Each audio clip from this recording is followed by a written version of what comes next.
Mobile games have become a plague to the video game landscape, and these low-quality games are now the epitome of unethical monetization practices. But it wasn't always this way. The future is yet still hopeful as technology advances, for the possibilities of mobile games yet to come seems limitless. But history repeats itself. So now I will tell you the tale of the history of mobile games. It all started with these miniature slot machines, and these boys have been around since at least the 1930s. But there might even be some older than that, because the very first full-size slot machine, the Liberty Bell, was invented in 1894. And the invention of the slot machine created a craze, like which had never been seen before. It was the hot game of its day. And these are, of course, completely and entirely mechanical. They don't have any electronic components at all. But this is the sort of stuff that paved the way for the very first miniature games. In 1946, Abe Bookman of the Alibi Crafts Company created the first rendition of the Magic 8-Ball, originally sold as the Psycho Seer and the Psycho Slate in these cylinder-like containers. And then after those didn't catch on, they tried to market it as a crystal ball. And then finally, by around 1950, as the now iconic Magic 8-Ball that we all know today. In 1951, we get the Krag-Stands electronic periscope firing range. This is believed to be the very first battery-powered game. It's electromechanical, so it's not entirely an electronic game, but it's also the very first optoelectronic game. Optoelectronic is just a fancy way of saying that it's an electronic device that also uses light in some way. And I'll say that this is more of a tabletop game rather than a handheld one, but it being the first non-television game or non-video electronic game is worth noting, because this marks the dawn of games combining mechanical and electronic components. So it stands on this tripod like a Virtual Boy, and then you peer into the lens, and you've got two buttons here. One of them runs the track, and the other one fires. It doesn't keep a score or anything, you're just meant to use your imagination. But for as primitive as the technology was for toys at this time, this is really neat. All throughout the 50s and 60s, we see a variety of other electromechanical games, like the Tudor True Action electronic football. So the field is a metal plate that vibrates, and then those vibrations make the pieces on the board move. And those vibrations are very loud. This thing will scare you if you've never heard it before. The first version of this game actually came out in '49, and they come in all variety of sports themes, all basically using the same technology. But unlike the periscope, these don't run off of batteries, you have to plug them in. And there are a variety of other non-sport themed electric games from this time, like Radar Search, or Put and Take, and the very first version of Operation, which came out in 1965. In 1962, the very first LED lights were developed with a practical use. LED stands for Light Emitting Diode. You see, the concept of electroluminescence has been around since as early as 1907, but the yellow light that was emitted was too faint to be of any real use. And in 1961, a couple of guys working for Texas Instruments had accidentally invented an infrared LED while they were working on a laser diode. But infrared light is also invisible to humans, so while it was very neat, it still wasn't of much practical use. But a year later, a guy that was working for General Electric came up with the very first red diodes that emitted visible light. And in just a few years later, in 1964, we see the invention of the liquid crystal display, or LCD for short, where an electrical field is applied across two electrically conductive and transparent plates that sandwich negative liquid crystals. But this newly developed LCD technology wouldn't see use in its first commercial product until several years later. However, just a couple more years later in 1966, the vacuum fluorescent display was invented. As opposed to the newly developed LCD screen, these can come in a variety of bright colors. And it works by means of cathodoluminescence, which happens when a luminescent material, such as phosphor, gets impacted by electricity. And this technology would very quickly become commercially adapted into basically every electronic device that could take advantage of it. And in 1970, we see the very first digital watch known as the Pulsar. It made a debut with this 18-karat gold version that was shown off on The Tonight Show in the same year. This is something we want to show you quickly, because I understand they're going to make a press announcement on this tomorrow. From time to time we show new products, but this is wild. It's a wristwatch, and it happens to be made by the Hamilton Watch Company, and Pulsar. Oh. And it's the first, they say, first computer program to tell time. And it has no moving parts, and it's a digital.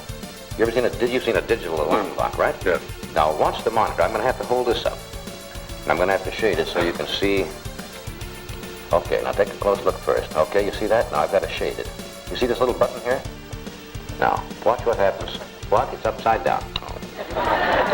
That's the first problem. I shield it for you. No, this way. Now watch. You press it. Those are the seconds. 59, right?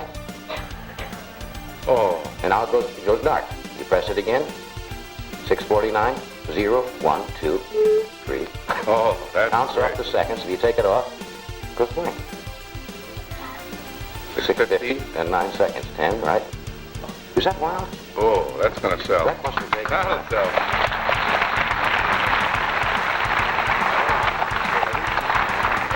The machine finally put Mickey Mouse out of work. That's weird, isn't it? Oh, I like that. That is, will sell for, I guess we can mention this, right?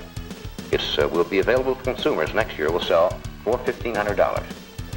The watch also will tell you the exact moment that you went bankrupt. We just thought you might like to see that. Interesting. Great. Okay. Yet also in 1970, we see the Waco Play Poker slot machine. It's a handheld battery-powered game. It's a skill-stop slot machine where each button stops a particular reel. And this just might actually be the very first handheld battery-powered game. They went on to make a few other variations of this game, but they're all pretty much the same. There's even a blackjack one. In 1971, the first LCD watches were released, although they only worked for a short period of time. It wouldn't be until a couple years later that LCD watches could be developed without having this problem. And continuing on in 1971, we see the very first digital pocket calculator with an LED display. The Busicom LE120A, also known as the Handy. These released at a price of $395. In 70s money, that's almost $3,000 in today's money. That is absolutely insane to think about. And it doesn't have any special functions either. All it can do is the standard add, subtract, multiply, and divide. But this was quite cutting edge for its time. A year later, in 1972, Waco also released this handheld electronic tic-tac-toe game. It's also still largely comprised of mechanical parts. The only thing that's really electronic about it are the lights. You see, it's got these rollers that cover the light with a red or green tint, and you slide the buttons over to get whichever color you're playing as, which means there's no AI to play against. So it's really only a two-player game.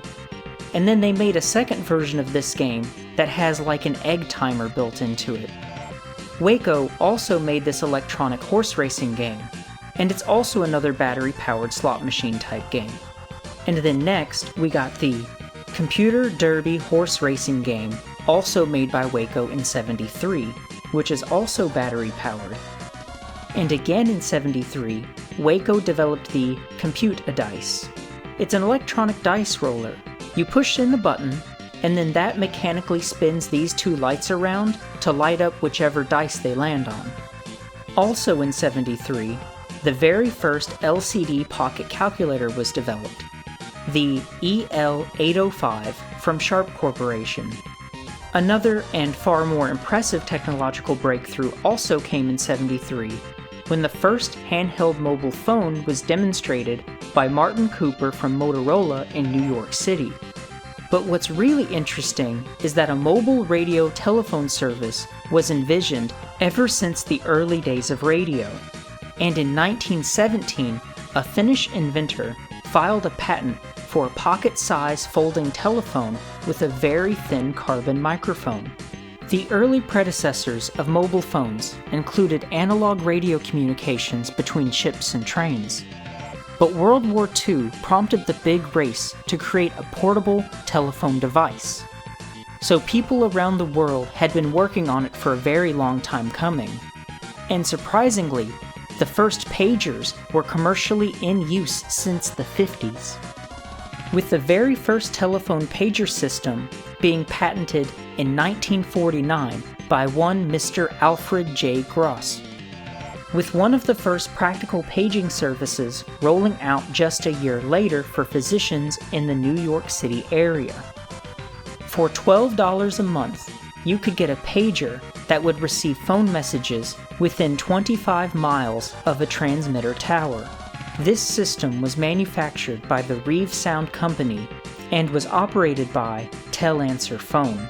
Now, in today's money, that $12 from 1950 is the same as $150.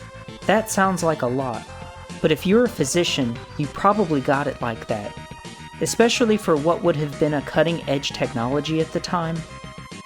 Later, in 1960, a Mr. John Francis Mitchell combined the walkie-talkie and car radio tech to make the first transistorized pager. In '62, the Bellboy radio paging system was unveiled at the Seattle World's Fair. Bellboy was the first commercial system for personal paging. These early consumer tone-only pagers played a specific tone for different messages, allowing the user to instantly know what action was needed. Like if you should return a call, or if you're a doctor, it could give you a different beep telling you to rush into the hospital. A handy new technology that would see a lot of development in the coming years. In 1975, the Japanese toy company Tomy released these pocket games. They're purely mechanical pinball sort of games that are about the size of a playing card, but there are some other really neat ones that don't use pinballs at all, like this 2-player soccer one, or this race car one, where you turn this knob around with your thumb, which rotates a magnet that moves the cars. In '76, Tomy started making these mechanical racing games, where you move a toy car from side to side as a track rotates around behind it. There's like points marked on the track, but you'll have to keep score in your head, because this game is of course purely mechanical. Also in '76, we see the first definitive fully electronic handheld video game, Mattel's Auto Race. It's all finally coming together. This marks the dawn for the first generation of handheld electronic games. Now you'll have to use your imagination here. We got a little stick to move our car left and right, which is the brighter dot, and then a gear shift to increase our speed. Then we got a timer that's counting up. And the goal is to get to the top of the screen without getting hit by any of the other cars, which are represented by the less brighter dots. Do that 4 times and the game ends. Try to get your fastest time. Do it in under 30 seconds to be a world champion driver. This thing was built with hardware commonly used for calculators, as you probably could have guessed based on its iconic red LED display. It even runs off of a modified calculator chip, and of course, it has no mechanical components save for the controls, which makes it the first entirely electronic game. It went for $24.99, which is about $130 in today's money. Mattel was a toy company known most notably at the time for making stuff like Hot Wheels and Barbies. And they weren't expecting this to sell nearly as well as it did. Electronic toys were a very new thing, and it was very expensive as far as toys went, but it sold so well that Mattel decided to keep at it, and brought us this football game in the following year. It's essentially the same game, just sports themed, and this time you have some buttons, including one to move forward, rather than having a stick and moving forward automatically, with the goal being relatively the same. You play as the quarterback, represented by the brighter blip, and you must dodge the other players, represented by the less bright blips, to get across the screen a number of times in order to score. It treats each of the vertical segments as a yard, and then of course, if you go down 4 times without making it to the next 10 yards, then the other side gets to play offense. But you don't play defense. You will instead control the offense for the other team. So you could pass it to a friend and let them pretend to be the other team. Or you could just play against yourself. You also have a kick option, which can only be used on the 4th down. It will randomly kick the ball between 1 and 65 yards. But the closer you are to the goal, the better your odds are of doing a field goal rather than a punt. I always enjoy 2-player electronic games, even if it's just taking turns. It was originally sold at Sears, and before less than 100,000 were made, Sears had made a prediction based on its early sales data that it was not going to sell well, but they were very wrong. Sales for this thing peaked around 500,000 per week by the following year. Mattel's first electronic games did so well that they decided to open up a whole division just for making them. And for now, they were the only game in town. Mattel Electronics is offering a big Christmas bonus on its electronic games. You can get cash rebates by mail from $2 up to $12 using these coupons when you buy qualifying electronic games and a Pepsi-Cola product. Get details and coupons at the toy, electronic, and food stores featuring these Mattel Electronics and Pepsi-Cola displays. And score a cash Christmas bonus from Mattel Electronics. But by the mid-70s, calculator technology was starting to become actually affordable. With many advances and breakthroughs in the technology, it was actually more like digital calculator costs were just falling off of a cliff. So much so that we start seeing a lot of children's calculator toys that also can play some very primitive games, like the Quiz Kid calculator. You'll notice that this thing doesn't even have a display. You punch in an equation including the answer, and then it gives you either a red or a green light depending on whether you were correct or not. So it's basically a calculator that only can check answers. The Little Professor is like the improved model of this toy. This one actually has a display. It asks you questions, and then you fill in the answer. The Data Man is another calculator toy, and this one has a variety of different little number games that you can play on it, like Answer Checker and Number Guesser. It randomly picks a number from 1 to 100, and then you guess it. Epic. And then it also has like a times table flashcard game, and a hot potato sort of game, where you're supposed to quickly answer a math problem and then pass it to the next player. How about the Invictica Electronic Mastermind? It's a code-cracking number-guessing game. You know how many digits the secret code is? And then after each guess, it will tell you how many numbers are correct, and also how many numbers are in their correct digits, but not which ones. It's kind of like Wordle, but for numbers. And then next, we got the Video Master Enterprise. These game titles up here at the top of the screen look promising. Let's see Speedway. This is amazing. It's a very clever use of the old vacuum display. It's quite similar to Mattel's Auto Race, but now on a calculator. Alright, let's see Brain Drain. It's another number guessing game. Far less interesting. How about Pontoon? Oh, it's blackjack. Pontoon is like the old version or precursor to blackjack. And there were also some other blackjack calculators. Like this one, where it was a calculator that you could also play cards on it. My favorite of the calculator games is this one. Waddington's 2001 The Game Machine. It's a 4-function calculator, and then it also has 4 computer games that you can play on it. So you put these overlays on top of it to set the mood. Here's Shooting Gallery. This little target runs circles around the screen, and then all of the buttons are shoot, but they each shoot at whichever digit or decimal point corresponding to where they are on the keyboard. So you just have to time it. And then here's Grand Prix. It's basically the same as that racing game on the other calculator. And then of course, we've also got a number guessing game and the proverbial blackjack, which seems to be a mainstay on calculator games. And of course, as calculator tech was getting better, it was also getting smaller. We even saw it being implemented into watches. The Pulsar Time Computer Calculator was released in '75, and it was a digital watch that also had a 4-function calculator. And just a couple years later in '77, we see the first game watch, the Unitrex Datatime Monte Carlo. It features 3 games, all casino games of course. We got dice, slots, and roulette, basically all random number games. This thing also inspired the rise of many other slot machine type watches.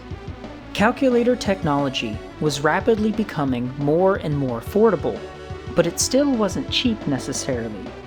So we still saw a variety of mostly or entirely mechanical handheld games, trying to market themselves as electronic ones, like Blip from Tomy, marketed as the digital game.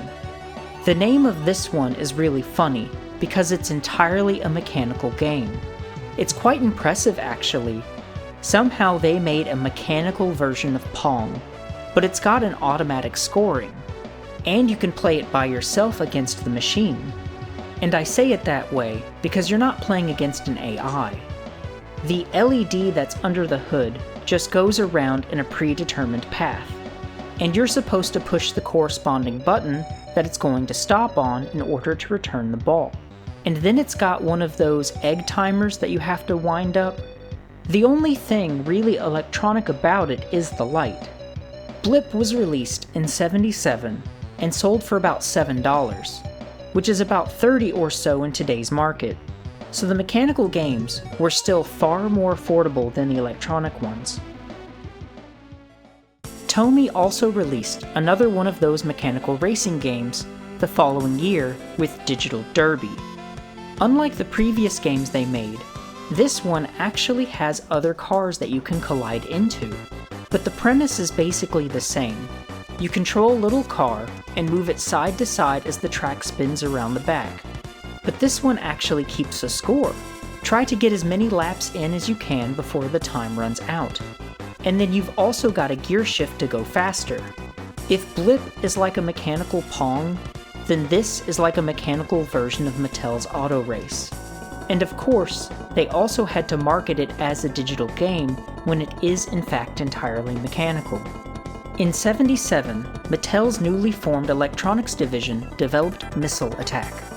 So you push the button to fire, and then hold the stick to move your attack left or right. And then you score points based on how far the incoming missile was when you destroyed it. It only has 2 digits in the score, but you can actually go over 100. And if you do, it will then show a backwards 9 in the tens place. This game is pretty cool, but it did not sell nearly as well as their other electronic games. And it did so bad, in fact, that they actually pulled it off the shelves to rebrand it with a different name. There was even supposedly a commercial for it that TV networks refused to air because nuclear war at the time was a very sensitive topic. So they pulled it off the shelves and then re-released it as Space Alert, and then again as Battlestar Galactica Space Alert after they had acquired the licensing for it. It's exactly the same game in a different color shell, with some different stickers on it. And then in 1978, Milton Bradley brings us Simon, the electronic memory flash game. Simon was wildly successful, so much so that there were loads of copycats, such as Tiger Electronics' game that actually is just called Copycat. How fitting. Or this one from Castle Toys called Einstein. Even Atari made this one called Touch Me, which is sort of based off of their arcade game with the same name, but the handheld far more resembles Simon than it actually does their arcade game. Also in '78, Parker Brothers releases Merlin. This is a 6 games in 1 deal, played on this number pad looking thing. First, we got tic-tac-toe. You play as the blinking dots, and then Merlin is the solid dots. And Music Machine is where you can punch in a series of inputs, and then Merlin will play them all back to you. And you can make a song using dial tones. It also comes with a handful of jingles mapped out for you in the instruction manual. Echo is like a Simon game. It plays a series of notes, and then you have to repeat them all back. And then it's got Blackjack. How do you play Blackjack on this thing? Oh, ew. So it's 13 instead of 21. And the cards are represented by the dots on the number pad. You are the blinking dots, like we are in tic-tac-toe, and the dealer has the solid dots. And then you have a hit button down here at the bottom, or the computer turn button for if you want to stay. And Magic Square is a puzzle-solving game where you push in a button that inverts the tile that you push in and the one surrounding it. It deals you a random pattern, and then the goal is to turn all of them on with the one in the middle off. And the last game on here, called Mindbender, is of course a number guessing game. Yet still in 1978, Mattel returns with their all-new Football 2, a new and improved model of the game. You now also have a blinking dot that represents a receiver which you can pass to. And this one even has a secret difficulty setting. If you hold down the pass button when you turn on the game, it will then play on a higher secret difficulty. Pro 1 difficulty becomes like a Pro 3 difficulty, and the Pro 2 setting becomes even harder than that. Who's in there? And around the same time, Coleco releases their own electronic quarterback. It looks very similar, but it actually plays quite different. With this one, you have 3 players on offense. You've also got a switch that allows you to choose between run and pass. And of course, you have the kick option, but only on the 4th down. If you pick run, then you play as the quarterback and try to run the ball like we've seen before. But if you choose to pass, then you run as the receiver and push the pass button when you're ready to catch. But beware that the enemy players can actually intercept. Coleco also marketed this very adversarially, firing direct shots at Mattel and their electronic football games. I'm Football One, Mattel's lowest price electronic football game. And I'm electronic quarterback, Coleco's lowest price. I run from the line of scrimmage. I start in the backfield and follow my blockers. Blockers? I don't have any blockers. I got 7 men on defense. 7? I've only got 5. I can even pass. I can't pass. My receiver runs short, long, any pattern. Pattern? I don't even have a receiver. Or I can score a safety. Safety? Coleco's electronic quarterback, a lot more football for the money. And Coleco wasn't done there, because in the same year, they also released their head-to-head football, allowing for 2 players to simultaneously play against each other. And of course, they had to follow that with another adversarial commercial. You see, around this time, the console wars was heating up, and the hot new game companies like Coleco and Intellivision were largely marketing their products with a one-upsmanship like which we had never seen before. It was like every ad was shots fired, directly attacking each other wherever and whenever they could. So naturally, this aggressive marketing strategy would spill over into their handheld games. I'm Coleco's head-to-head electronic football. And I'm Mattel's Football 2. I'm a one-player game. And And I'm a two-player game. I'm only a one-player game. I've got a big playing field. Mine is smaller. I control my pass receivers. I can't. I've got running and passing formations. I just have one formation. I control my blockers. Blockers? Get Calico head-to-head football with real two-player action. Why settle for less? The LED sports games were quite popular, so much so that there were lots of people making them. Mattel also went on to make one for just about every popular sport, and some of them, like basketball and soccer, even got sequels. They even made a bowling game. And they hilariously rebranded Auto Race into this skiing game. And Calico continued to aggressively market their LED sports games, with that one-upsmanship like we saw from before. And there were so many other companies in the market at this time that they even fired shots at more than just Mattel.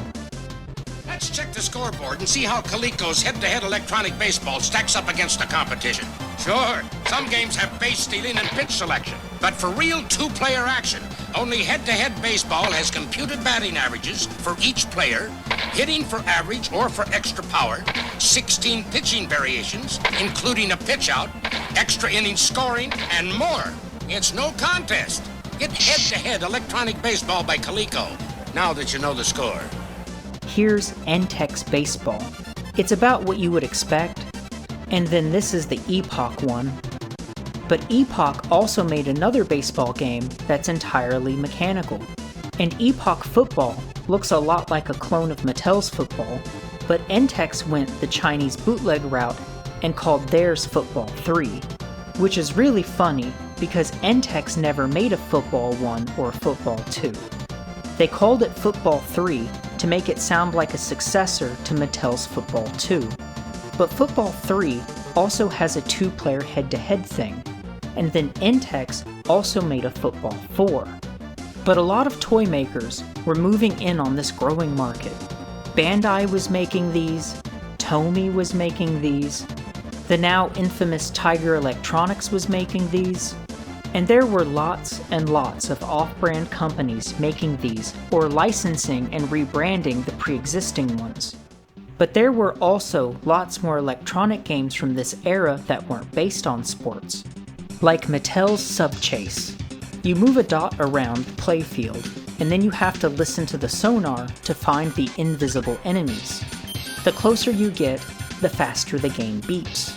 And when it beeps really fast, you should be directly on top of the enemy and push the fire button to attack them. But you only have 30 shots, so you can't just spam the attack button. And then there are also torpedoes that jet across the screen. If you get hit by one of those, then it's game over. And this game is a lot of fun. I think it's a clever use of the technology available at the time to use sound in such an interesting way. There's also this other one they made called Armor Battle. You move a tank around and have to listen for mines hidden on certain squares. And then you've got 99 seconds to destroy as many enemy tanks as possible. Calico also ripped off Texas Instruments' Little Professor with their own Little Genius calculator, and Mattel made their own version of the Invictica Mastermind game, and of course Calico had to make one too. But then Mattel also made a word-guessing game. This is Mattel's Brain Baffler. It's pretty cool. There's a lot of game modes on here, and it actually has multiplayer. This is probably the most expensive version of Hangman that's ever been made. Mattel also made these Funtronics games.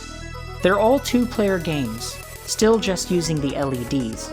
We got Red Light, Green Light, which works exactly like you think it would.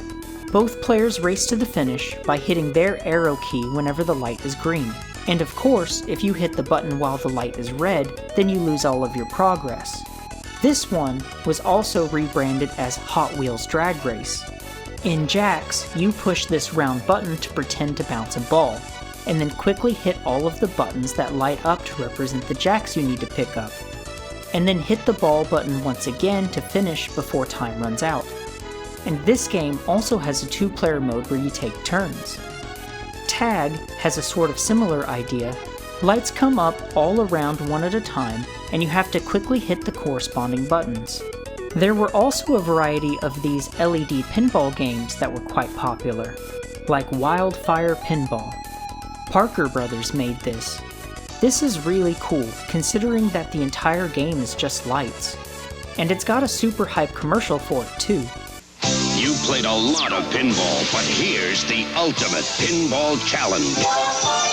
Pinball with a speeding ball of light. Super sensitive flippers. Light up the bumpers. Pile up the bonus points. It's a whole new kind of pinball because fits in the palm of your hand. Wildfire electronic pinball from Parker Brothers. Pinball at the speed of light in the palm of your hand. Or Raise the Devil Pinball. This one actually animates the flippers moving. I like that. And Tomy also made one of these. Something that I think is really funny about this one is that it runs off of a 9-volt battery plus 3 more AA's. I can't say if I've ever seen a toy that used mixed batteries like this before. Tiger Electronics Rocket Pinball is probably the worst of these, but it does look nice. And then there were also some electromechanical handheld pinball games, like this one from Castle Toy. It's got a physical pinball in there with mechanical flippers, but it has an electronic scoring system, and they also made a Spider-Man plus Hulk version of this game. Tomy's Breakup works really well as an LED game. You already know what this game is, except you don't move the paddle. You just hit the button at the right time to return the ball. Waddington's Wizard was a very interesting game from this era. It's 4 games in one. Looks a lot like a Simon game, but it also has an LED playfield. And sure enough, one of the games is Simon. And then there's one that's like a hot potato for up to 4 players. And then we've got a maze game with invisible walls, where you're supposed to try and get your dot to the edge of the playfield. And then the last game is a music maker game, like the one we saw in Merlin. Each of the buttons inputs a different tone, and you can punch in a sequence for it to play back. Hilariously enough, Mattel made this LED horoscope computer. Also hilariously enough, it was designed to only be accurate from June 1st, 1979 to December 31st of 1987. How peculiar that they've got these dates on here to tell you where it's accurate by. Maybe there really is something to this, or maybe it's cursed. And Coleco also had to make a far less interesting version of this device, although it's actually a lot more complicated. But the way that this one works is that you punch in a variety of codes from the manual to represent all of your personal data, and then the computer gives you places to refer to back in the manual, which will contain your horoscope, so it's not all contained within the device. Now, Coleco pretty much copied and made their own version of basically everything that anyone else did that was even remotely popular at the time, but they did surprisingly have some original ideas. This is Coleco's Zap. It's kind of like Pong. You just hit your button at the right time to return the ball to your opponent, but you see, the closer that the ball is to your goal when you hit the button, the faster that it will send it back to your opponent. That's really interesting. I quite like the risk versus reward mechanic here. They also made whatever in the hell this is supposed to be. Coleco's Amazatron. It's an electronic maze game apparently. The name is a play off of the word maze. Oh, I get it now. So the way this works is that it tells you what number to start on, and then it tells you where the endpoint is, and then you try to move through adjacent tiles by pushing them in. If you guess wrong, then it makes this buzzer noise. You use these markers to mark your starting and end points, and then also to represent where you currently are. It also has a 2-player mode where you take turns trying to get to the other player's starting point. It looks like a mess at first, but this is actually a lot of fun.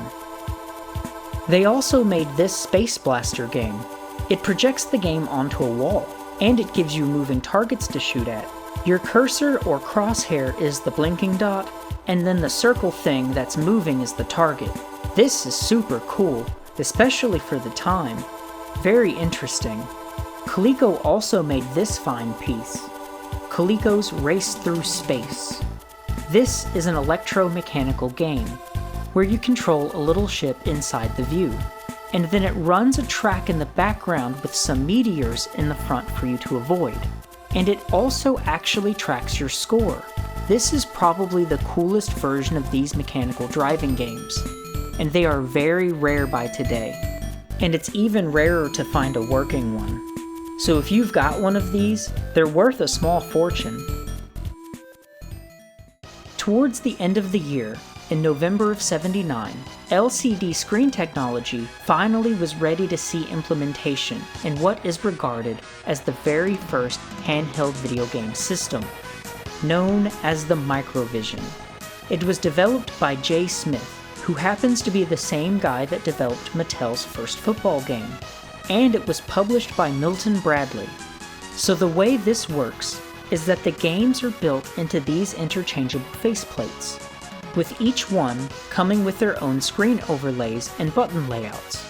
And the LCD screen that was used for this thing was quite revolutionary for the time.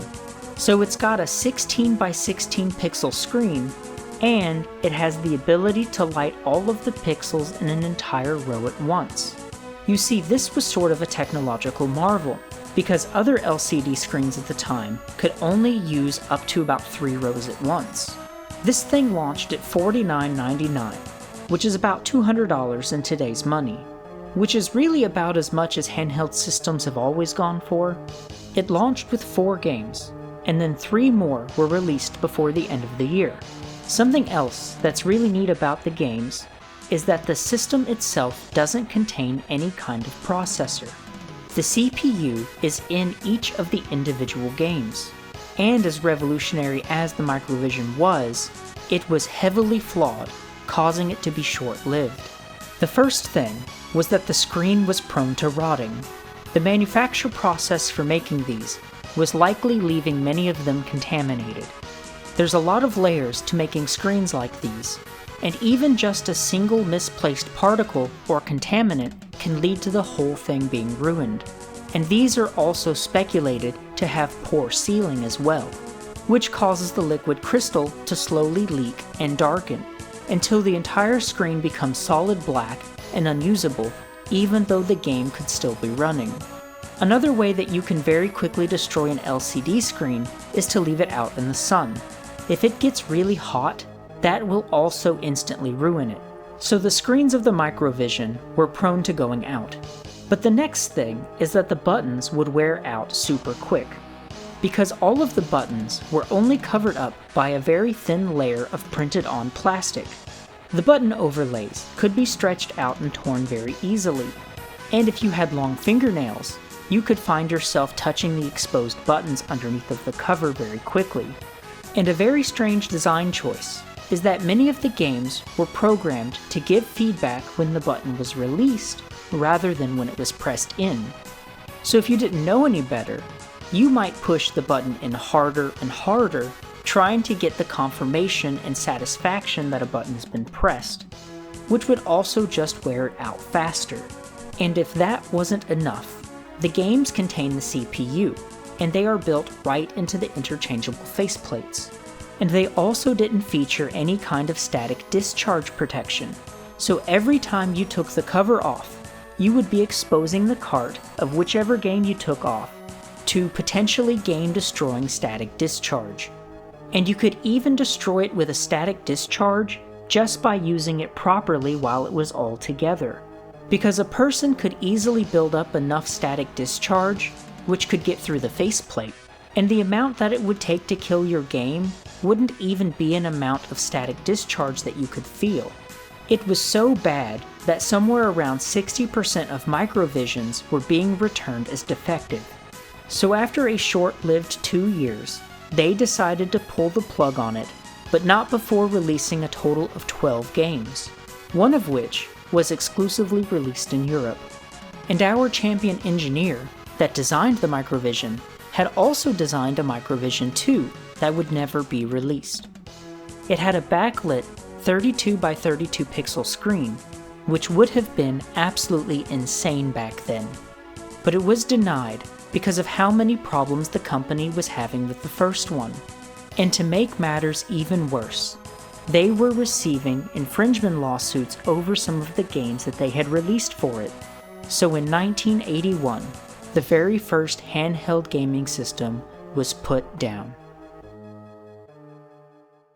Following the death of the Microvision, NTEX steps up to the plate with their all-new handheld gaming system, the Select-A-Game.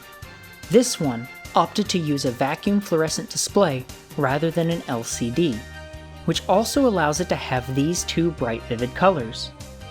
And most of the games that are on here are largely ports of NTEX's pre-existing handheld games. They also come with these overlays that you can put over the screen, and it's got a control pad on both sides because it supports 2 players in sort of the same way as those head-to-head games. It launched at a price of $79.95, so it would have been considerably more expensive than the Microvision. There were only 8 games in total that they ever made for the system, 2 of which were never released. They actually came on these little cartridges this time, and Space Invader 2 came bundled with it, and that's Space Invader singular as to not get sued. But they did get sued by Coleco over Pac-Man 2 for being one of the names of the games on here, because Coleco held the rights to the handheld versions of Pac-Man. But that Space Invader game is a 2-player game, and the other player can control the attacks of the enemies. The Select-A-Game was another short-lived system only being supported for a single year, because NTEX was also releasing another system, the NTEX Adventure Vision. This thing looks like a little mini arcade, and rather than using a vacuum display or an LCD, they made this thing by using a single vertical line of 40 LEDs, together with a spinning mirror, which effectively gives it a screen of 40 by 150 pixels. Something else that's really neat about it is that it features a set of buttons on each side, so you can comfortably play the stick with either hand. It only had 4 games to ever get made for it. There were 3 swappable game cartridges that you could buy for it, and Defender came built in. For as cool as it was also a commercial failure. The market just wasn't ready for something like this yet. It was a very novel piece of technology, but it just didn't catch on. It also launched at a price of almost $80, so maybe it was too expensive. They were also quite fragile. Because of the way that it draws the screen, they were prone to wear out. But I don't think it even caught on for people to really know about that. So just like the Microvision, it's quite rare to find one fully working in the modern day. There's estimated to be only about 100 of these fully functional by now. And because it basically flopped, NTEX immediately stopped supporting it. So it went on to be yet another short-lived system that barely got to see even a year in the sun. In the meantime, there were still lots of standalone handhelds that were coming out left and right. The still primitive but rapidly developing LCD technology was allowing for better and better standalone devices. Because you could draw very nice looking static images which could either just be on or off. This is Mattel's Computer Gin from '79. But the majority of handheld games were still using either the vacuum displays or were just made with LEDs. This company called Bambino made a lot of rather interesting sports games from '79 to '81. All of their games have these rather unique looking shapes to them, very futuristic looking. I think it's funny how futuristic tech designs either go very angular with all these extra angles just for show, or super round and sleek with no angles at all, when the actual future of handheld design has just become these golden ratio rectangles with rounded edges. I mean, it's the most efficient and ergonomic at the same time. But anyway, the Bambino sports games are quite interesting. Like this Bambino basketball one is really cool. You've actually got little players here that look like people, and you actually dribble the ball too. So the goal of this game is to get as close as you can to the goal before shooting, but you have to pay attention to what these guys are doing, because you can tell when they're ready to jump and block your shot, but also, if you try to get past them when their hand would get the ball, then you lose because they would steal the ball from you. Here's Bambino's Superstar Football. The vacuum display makes these games look really good. This one is quite similar to all the other football handheld games. It's a running game, and you can also pass and kick. This one is neat though, because it has a few different formations that you can pick between, but it's the same style football game that you're already familiar with. The boxing one even got a commercial. Boxing. It's power, excitement, and strategy. And now it's all at your fingertips with Bambino, the boxing game with over 100 million computerized plays. Beat this electronic miracle, and you've beaten the best. One or two can play the Bambino, and you're in total control of real-looking boxers that can punch, duck, counterpunch, and go down for the 10 count. Bambino boxing with over 100 million plays. Beat a Bambino, and you've beaten the best. You try to go over and under your opponent's attacks and hit them at the same time. Not really a whole lot to it. The commercial makes it look way more interesting than it actually is. You also can just never approach if you don't want to, but it is, however, a two-player game with two sets of controls. And Bambino also made a variety of non-sports games, like Space Laser Fight. This game looks silly, but it's actually a lot of fun. It's sort of a variant of the boxing game that they made, and it's a two-player game as well. I think their Safari game is hilarious. You play as a poacher and move around a cage to try and catch the animals. A game like this would get super political today. The Bambino games are pretty good. They all use these vacuum fluorescent displays, and they all look really good. Mattel also made 3 VFD games of their own before moving over to using the new LCD screen technology. There's a baseball and a football one, and then there's Starhawk, which is like a first-person flight sim dogfight type game. This might be the first handheld game to play like this. They also went back to making some more LED-based games with these look-alive ones. They are LEDs, but they've got a clever use of perspective here to make it look like it's got some depth. I really appreciate interesting perspectives. It makes the games way more engaging. This one they made called Gravity is a really neat juggling game.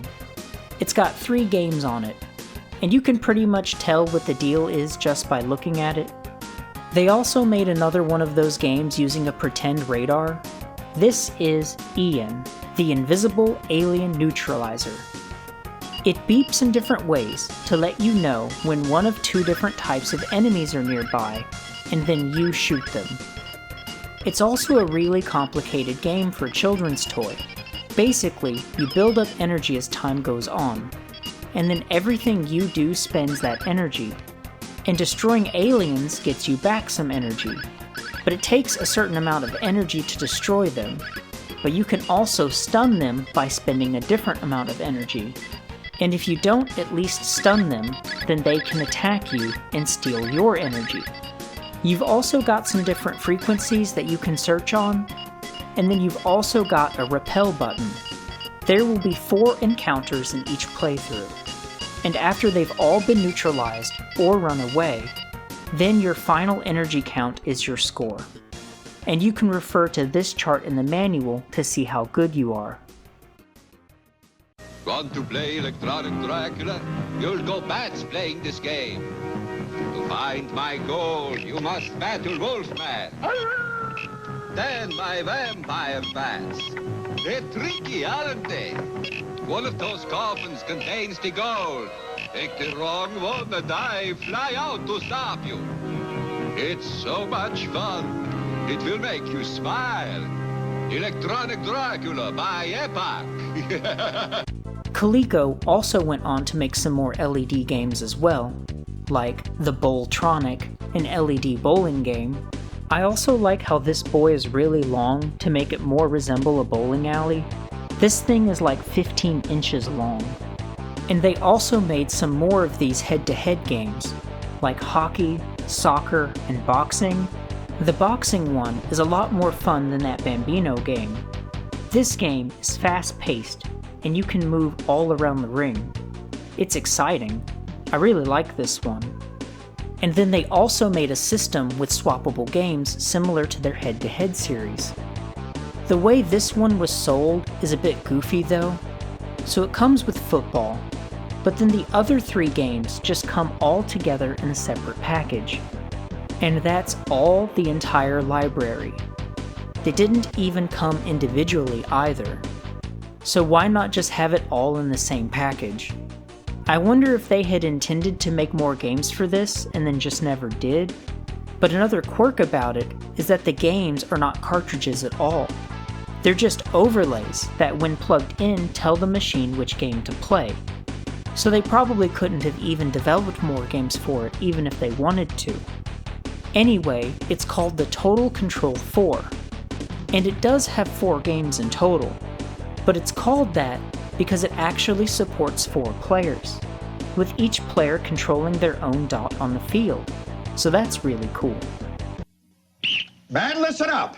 Your Calico's head-to-head electronic sports games, and you know what competition is all about. Against the computer or head-to-head. Right! Head-to-head football, remember, the offense can pass, but you can blitz! Basketball, shoot, grab the rebound, pass! Hockey, watch that into the crease, move your goalie, move your goalie! Baseball, check his average, he may decide to swing away. Soccer, pass, fake out the goalie and score! Now, how you gonna play him? Head-to-head! Head-to-head electronic sports, from Calico. Calico has also made a handful of games with a vacuum display. There's this one here called Alien Attack, which is pretty cool. It looks good with the 2 colors, and it even had a commercial. They call him Mr. Arcade, because there isn't any game he hasn't played. He's beat the best, he scorns the rest, he's Mr. Arcade. I want to play Alien Attack. I know. That's Calico's new Alien Attack. Play it once and you'll be back. Aliens attack from every side. You feel that there's no place to hide. They swallow you up. They blast away. You gotta shoot and run to stay in play. I like Alien Attack. Take it home. Alien Attack from Calico. The arcade game you can take home with you. And then they made a few based off of some popular arcade titles. Here's Frogger. That's definitely Frogger. Looks pretty good actually. The fact that this is all vacuum fluorescent is really impressive. A lot of effort was put into this. And then we got Galaxian. Not nearly as impressive as the Frogger one. It's about what you'd expect it to be. But the Pac-Man one has this horrid noise. You know they were trying to emulate that iconic Pac-Man sound, but we could even go without the noise if it's gonna be like this. The ghosts are cleverly drawn with a combination of all the images together. I'll say that it's a good use of the static images. It plays fine. It's definitely Pac-Man, but that noise is cursed.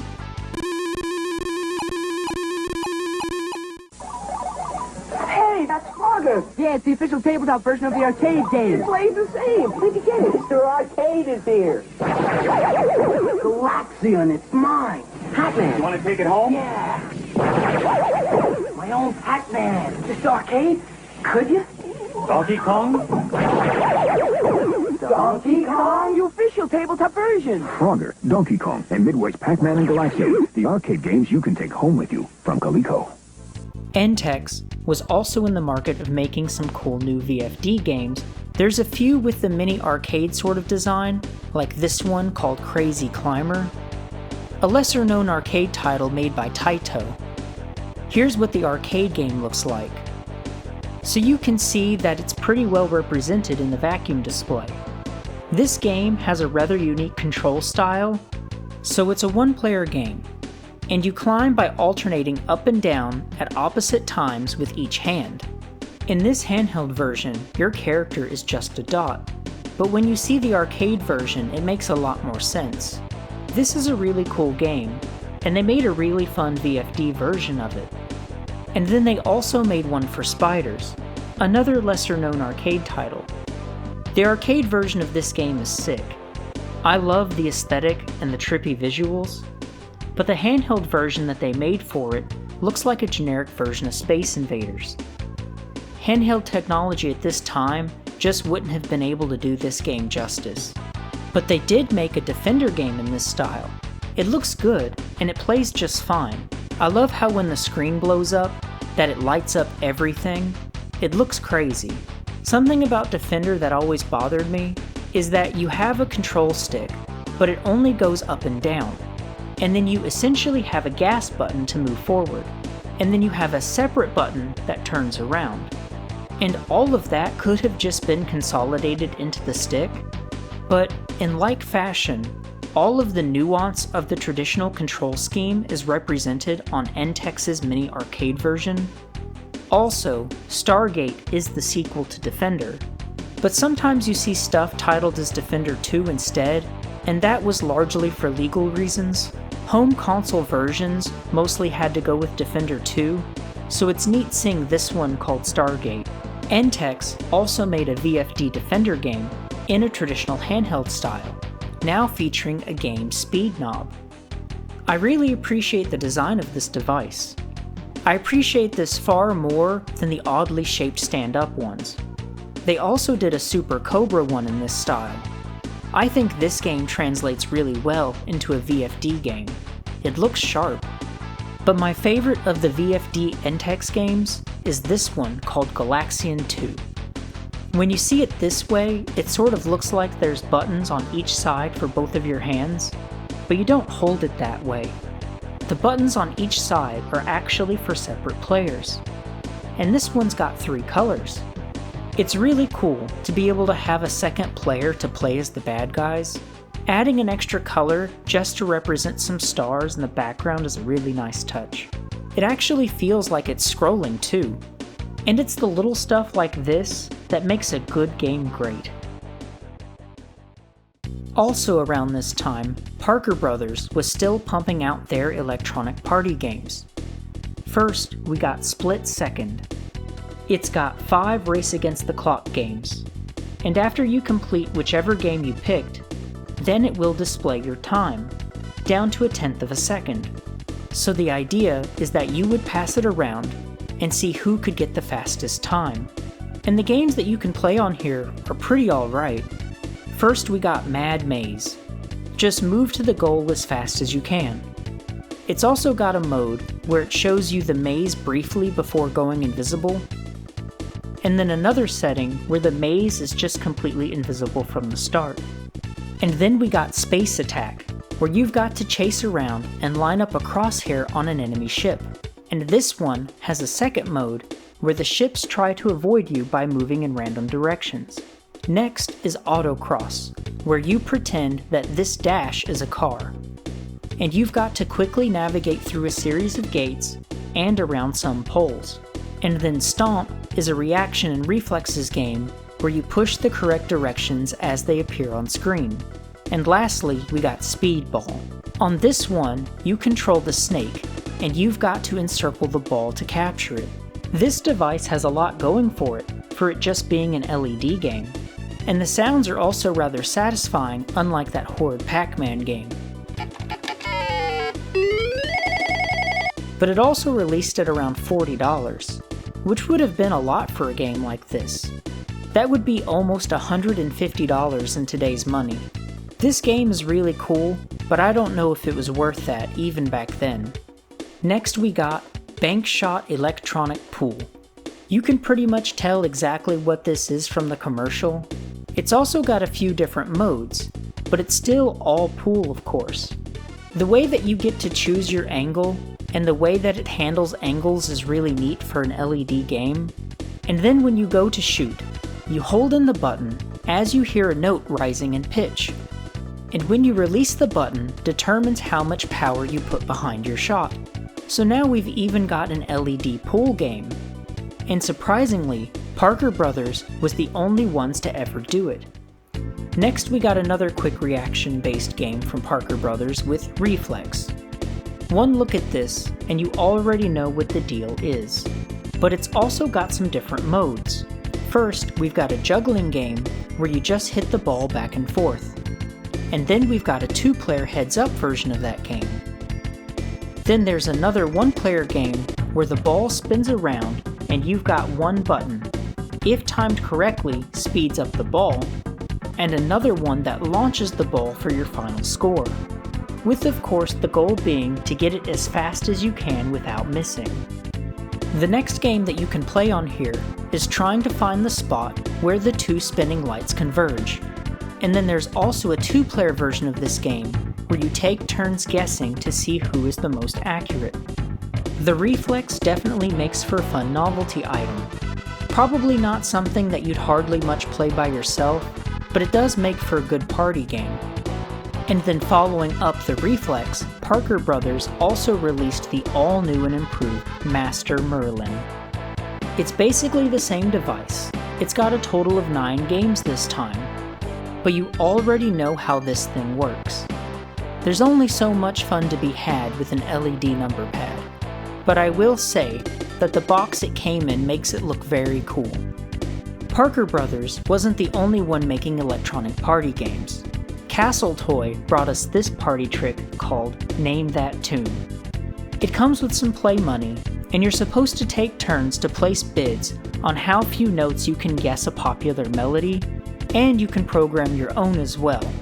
It's a cute game, but it runs on mixed batteries. It takes 2 9V and 2 C-cell batteries. I'm pretty sure this is some kind of sin, and it needs to stop. They also brought us this one called Tactics. It's another one of those number pad games. This one does, however, let you play against another player, rather than just by yourself. It's got 4 different game modes. You can imagine.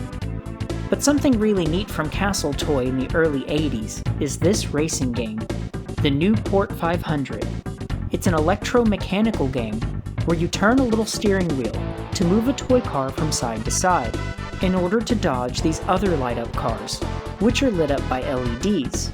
Having 3 different colors like this makes it really stand out. And the perspective is cool with the oncoming cars being smaller in the back and bigger in the front, and the little gear shift is cute too.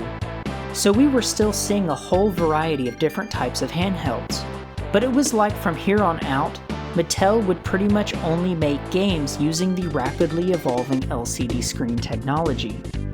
And they were making a game for everything they could think of, like backgammon, or chess, or another football game, and they even made one for Dungeons and Dragons. So you can navigate around this maze to collect and fight stuff, and the end goal is to find the magic arrow and then use that to defeat the dragon. Speed Freak is a racing game with a pseudo 3D perspective. And Armor Attack is like an LCD version of their LED game, Armor Battle. And then they made another football game, except this time the players actually look like people instead of just being X's and O's. And of course, they were also using the hot new LCD technology to make pocket computers for all sorts of random things, like Mattel's Horse Race Analyzer. Please take this to the track and bet some real money behind it. Or how about a diet computer? The most expensive way to count calories. What is this going to even do for you? You can sort of count macros with it and set timers for when to eat. Entex also made a bike computer, and this one actually has some real functions. You mount it to your bike, and it can tell you things like your current speed, average speed, peak speed, target distance remaining, or even estimated arrival. And there was another device that you could connect to it to monitor your heart rate, and another one that could go on the pedals. It's kind of neat, and actually useful. Adventure is on the horizon. Stanley's going buggy. Mario Brothers have their hands full, and Donkey Kong's going ape. It's rough seas for Popeye, and Snoopy's got to get on the ball. But you can help. You got Nintendo Game & Watch. That's pocket power. Widescreen or multi-screen games you can play indoors or out. They tell you the score and even the time. They're pocket power. They're Game & Watch. 14 in all, only from Nintendo. In 1980, Nintendo enters the handheld market by releasing their very first Game & Watch. These are pocket-size LCD games that also keep the time. The first of these is this one here called Ball. It was an instant success. Ball went hard. There were 5 different ones released before the end of 1980, and 9 more by the following year. And they also now featured an alarm, making them even more useful as a digital clock.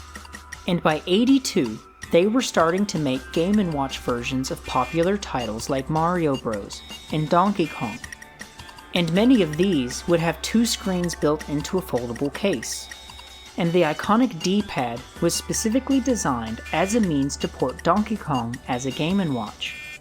They wanted to get a joystick on there, but in an ergonomic fashion that would keep the mechanism flush and flat like the buttons are, so it could comfortably rest in your pocket. And the design of this folding case that Donkey Kong is in might look familiar, as it will also be used as the inspiration for some future handhelds made by Nintendo. The early 80s continued to be a very busy time for mobile games, as Casio would also begin making actual watches, which could play games on an LCD screen. They're very simple games. This Missile Command looking game only uses 2 buttons, and some others like this basketball game only use 1. They even made a couple with cartoon characters on them, like Augie Doggy and Quick Draw McGraw. But Casio didn't stop there, as they were also soon in the business of making full-size handheld LCD games that looked quite a lot like Nintendo's own Game & Watch games. Casio ended up making over 100 different standalone handheld games throughout the 80s. So for now, they were just getting started. There were a whole bunch that were done in this Game & Watch looking style. And then they also did a bunch more that look a lot like calculators. I really like this Cosmo Fighter one. It's got a neat perspective. And then here's a baseball game that's actually built right into a calculator. And then they did another model of this with a bigger screen that also still has the calculator. And there's also a boxing game calculator that plays a much better version of that Bambino one.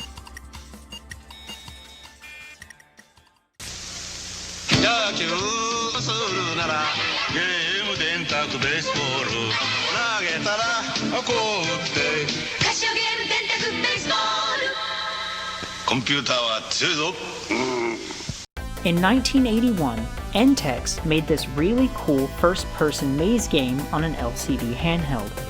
It's a very rare game by today.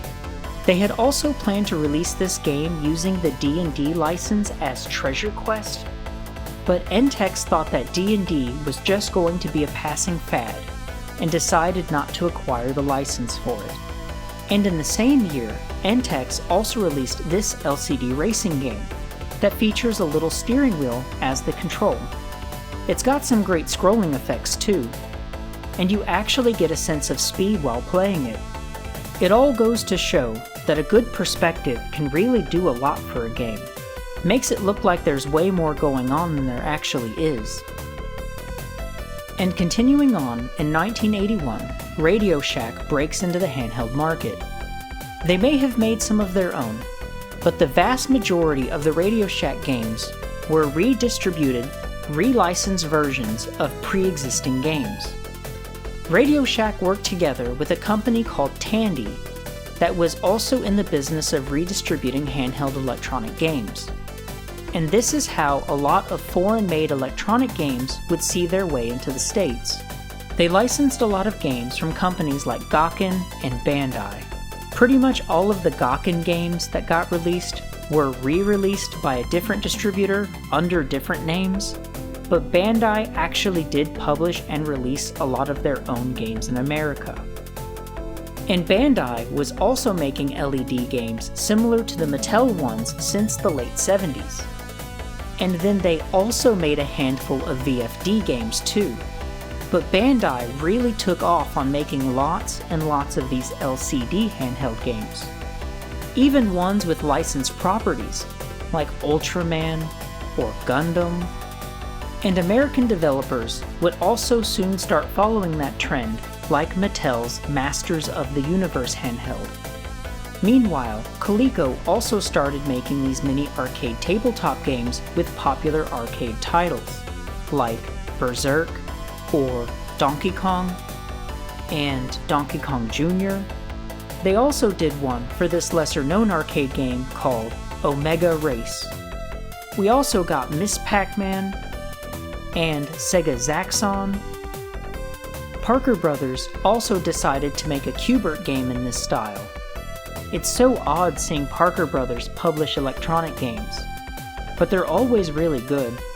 And then Casio was also making these really cool flip-open games that sort of look like a mini arcade. And these are really cool because rather than vacuum displays, they've got color LCD screens. They look really sharp. This pinball one also got a calculator version, and Blockbuster, which is their version of Breakout, also got a calculator version. The Casio watch games were also starting to look really sharp. This Aerial Battle one is like a watch version of that calculator game. There's a lot of airplane ones that they made. There's also racing. And we see some sports ones too, like golf or football. They made a whole lot of these. And then there's this fine piece that looks like a Power Ranger morpher. Casio Cyber Cross! 光で通信、光でゲーム、そしてリモコン、光の新兵器、Casio Cyber Cross! Okay, now I'm convinced that that is exactly what this is. So you can connect it with another one by infrared and play together, and it's got rumble, so you can feel the pain in this intense fighting game. And it can also connect to your TV and act as a remote for it. This thing is way ahead of its time. The features that it has are really cool, but the game on here is not half as cool as the commercial makes it look. And you can also detach the morpher looking part of it if you want to be lame and have it look like just a regular watch. 振動ブースター合体スーパーサイバークロス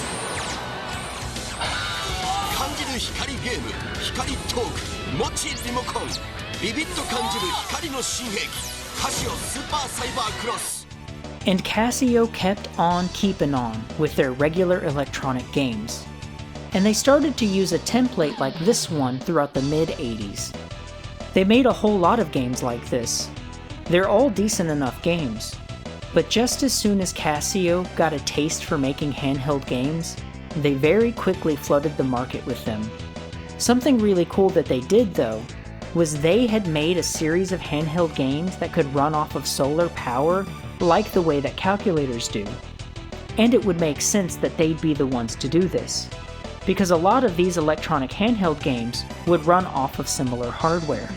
Plus they already had the parts and the manufacture process to put it together like this.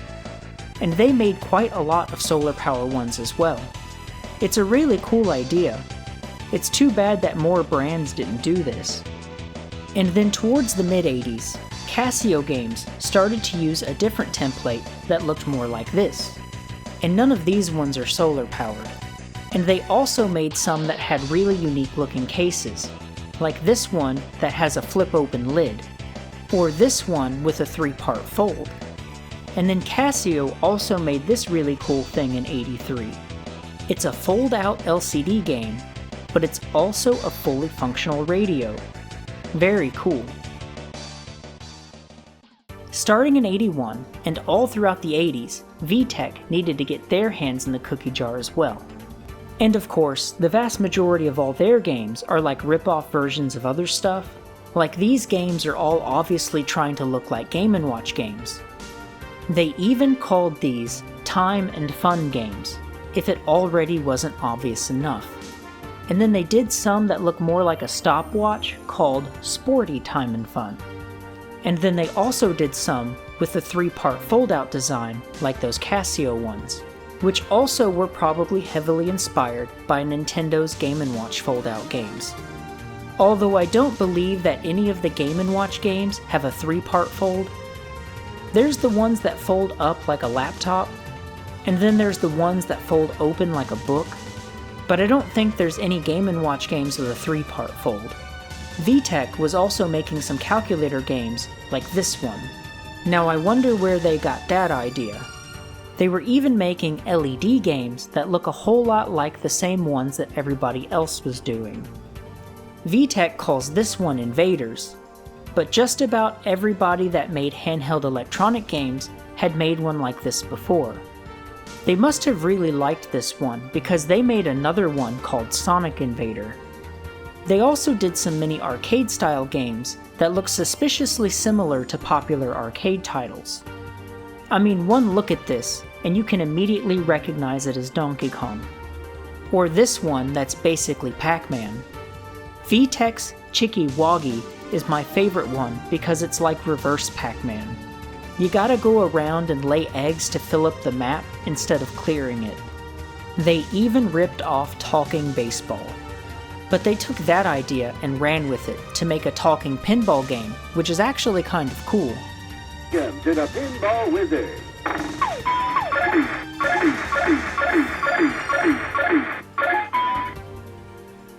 Good smash. And another talking Rally Racer game. Welcome to the main event.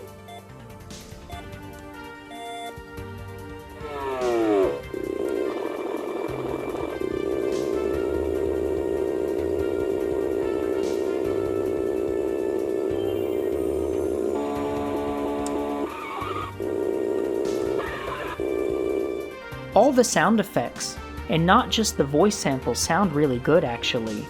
These are kind of cool. So VTech was basically ripping everyone off.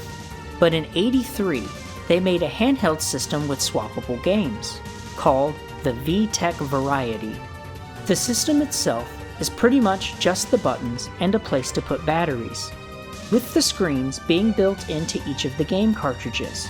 There were 6 of them in total, and you can see them all advertised here on the back of the box that the system came in. In '83, Tomy released a series of 7 different 3D games, as they called them. So they look like a pair of binoculars. And then when you look into it, you'll see something like this.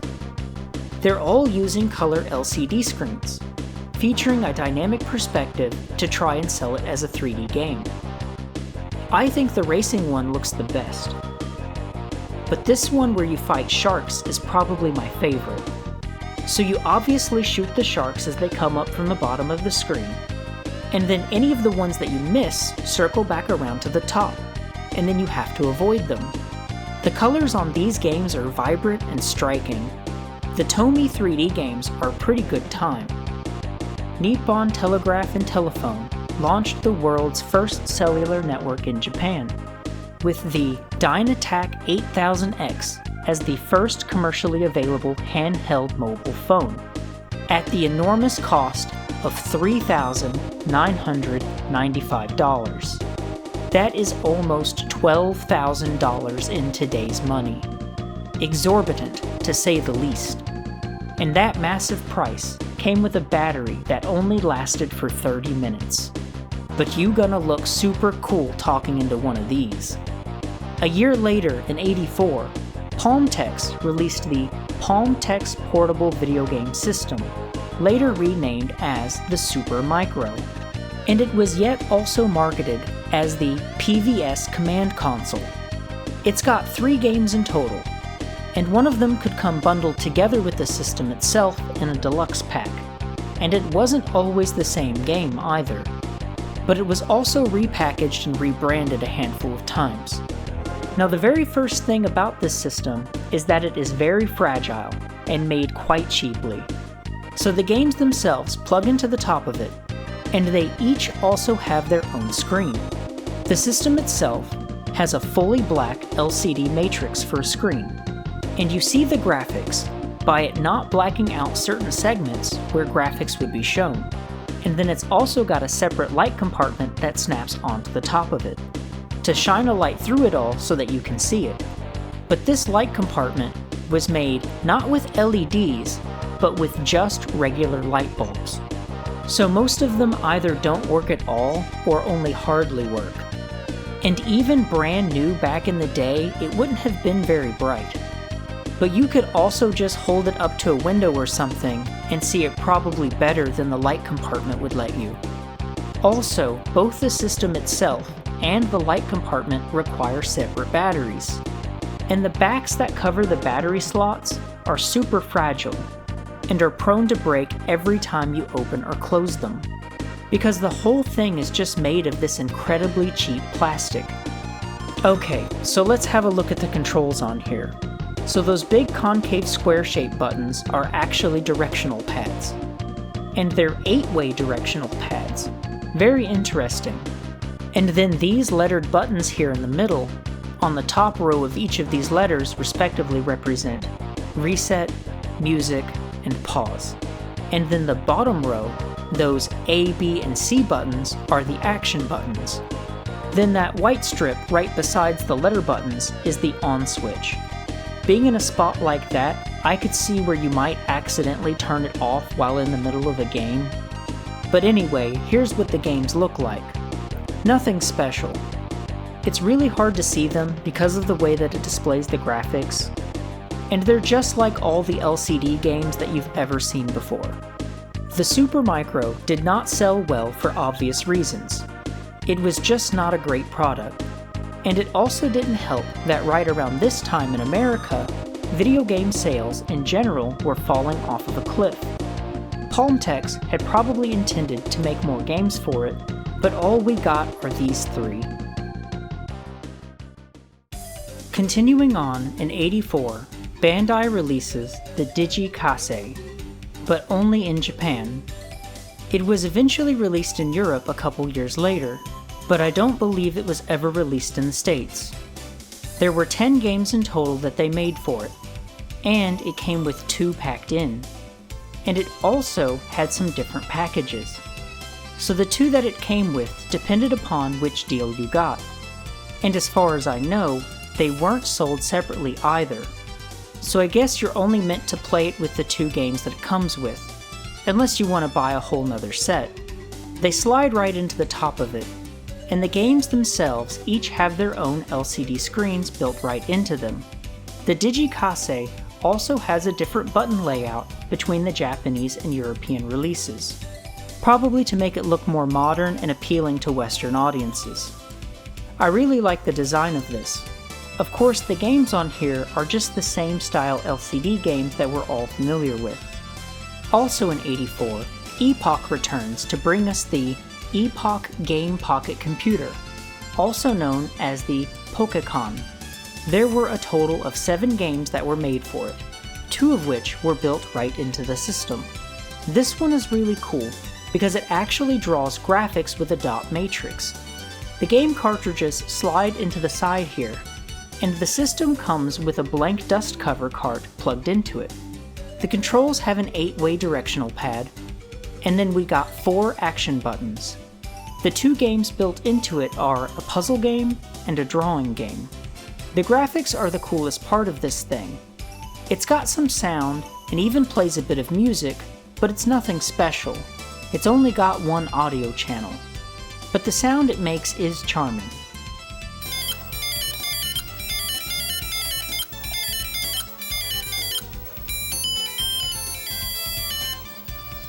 So the 5 additional games that you could get for it include Mahjong, Reversi, which is also known as Othello, Block Maze, which is a top-down action game, and this one called Sokoban, which is a top-down puzzle maze game, and lastly, Astro Bomber, which is a rail shooter. The system is cool, and the games aren't that great, but I do prefer these primitive dot matrix games over those LCD games with the static images. For as cool as this thing is, it did not sell very well, and it was quickly forgotten about. Nelsonic became notable for being the first electronics company based in the US to produce game watches, and they made a lot of good ones based off of popular game titles. We also got Pac-Man, and of course Donkey Kong, and Frogger, and also Qbert. In the early to mid-80s, Tiger Electronics started making games with LCD screens. The first ones have a design that very much resembles Nintendo's Game & Watches. They even made some that flip open in the same way that a lot of Game & Watches do. And then by the late 80s, they started using this more modern and now iconic design that the Tiger Electronics games have become known for. And they were just pumping these things out. Handheld LCD games were getting cheaper and cheaper to make. And making cheap handheld licensed tie-in games was quickly becoming a fad.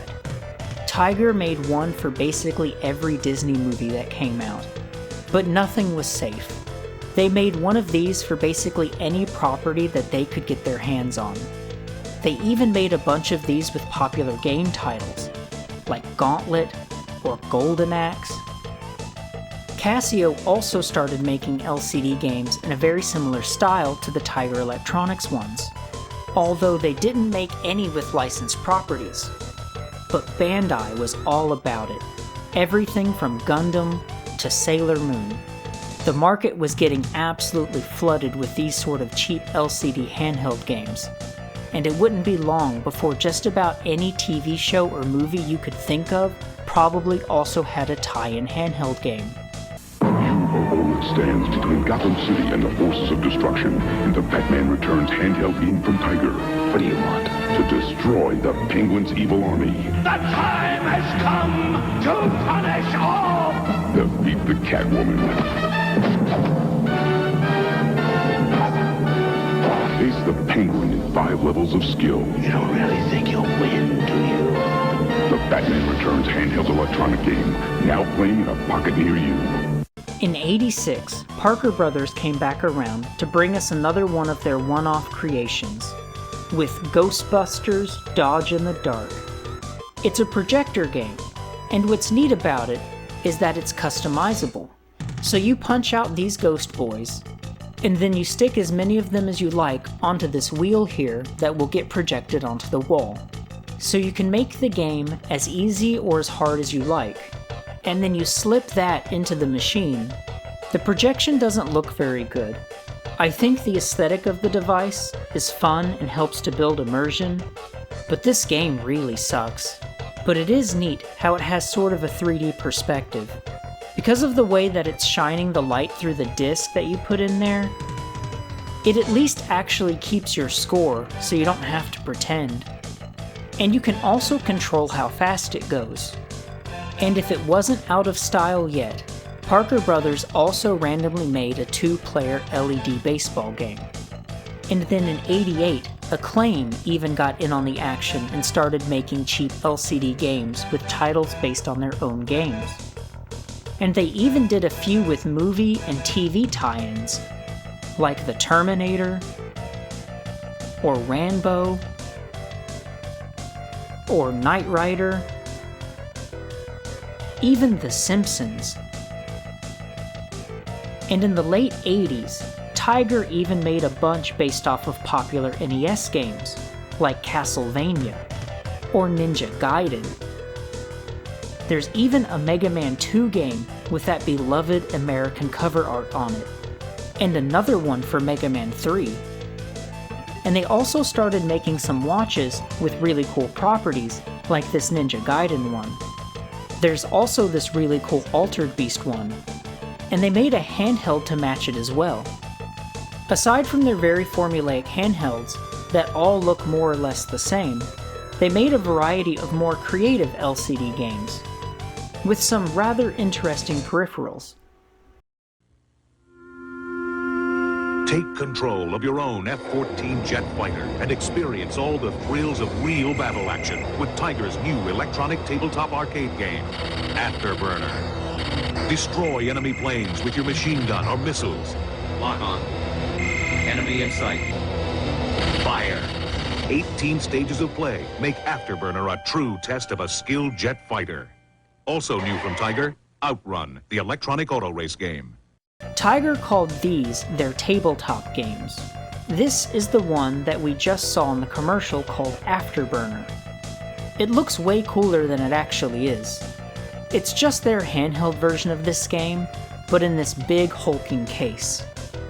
So you've got the joystick instead of the standard gamepad, and then you've also got a switch that's supposed to be for acceleration, but it hardly seems to make a difference.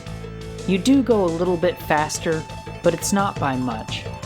And of course, it's got the same LCD screen as the handheld game.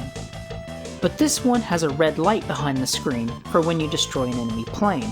And it's also got some fun sound effects, unlike the handheld version which only does those beeps. There's also another little screen that lights up when you get hit, and these buttons above it are purely for aesthetic, which definitely hits the mark. I think this whole thing looks really cool, and if you saw it in the box at the store, your imagination of it would be way better than it actually is. And of course the commercial also does everything but show you actual gameplay. And this contraption commits another sin by running on mixed batteries. That's a whole lot of juice for what this thing is. One set of batteries is for the screen and the controls, which is essentially the base game, while the other is for the extra lights and sounds. They also did another one of these tabletop games with Outrun, which was another popular arcade game that they also made a cheap handheld LCD game for. It comes built into this large toy shaped like a car, and you get to play the game with a steering wheel. They did a bunch of these tabletop things that are just a bigger version of their handheld games.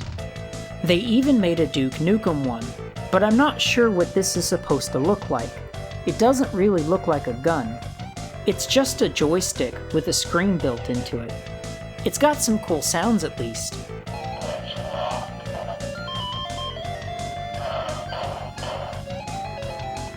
I really like this boxing game that they made. It's even got 2-player head-to-head. And then Tiger also made some of those 3D binocular-looking games. They also made a couple of these miniature light gun games. Here we got Mars Attacks, but they also made one for Sega's Virtua Cop. It's really neat seeing a light gun put together with an LCD screen. And then the gun also neatly stores flush in this little compartment. And then they also made this novelty item, which looks an awfully lot like a Pokédex. Shipping the electronic puzzle Pokemon. So Nintendo was still keeping on strong with their popular Game & Watch games. But they were about to bring the world of handhelds into a new age with their next project. On April 21st of 1989, the Nintendo Game Boy was released in Japan and would soon see its way to the West later that year. It was designed by Nintendo's R&D1 team, led by Satoru Okada, who had been at Nintendo since '69, and Gunpei Yokoi, who was the man behind the Game & Watch. The Game Boy features a dot matrix display to draw graphics, and then the controls were designed to be similar to the already familiar Famicom or NES controller. Apparently, ever since the drawing board, our two star players that were working on this were constantly at ends with each other, butting heads and each having a different vision for what they wanted their new handheld system to be.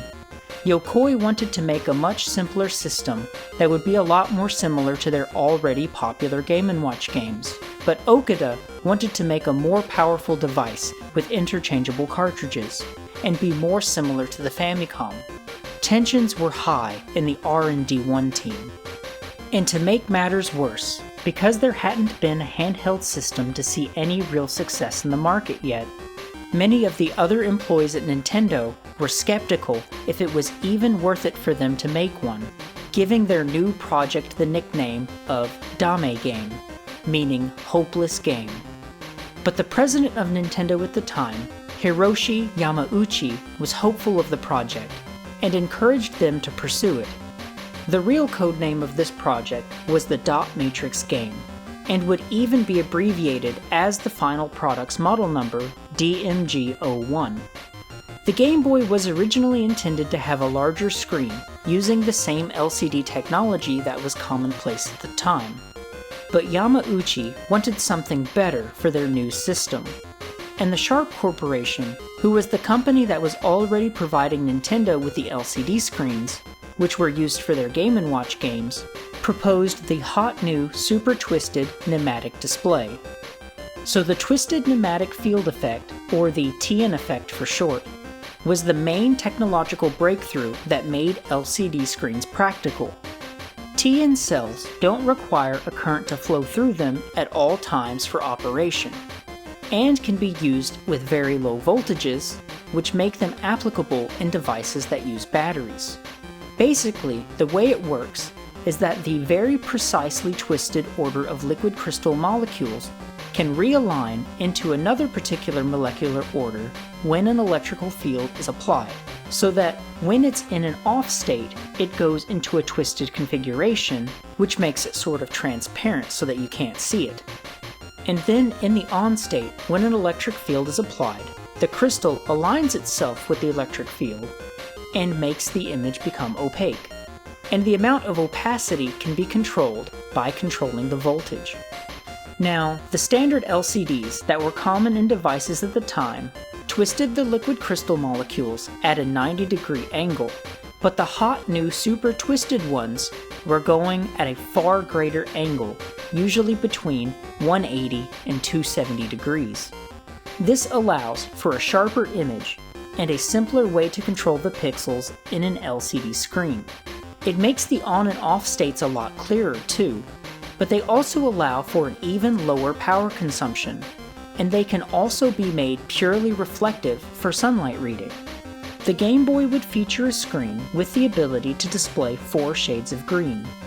The super twisted design was actually patented in '82, and the first prototypes weren't built until '84, so Nintendo's new handheld was going to have a cutting-edge display. But they didn't stop there, because the Game Boy also had a very impressive sound. It's got a total of 4 audio channels, 1 wave, 2 pulse wave, and 1 for noise. The Game Boy would also have the best sound out of any handheld game that had ever come before it. Now, Nintendo was also in the middle of the process of developing the upcoming Super Nintendo, and because of that, the team working on the Game Boy had to cut some costs. So it was originally intended to have a much larger screen, but the hot new screen tech was also quite a bit more expensive, so they decided to size it down. But they were already far enough along in the development process that the smaller screen just had to go in the larger casing that they'd already made. And then it was also initially going to feature a CPU that was similar to the one that was used in the Famicom, which would have made it easier to develop for and port games to. But while cutting costs, they had to go with a less powerful one. So Yokoi's design philosophy was to use mature technologies that were affordable and reliable, but to use them in innovative ways. The Game Boy was considered to originally have a backlit screen, but Yokoi wanted to keep costs down, and not having a backlight would also make the batteries last a lot longer. And the finished product would see up to around 30 hours of battery life from 4 AA batteries. Now that's really something. Another special feature of the Game Boy came about from the project that Okada had worked on in the early 80s. He had helped to develop this computer mahjong game, which featured cable communications between devices, and he wanted to bring that idea to their new project. They also believed that the appeal of any system was determined by the quality of its games, and with this in mind, Okada went on to make good development tools for third-party developers.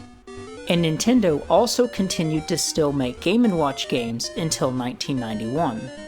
Super Mario Land was meant to be the flagship title for the Game Boy, and also be its pack-in game. However, Tetris was hot, and it looked really good on their new system with its simple graphics. And also because of how well known it was, Tetris became the pack-in title for the Game Boy's release everywhere in the world except for Japan, where they included Mario Land instead. They said it wasn't humanly possible, but now you can have all the power and excitement of Nintendo right in the palm of your hand. Introducing Game Boy. It's portable, it's in stereo, and its games are interchangeable. Plus, Game Boy comes with the outrageous new game, Tetris. And for head-to-head competition, use the revolutionary video link and blow your opponent away. Game Boy, only from Nintendo. Now you're playing with power, portable power. The Game Boy launched at a price of $89.99, which is a little over $230 in today's money. It went on to sell out its entire stock of 30,000 units within its first 2 weeks in Japan, and just a few months later, it would sell 40,000 units on its launch day in America, and would sell over 1 million units in the US alone only a few weeks after. So it was an instant success. Now, the Game Boy was actually a fantastic product for its time, but Nintendo also had something around 95% of the entire home video game market share at the time. So if anyone was going to find success with a handheld system, it was going to be them. And according to Okada, the Microvision was a huge inspiration for the Game Boy, and they were intentionally developing around its failures and limitations.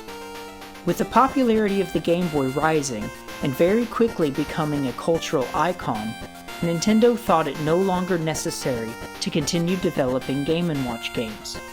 So in 1991, Mario the Juggler would be the very last game created in the Game & Watch series. You gonna buy the same old game, boy? Atari Lynx, the portable video arcade. Lynx, so packed with action. Racked with attraction. Stacked with more games for total satisfaction. It'll blow you away. Lynx, more fun and games from Atari.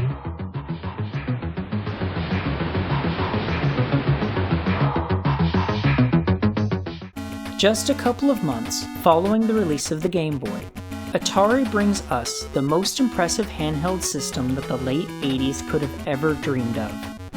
Released by Atari in September of '89 in America, and the following year for Europe and Japan, it was the first handheld console to feature a full-color backlit LCD screen. It was also the first handheld with the ability to zoom and scale sprites. This thing was really powerful. The system was developed at a company called Epix by a couple of guys that had been former designers of Amiga computers. Funny enough, the project name for the Lynx was the Handy Game, or the Handy for short, which also happens to be the name of that very historic pocket calculator. They had a really cool project going, but their company was facing a lot of financial difficulties. So our boys at Epix had fished their console around to prominent game publishers hoping for a partnership, including both Sega and Nintendo among others. Atari took them up and decided to change the name. At the summer of '89 Consumer Electronics Show, they demonstrated it as the Portable Color Entertainment System, but then later renamed it as the Lynx. Atari agreed to handle production and marketing, while Epix was to handle software development. But Epix declared bankruptcy by the end of the year, so Atari essentially ended up owning and being fully responsible for the entire project. And hilariously enough, Atari had to buy Amiga computers from their rival company Commodore in order to develop games for the Lynx. The Handy was designed to run games from the cartridge format, and the game data must be copied from ROM to RAM before it can be used. And because of all that, the games load up kind of slow. They also originally intended to develop an infrared linking capability, but went with a link cable system instead. And it even had this game with a multiplayer mode that could connect up to 8 players at once. But I wonder if anyone's ever actually done it before. It would certainly be a whole mess of link cables. The Atari Lynx launched at a whopping $179.95, which is almost $450 in today's money. And despite the insane price, it actually had a very successful launch. Atari reported having sold 90% of the 50,000 units that were available at its test market launch in New York. and by late '91, the Lynx had sold somewhere around 800,000 units. At first, the only thing that it really got criticized for was its abysmal battery life. This guy runs on 6 AA's, and it drains them completely flat in about 5 hours. But nonetheless, it was off to a great start.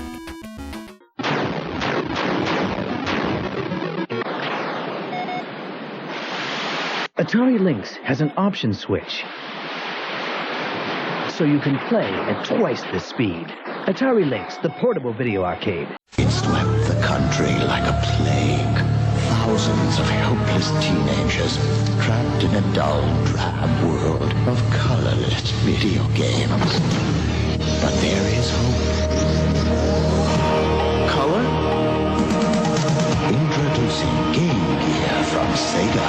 The full-color portable video game system that separates the men from the boys. Game Gear from Sega. Following right behind the Lynx, Sega releases the Game Gear on October 6 of 1990 in Japan, and in the following year for the West. The Game Gear would also bring a full-color backlit screen. It was built with similar hardware to their Master System, which allowed them to easily develop games for it. And they even made this first-party adapter that allowed you to actually play your Master System games right on your Game Gear. And it also had the ability to link systems together with a cable in order to play multiplayer games, which was quickly becoming a standard feature among handheld systems. The Game Gear was developed as Project Mercury, and was primarily designed to one-up the Game Boy, and be like a portable version of the Master System. The former lead of the Game Gear's development team, Hideki Sato, said that he saw the Game Boy's monochrome screen as a challenge to make their own full-color handheld. Now, the large case of the Game Gear was heavily criticized, but they actually designed it that way, trying to give it a similar shape to the modern Genesis controller. They thought that the curved surfaces and greater length would make it more comfortable to hold than the Game Boy. And just like the Lynx, the Game Gear also got a lot of flack for its own worse battery life. It runs on 6 AA's, and this guy eats them in somewhere around 3 to 5 hours. Those full-color backlit screens just needed a lot of juice. Now, to combat this, Sega made these rechargeable battery packs for it, and the Lynx would also get the hookup on battery packs. And both of these even could use an AC adapter, so now you can play your favorite portable system on house arrest. Excellent. Taking a page from Nintendo, they also thought that a puzzle game made for a great pack-in title, so Columns would come as the original pack-in game for the Game Gear. With a late start into the handheld console market, Sega rushed to get their new system made and to get it on store shelves as quickly as possible. And this had a lot to do with why the Game Gear was largely built as a portable Master System, but also in doing that, they could very quickly give it a full library of games. The Game Gear does, however, feature a vastly larger color palette with over 4,000 colors compared to the Master System's 64 colors. So the Game Gear was looking good. Now, before the launch of Sega's new handheld, the Genesis was seeing massive success, being marketed very aggressively as the cool kids console, firing shots directly at Nintendo wherever they could. And this style of aggressive marketing would naturally carry over onto their new handheld system. The Game Gear would see a lot of direct comparisons to the Game Boy in the vast majority of its commercials, often depicting Game Boy owners as ugly and stupid.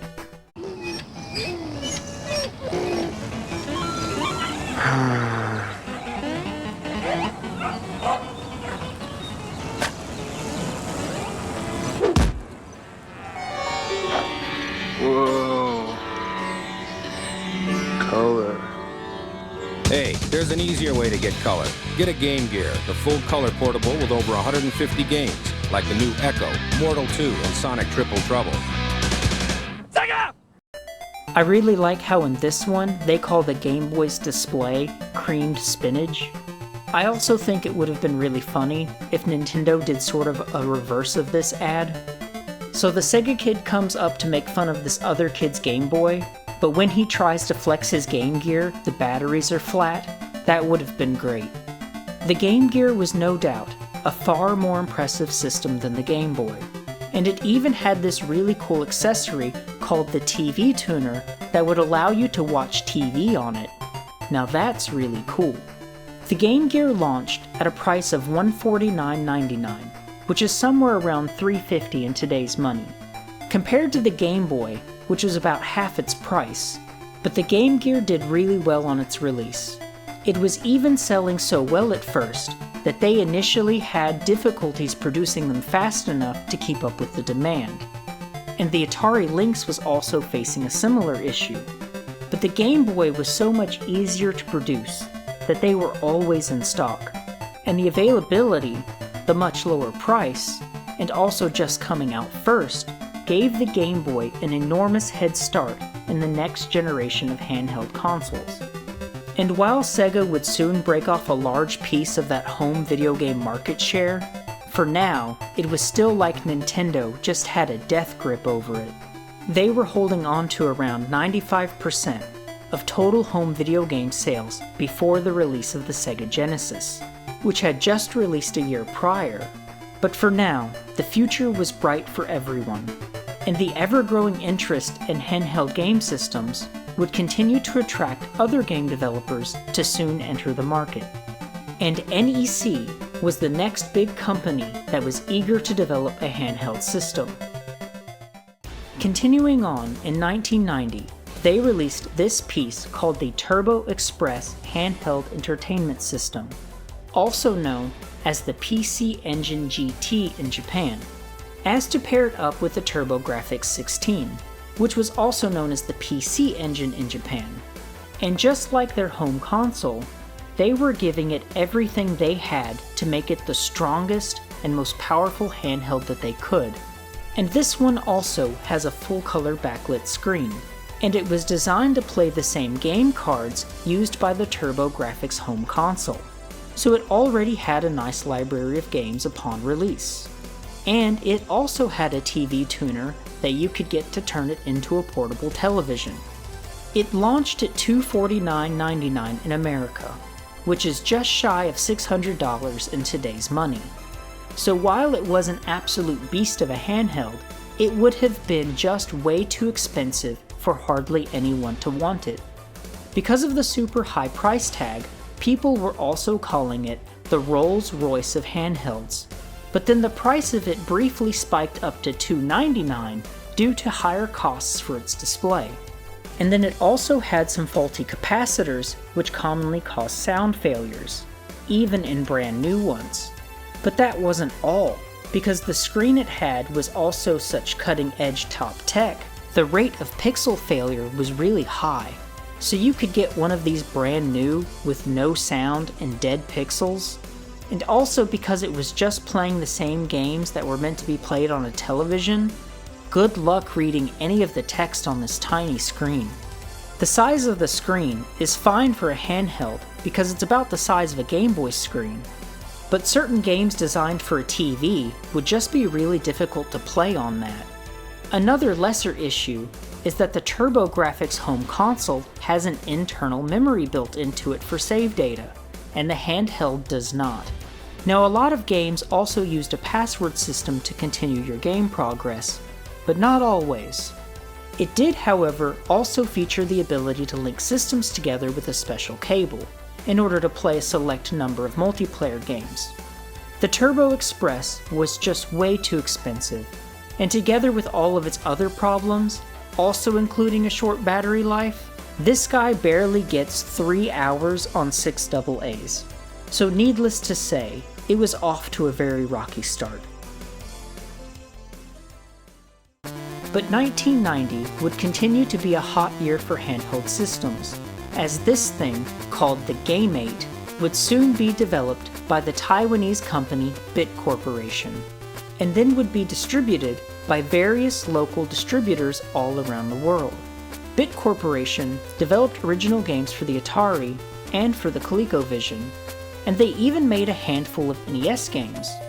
They also manufactured consoles that were essentially clones of other popular systems. And naturally, the GameMate would be strikingly similar to the Game Boy, even featuring that spinach green screen. Although it's not exactly a clone, it obviously comes in a very different casing, although it does have the same button scheme, even naming them A, B, Start and Select. And hilariously enough, its Taiwanese name, Pinyin, literally translates to Superboy. Very sus. The games, however, come on this card format, and they actually made original games for it. There's over 70 games in total that were ever made for the GameMate. But surely enough, many of the games are actually clones of popular titles like Tetris or Bomberman. And of course, this thing also has a link cable. There's no way to really know how well it did because it was mostly sold in foreign markets, and Bit Corporation would also go completely out of business just a couple years later. And yet still in 1990, another company tried to make a Game Boy clone. The Game Master was developed by the German company Hartung, where they also just called it the Hartung in Germany. In the UK, it was released by a company called Sistema as the Sistema 2000, who was a company that was known for making cheap LCD games, kind of like the Tiger Electronics of the UK. It also had various other names in other regions, like the Videojet, the Game Plus, the Super Game, and the Gametronic. And there could even be more than that I don't know about. It was the game of many names. So this thing's also got the same button scheme as the Game Boy, complete with A, B, Start and Select buttons. The games this time come on cartridges, like this one with the connectors freeballing and exposed. And instead of a spinach green display, this one goes with the classic black and white. And that's not grayscale, it's monochrome. It's only got a display of 64 by 64 pixels, compared to the Game Boy, which has 160 by 144. It's like an even worse version of the GameMate, and I'm pretty sure that it only has a single audio channel, because most games don't even have music. But the ones that do cut out the music whenever it plays a sound. It also only had about 20 games that were ever made for it. So the developers probably just intended to sell it as a cheap throwaway thing anyway, as an attempt to catch a piece of that hot new Game Boy craze. And in some regions, it came in this other design to even more resemble the Game Boy. But the fun didn't stop there, because there were even more Game Boy clones coming out from all over the place. This is the Game Child, also known as the Game Kid. There were quite a variety of these. It looks like a Game Boy, but they don't have interchangeable games. They've just got a single LCD game with those static images built into it. So it's not even a system at all, it's just a single handheld game. But something really interesting about it is that where you think the game goes is actually the battery compartment, and it runs off of just a single AA battery. And then the spot where you think the batteries go is just an empty storage compartment. There's about 20 different known games done up as a Game Kid or a Game Child, but there's probably more than that. In July of '91, Atari stepped up with the Lynx 2. It's the same console that plays the same games, with slightly better hardware, better battery life, and a new look. And it now comes with the ability to turn off the backlight. So you know you could get more than 5 hours out of the batteries, but not by much. And you could now get it for only $99, which is about $230 in today's money. This puts it around the launch price of the Game Boy, which would have made the Lynx the most bang for your buck at this time. But by now, it was suffering from third-party support. So Nintendo was the big game in town, and they required exclusivity with their third-party developers to not release games on other platforms, which meant that Nintendo had a lot of developers only making games for them. And then Sega was also the next big name, and a rising star in the video game market. So anyone who wasn't exclusive with Nintendo probably had some sort of deal with Sega. And of course, all of these different platforms would also be very different to develop for. So if you were already comfortable making games for the Game Boy or the Game Gear, it probably wasn't worth the investment to even get started on another platform. Also in '91, the Sharp Corporation, who was the company supplying Nintendo with both the screens and the CPUs for the Game Boy, started making these hot new personal organizers. They had actually been making these since the late 80s, so now you can play games like this, starting from 139. 91 would also mark the dawn of the second generation in digital cellular technology. The new 2G technology, called the GSM Standard or the Group Special Mobile, would be first launched in Finland and then later rolled out over the rest of the world. Millions of barcode warriors and wizards waiting to fight.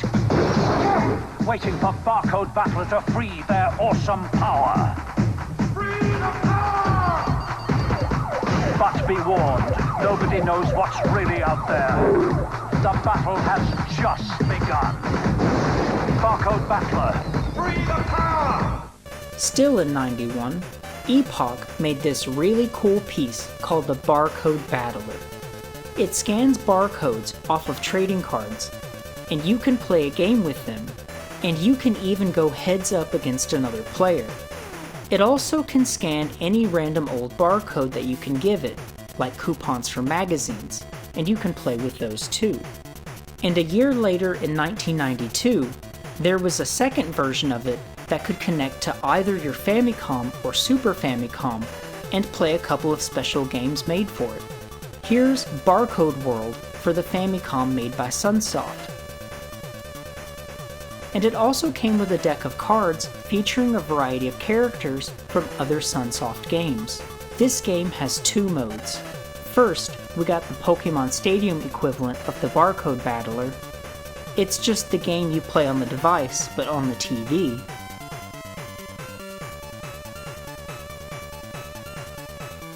And then we've got a single-player adventure mode. You can create characters by choosing a class, and then scan something to determine your starting stats. And then here we got the Super Famicom game, Barcode Battler Senki, which was entirely developed by Epoch this time.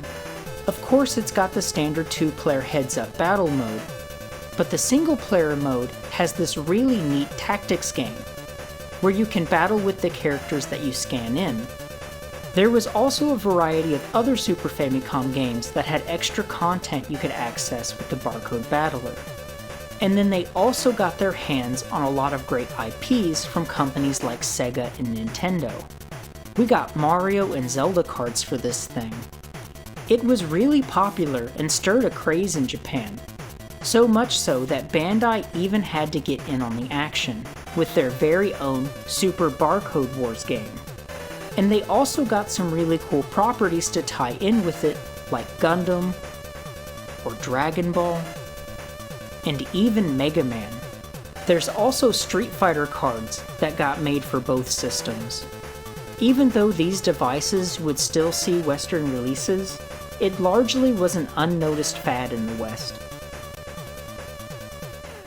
Continuing on in '92, the Watara Supervision, also known as the Quickshot Supervision, steps up to the plate. Designed to be yet another super cheap competitor to the Game Boy, and it was even called the Tiger Boy in Hong Kong and in Taiwan. But what makes this one cool is that it was designed with the ability to link up to a TV with this accessory. But here's what the games look like when you play them on a TV. So the 4 shades or colors get like inverted, and what should be white is black and vice versa. It's cool that you can play these games on a TV, but this is really hard to look at. I'd rather just not and use the handheld instead. Now it launched for about half the price of the Game Boy at almost $50, which is a little over $100 in today's money. It's a neat little system, and of course it's got the same button layout that we're all used to. The Supervision also has a nice little tilting screen, which is actually really nice, because you've got to get these things in good light to see them properly. It's a quality of life feature for sure. They also made another version of this thing without the tilting screen, that just straight up looks like a Game Boy. And then sure enough, it also came with a puzzle game as its pack-in title. The Supervision is a fine system, especially for its price. But what really held it back was the lack of any popular titles. And all the games that are on it are like super simple, bare bones sort of games. It did get some sparse third-party support, but the overwhelmingly majority of its library are all first-party games that all feel like cheap copycat Chinese bootleg type stuff. Something really funny though is that it was featured as a prize in a variety of TV game shows, like Legends of the Hidden Temple. It was even on The Price is Right. Feels bad to win this as a prize though. Now it was designed to be affordable, and here's what the cartridges for this thing look like. And the individual games would go for about $10 or so. And one guy from Electronic Games publicly stated, "It is still possible to be disappointed in a game that costs under $15. That really puts this thing into perspective. But it did at least have a sizable library, because they made almost 70 games for it. And there could be even more than that were exclusive to certain regions. And it wasn't long after the Supervision came out that the Game Boy would have a new deal where you could get it for about $60. So this thing really never had a chance to take off anyway. In '93, we see another knockoff Game Boy called the Mega Duck, which also has another hilarious name, as it was called the Cougar Boy in other regions. It was developed by Wellback Holdings, who was a company based in Hong Kong, and released by its Timelex International division. It was also released under various other brands all over the world. It's quite similar to the Supervision. Something that is neat about this one though, is that you could plug in a special controller and play 2-player games on it. And rather than coming with a puzzle game, it came with a 4-in-1 cart, with 2 of them being puzzle games.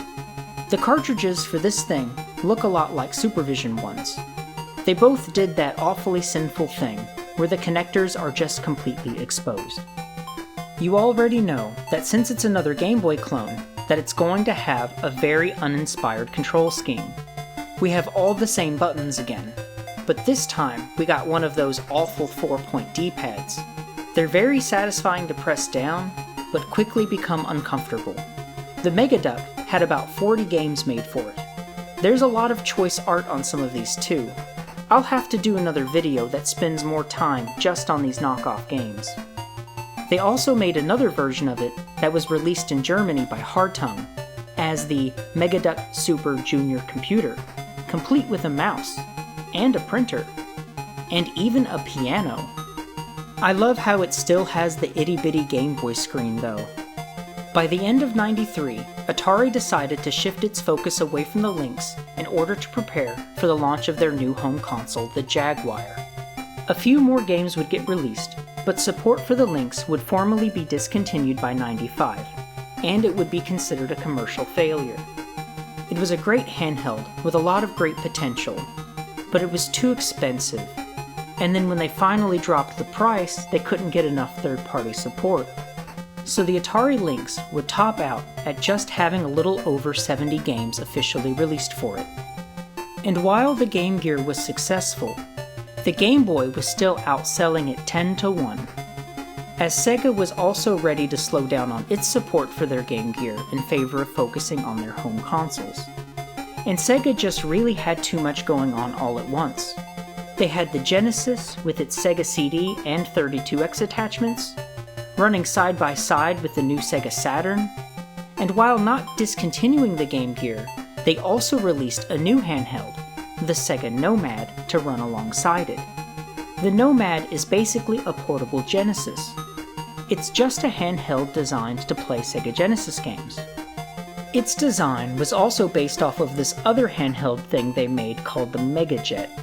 So the Megajet was a handheld device that played Genesis games, but it didn't have a screen. It was only available for rent on Japanese airline flights. You would plug it into the armrest on your seat and play it off of the little television that was also built into the seat. The Nomad was exclusively released in North America. It sold at $179, which is like $370 in today's market. That's a lot of money for a handheld, but it does play the entire Genesis library, minus the 32X and CD games. It's also got the 6-button Genesis layout, so you can actually play all of those Genesis games. And it features a nice backlit screen. And for that price, it better. It also has a controller port, so you can plug in a regular Genesis controller and play multiplayer. It can also, hilariously enough, use a lot of the Genesis accessories, like the Sega Activator. But would you still hold it, or set it down while doing the motions? It can even use the Sega Channel and X-Band add-ons. But it's not compatible with the Sega CD, the 32X, or the Sega Power Base Converter. But you're also not really looking to hook all that extra stuff up to your handheld. It can also be powered by an AC adapter, and of course, it had a battery pack that you could get for it. But if you dare to run this beast on batteries, it drains 6 AA's in just 2 or 3 hours. The Nomad actually sold over 1 million units, because the Genesis was very long-lived in America. Just a year prior, back in 1994, these Game Wizard devices started making a run as another one of those cheap cart-swapping things, with the LCD screens built right into the individual games. So the games weren't sold individually, they would also come bundled with the Game Wizard, but you could, however, play any of the games from any of the other Game Wizard devices. It didn't have to be the one that they came with, marketed with the premise that you could trade games with your friends. And it wasn't long before they got their hands on all sorts of popular IPs, like Star Wars or Power Rangers. I actually had this one for VR Troopers. How about classic Universal Studio monsters? Even that movie The Mask had a tie-in Game Wizard. And that 4-point D-pad returns. We also have button layouts to much resemble the Game Boy. We have the A and B buttons, but instead of start and select, those are the power and mute buttons, cleverly placed to make you think that this device is more than it actually is. And you already know what these games are like, but the best part about these things is just the novelty of the properties that they're tied to. A very important piece of tech known as the IBM Simon Personal Communicator would also be released in '94. For just short of $900, it's a handheld touchscreen PDA. Many people refer to this as the first smartphone, even though the term had not been coined yet. Aside from its glowing spinach display, what made it special was the ability to run third-party applications by inserting one of those old PC cards, or by downloading the app to its internal memory. But $900 in '94 is about $1,900 in today's money. Another important device in mobile phone history is this guy called the Haganook MT2000. It's the first cell phone to have a pre-installed game, with this Tetris-looking game. Nelsonic was still looking to make those game watches in '95, like this iconic Power Rangers one, but they also made some using the titles of popular Super Nintendo games, like Super Mario World. And the Star Fox one is really cool, not bad for a watch game. Also in '95, Nintendo started making these Play It Loud Game Boys. It's the same system, just with some new casings to choose from. There's even a transparent one. I really like that. Also in '95, Bandai released this neat thing in Japan called the Design Master Denshi Manga Juku, which translates to Electronic Manga School. It's a touchscreen device. It's got 8 total games that were ever made for it, and half of them are not actually games at all, but are these art program design games as they're called, as it was far more intended to be a drawing toy. And then the novel idea behind it is that you can connect a design cartridge to a game cartridge and plug all of that in together, which will allow you to edit some of the graphics of the games with your drawings, which is really a fun idea. And then combine that with some popular properties like Sailor Moon or Dragon Ball Z. So in this Dragon Ball Z game, you can draw your own fighter, and then you allocate stats to particular regions of the illustration. Then battles consists of taking turns, attacking each other's sections like a kind of battleship game. There's even a Mega Man game on here. It's a cool idea to be able to edit the graphics of the games, but all of the games are just turn-based battle games. There's still some fun to be had with this though, but it is quite jank. Nintendo swings back around in '96 to deliver an actual redesign of the original Game Boy. The Game Boy Pocket is a slimmed down version of the system that now could run on just 2 AAA batteries, but it only gets 10 hours of play out of those. I actually like the smaller Game Boy a lot better. I think it was a lot more comfortable to hold, at least as a child. I always thought the original Game Boy was really big, but as an adult, the smaller Game Boy might feel a bit cramped. A lesser known fact about these is that it actually had an improved version of the CPU, and the video RAM was moved to the system on chip for faster access. One effect of that is that it eliminates the blurring of moving sprites known as ghosting. It originally only came in a silver case, but then was later sold in a variety of colors. What do you get when you cross a tiger with a hedgehog? Electronic Sonic! It's Tiger's new Sonic the Hedgehog handheld game. Sonic fun for kids on the run.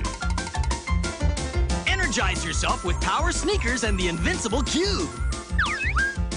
Use the supersonic spin attack to smash Dr. Robotnik's evil robots. Sonic the Hedgehog, supersonic fun for kids on the run. New from Tiger. Tiger Electronics was still banging out those cheap LCD games, with just about every property you can think of. I think it's really funny how all the Sonic games got one. Even Sonic 3D Blast got a Tiger Electronics game. But they would occasionally attempt something more creative, like this party game that they made a really big deal about. It's basically a fancy version of Magic Square.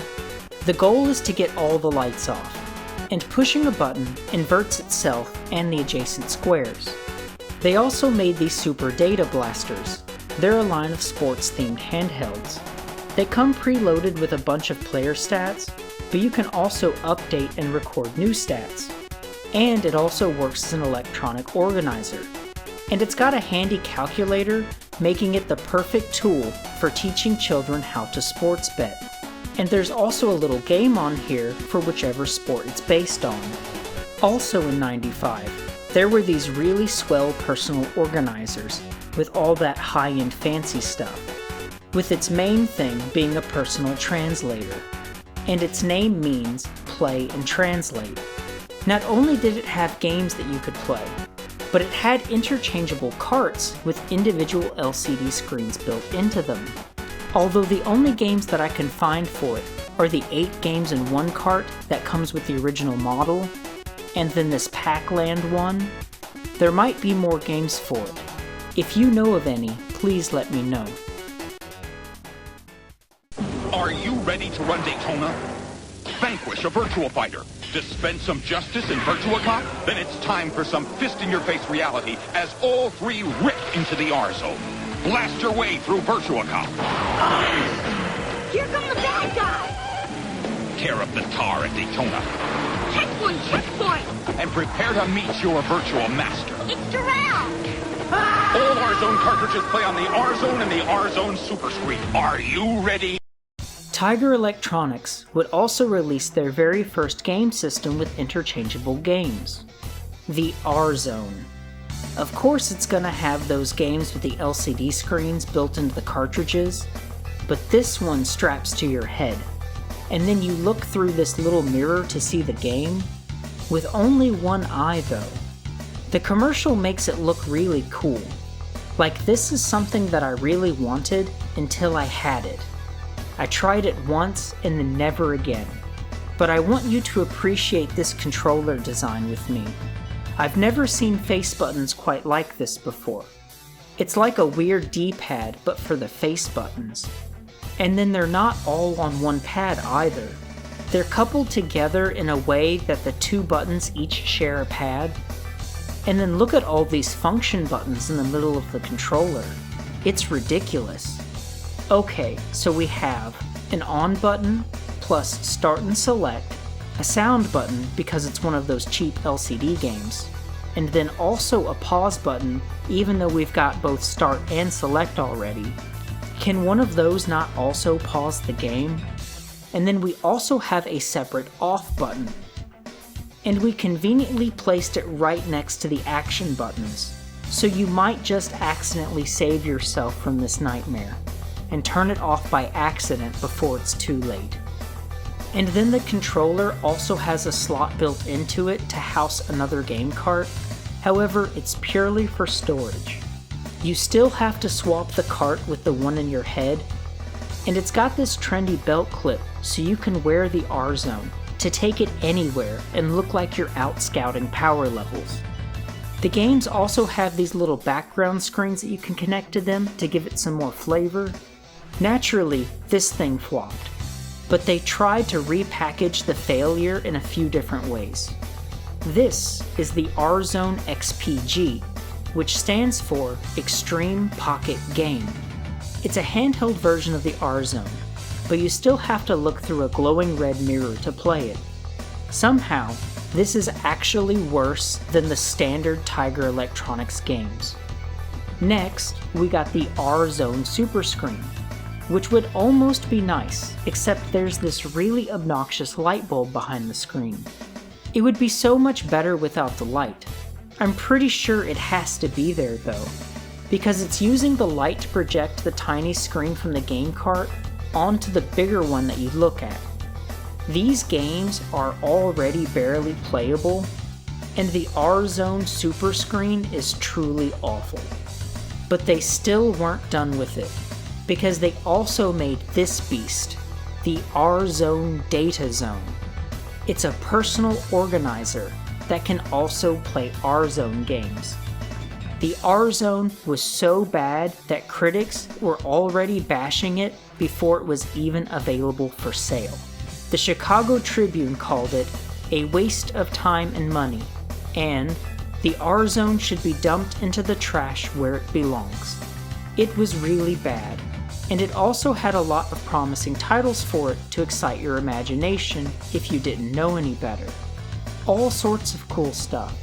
We got Star Wars, and VR Troopers is really fitting, as this was sort of a pretend virtual reality thing. There's also a bunch based off of popular games, like Primal Rage or Mortal Kombat. How about Nights into Dreams? Or Panzer Dragoon? There's also one for Battle Arena Toshinden, which came bundled with the Super Screen, so the R-Zone had the potential to be really cool.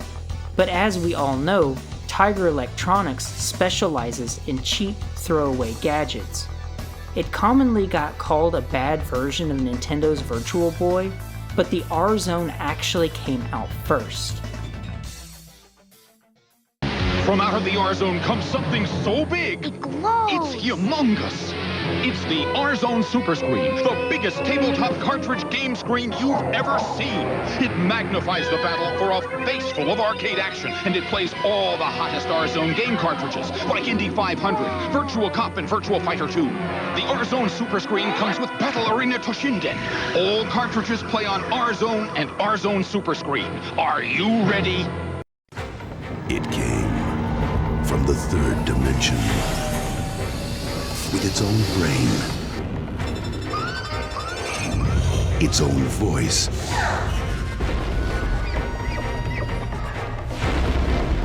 its own legs.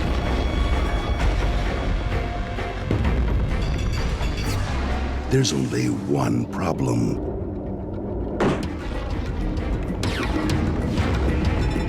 It needs your eyes. Virtual Boy. See it now in 3D. And sure enough, later in the same year, Nintendo would also spectacularly fail with their very own virtual reality system. The Virtual Boy was also released in 1995. It's a tabletop game that displays in stereoscopic 3D, which is a fancy way to say that it creates the illusion of depth with a binocular effect. So you look into it like a pair of binoculars, and each eye will see a different image, which makes the games almost look 3D. It's a novel idea, but it was very poorly implemented, and sort of on purpose actually. You see, the Virtual Boy, or its project name, VR32, had been in development for about 4 years leading up to its release. And during that time, the N64 had become a far more exciting project. So a lot of resources were then reallocated to the 64's development. The system was downscaled quite a bit to cut costs, but also for potential health concerns. The people testing this thing weren't having the best time, but Nintendo already made an agreement to use this stereoscopic 3D stuff. So rather than just canceling the project, they had to put something out there, and they weren't really all that invested in it. And just to get it over with, Nintendo pushed it out to market in an unfinished state. Now all the way back in '85, this red LED eyepiece tech that they called the Scanner Linear Array was developed by Massachusetts-based Reflection Technology Incorporated. They built a prototype device called the Private Eye with a tank battling game to show off to potential investors, but nobody really wanted anything to do with it. Mattel, Hasbro, and even Sega turned it down. But the man, the myth, and the legend, Gunpei Yokoi, took them up. He saw this as a unique technology which would enhance Nintendo's reputation as an innovator, and competitors would find it difficult to emulate. Yokoi also decided to stay with the original red LED design, as a color LCD system would have made one of these go for over $500. It also originally had a head tracking feature, but this was also removed. And not just to cut costs, because they had a lot of concerns about motion sickness and the risk of developing lazy eyes in young children. And in 1995, Japan set forth a new Product Liability Act. And as you know, of course, we can't be liable for anything. So the head mount was converted into that stationary tripod thing that we all know it for today. Gunpei Yokoi said, "We experimented with a color LCD screen, but the users did not see depth. They just saw double. Color graphics give people the impression that a game is high-tech, but just because a game has a beautiful display does not mean that the game is fun to play. Red uses less battery, and red is easier to recognize. That is why red is used for traffic lights." He also never intended to allow the Virtual Boy to release in its final state, but Nintendo just needed it over with so that they could focus on the 64. Despite all the cost cutting, the Virtual Boy still released at a high price of $179.95, which is about $370 in today's money. Nintendo also had really high expectations of the Virtual Boy, which is strange for how rushed it was. They also spent a ton on advertising for it, something around $25 million. The commercials do make it look cool, but they also don't show you any gameplay. The idea behind these ads was to make it look like the next evolution in games. The commercials are quite cinematic. There is, however, this Wario Land commercial where they actually show you what the graphics look like. He's the epitome of evil. And he's on the prowl in the third dimension. It's Wario. The diabolical one has gone 3D, where evil runs deep and danger comes out of nowhere in the most incredible adventure ever seen on Virtual Boy. It's Wario Land, a 3D game for a 3D world. Wait till they get a load of me! Something else they did to advertise it was they had them for rent in Blockbusters. It was $10 to rent, and then you would also get a coupon for $10 off of a Virtual Boy if you wanted to buy one. But this may have done more harm than good, because I imagine just about everyone who rented one was right away done with it. It did so bad that only a year later, Blockbuster started selling the Virtual Boys they had for only $50 each, just to get rid of them. Now before we look at a few games, let's have a close look at this controller. It's got 2 D-pads to do like the dual stick thing for 3D games. But I guess Nintendo wasn't ready to use sticks yet. And then we've got the traditional A, B, start and select, placed in such a way as to make the controller completely symmetrical. It's also got L and R buttons on the back to act as triggers. The crazy long handlebars make it a better match with the legs of the tripod. I don't know if that's on purpose, but either way, this controller is ugly as sin. There were only 22 games ever released for it, and only 14 of those would see a release in America. There were some more games planned, including some that got announced, but they never got released because the entire system would quickly be discontinued hardly after even a year from launch. So from the games that we do have to look at, here's Mario's Tennis. It was the game that it came with, and it's one of the few that actually does something with its pseudo 3D technology. This one, called Red Alarm, is a lot like Star Fox.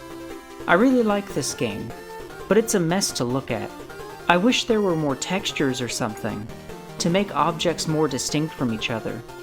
It isn't as bad as it looks once you get used to it, but by the time you get used to it, it's probably time to stop. Mario Clash is like a classic Mario Bros. Game, now with foreground and background parts of the stages. It's got a neat perspective. It's a really cool idea. 3D Tetris is one of the games for this that people usually talk about. It looks cool until you play it, because it's really slow and super tedious. They also made another Tetris game called V-Tetris, which is just regular old Tetris. But this one was only released in Japan. Vertical Force is really cool. You go up and down to get above or below different objects and enemies. It's a neat take on rail shooters, and it's a fun game too. And it makes use of the 3D effect in a creative way. And then here's that Wario Land game that they showed us in the commercial. It's a fine game.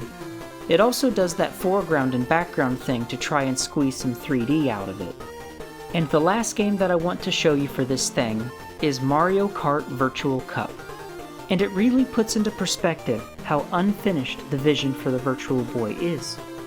This entire game is only time attack.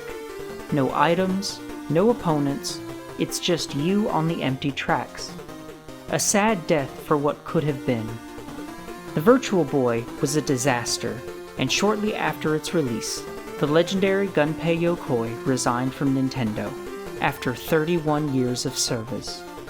Yokoi said in his own words that he did not leave because of the Virtual Boy, but because he wanted to continue his life, forever coming up with new ideas and making toys for them.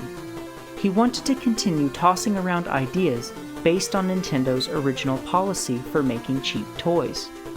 However, as profits increased, this became less and less possible. And that was the real reason that he left. In 1996, Merlin returns as the 10th quest. And this time, it's finally got a screen. The number pad is so stylish now that you might not even recognize it as such. Merlin returns to give us such epic and thrilling AAA games like Tic-Tac-Toe, Shell Game, Guess the Number,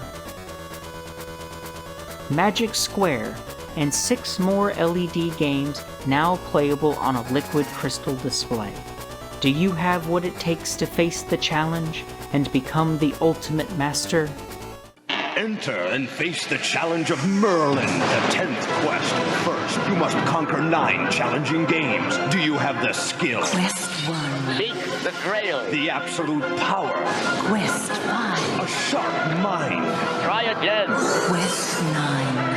Well done. Only then can you unlock the final challenge, the 10th and ultimate quest to become... Excellent. The Master. Yes! Merlin, the 10th quest. Face the ultimate challenge. Also in '96, Koei released this neat thing called the Paso Go. It's like a Game Boy with interchangeable cartridges. There's at least 11 different games for it, and they're all variations of Go, like different opponents to play against, or different teaching tools to learn from. Also in '96, we see the release of the Motorola StarTAC as the very first flip phone, which would soon become a cultural icon. And in the same year, PDA cell phones were starting to get a lot more advanced. This Nokia 9000 was released in '96, and these bad boys are really cool, because they open up to reveal a larger screen and a full keyboard. Aside from being a cell phone and having all that personal organizer stuff, it could also connect to the internet to send emails and fax. And it also had a built-in web browser. This guy launched in the UK for £1,000, which is somewhere around £2,500 in today's market, which is then about 3,000 American dollars by today's market. Cutting-edge technology always comes with those cutting-edge prices. Hey, wanna play a game that's really challenging? Like what? Like Bop It! It commands, you obey! Bop it. Twist it. Pull it. Come on. Man, that looks easy. Sure, it looks easy, but it's not! Whoa, it's getting faster. If you can't keep up, you lose! You blew it. My turn. Once you get your hands on Bop It, you're not gonna want to stop it! Fast-talking electronic Bop It! Battery's not included. '96 would also see the rise of another cultural icon, as the hot new Bop It comes to tell us how it wants to be touched. Arguably the best Simon-style game that this world has ever seen. Rumor has it that the original version may have actually sounded something like this. Oh, you gotta go zip zop zoobity bop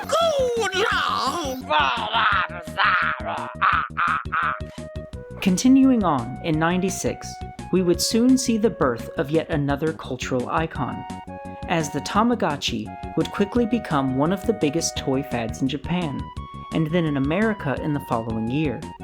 The name Tamagotchi means egg watch.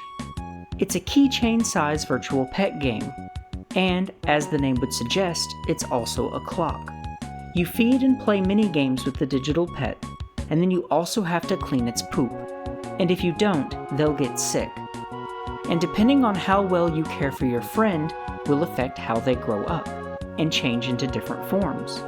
They even die from poor care as well as old age depending on the different versions. Tamagotchi was heavily marketed towards young and teenage girls, but just a year later, they would design one for boys too. Digimon. New monsters, can't you see? Digital reality. You teach your beast to fight. So train him day and night. Prepare to Digimon. And face your foe direct. When you battle, connect. So let the fight begin! And may the best beast win. Prepare to Digimon. Prepare to Digimon. The fight goes on and on. Prepare to Digimon. Digimon, the battling digital monster, each sold separately from Bandai. The first digital monsters would be released on June of '97 in Japan, and later on in December of the same year for America. Before being called the Digital Monster, it started off with a name derivative of the Tamagotchi, going by the Otokochi, and then they wanted something a little edgier for the boy demographic. The name was then changed to Capsule Zaurus, like capsule dinosaurs. They liked that one, but felt it may have been too similar to other pre-existing toys, and could be seen as infringement by other companies. So they then came up with calling it the Digital Monster. The designs for the monsters were inspired by dark-style American comic books, like Spawn and Hellboy, with the very first monster designs being Agumon and Tyrannomon. The original Digimon game functions like a pet where you feed them and you still have to clean up the poop. But unlike the Tamagotchi, the Digimon are all about training and battling. And what made these really cool is that you can connect them to another device and battle your Digimon against each other. The Digital Monster would quickly become massively successful. And in '98, Bandai would make the next version of the Digital Monsters known as Pendulums, where they added the iconic shake counter into it. There were a few different ones that each had different Digimon in them, and another cool feature with these is that you could combine Digimon. Digimon! Prepare to Digimon, the original digital monster. How well you train him determines the monster you get. Yeah. Train into Shadowbox, to battle. And when you've taught him enough, Prepare to Digimon! challenge another Digimon. And if you've taught your monster well, he'll be victorious. Are you prepared to Digimon? Digimon, each sold separately.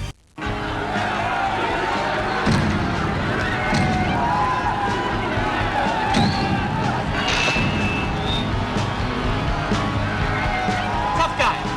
Little help here.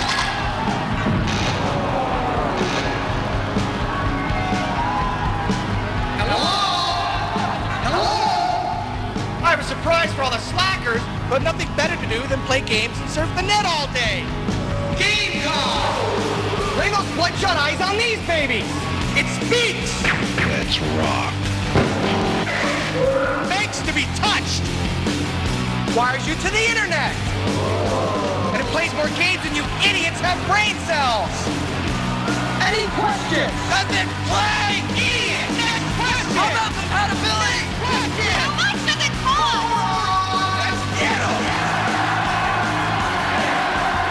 Gamecom, the ultimate portable gaming system. In '97, Tiger Electronics steps out from the shame of the R-Zone and once again tries to hit it in the big leagues with their newest handheld system, the Gamecom. But this one's interesting. First, its most prominent feature is that you can connect it to the internet, and it's got a touchscreen. The controls don't look all that awful either, but it seems that they really like this idea of pairing up those face buttons, because this time they've got them coupled together in these grooves. I would much rather those grooves be convex rather than concave, because having the buttons inside of that little hole makes them require a bit of extra work to push in, and it can be quite uncomfortable. The Gamecom was revealed at E3, and this time the Chicago Tribune said that the Gamecom was the most interesting handheld device on display at the event, describing it as a Game Boy for adults. Tiger was confident in their new system, so much so that they said the Gamecom would change the gaming world as we know it. It launched at a price of $69.95, which is about $140 in today's money. Not bad for what it was trying to be. And it came with Lights Out as the pack-in game. Remember that thing that they made that's just basically Magic Square? Puzzle games usually do make for great pack-in titles though. It didn't, however, come with internet connectivity right out of the box. It needed an internet access cartridge and a special Gamecom modem, which wouldn't be released until a month later. This thing was also Tiger's biggest product launch ever. They even made a whole website for it, and ran a series of expensive commercials. What's there to do? Nothing. Did that yesterday. I miss Wheel of Fortune. Could I tempt you with a little Gamecom? Games on demand. Are we allowed to demand? Wheel of Fortune! Give my right wing! Casino game! Casino game! Ooh, a touch screen! How divine! Arcade classics in the 500. I hear Gamecom. I'm out of here. Gamecom, the ultimate portable game. Now rather than being spinach green, the screen is instead black and white, and is much larger than the Game Boy's, and it has a higher resolution. It also featured a built-in calendar, calculator, and phone directory, as an attempt to market it as a personal organizer for the older demographic, which also means that it's got some built-in memory to save not only personal data, but game data can save directly to the system itself. The device is powered by 4 AA's, and there was also an additional AC adapter that you could buy for it. It also could directly connect with another game comm with a serial cable for multiplayer. And it's also got 2 cartridge slots, which is quite interesting. They really liked that idea of being able to store an extra game in the system itself, as they did a similar thing with the R-Zone. But both game slots would actually be used in tandem, as you would need to plug in both the game you were playing and the modem cart in order to play online. The game comm also got some really cool titles, like Mortal Kombat or Duke Nukem, and even Resident Evil. And Sonic Jam is on here too. But before you get excited, this is what it plays like. It's so slow that it is hardly even playable. Here's that Mortal Kombat one, and it's fine. It's not too bad actually. Damn, like the second time.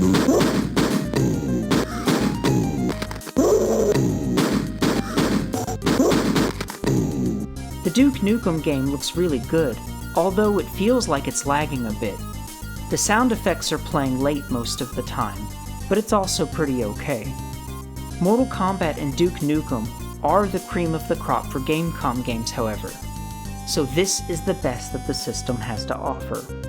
It's not impressive in any capacity, but it's fine, especially for the price.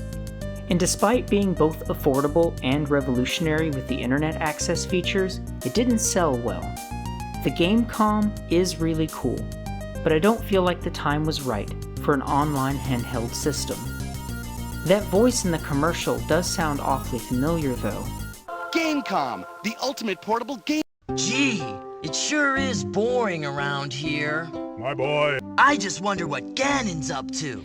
Also in '97, Tiger would try to cash in on the virtual pet craze and make their own. These are called Gigapets, and they're just a less interesting Tamagotchi. You can't even battle them.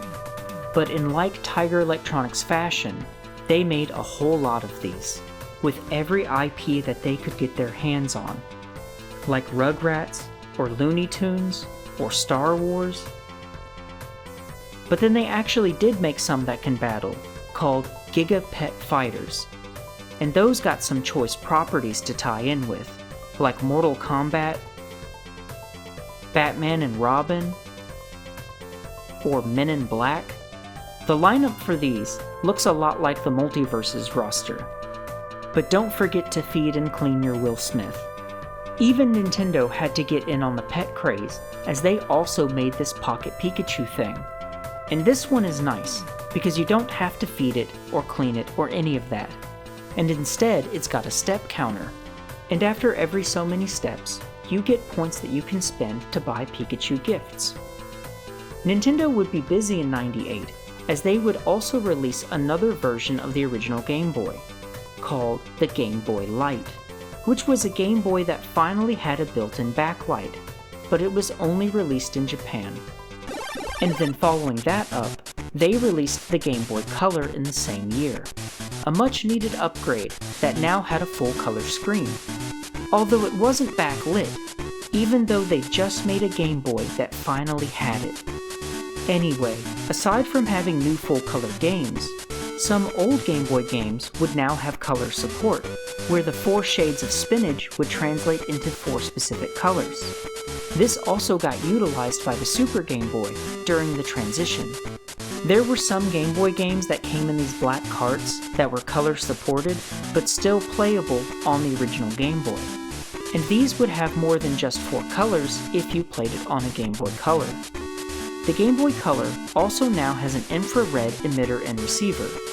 It didn't get used a whole lot, but some multiplayer games had special features for it, like Mystery Gift in Pokemon, or this Mission Impossible game, would let you turn the Game Boy into a TV remote, so you can pretend to be a spy and mess with people.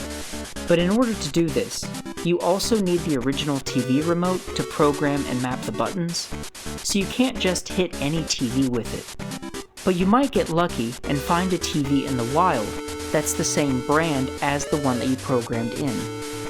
The Game Boy also had some other really fun peripherals, like the Game Boy camera, which could take low-resolution pictures and then connect to a Game Boy printer to print them out on this receipt paper.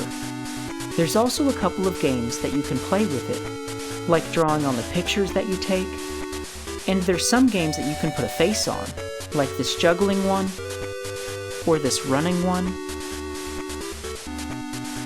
The Game Boy even had a fish finder sonar. Bandai made this.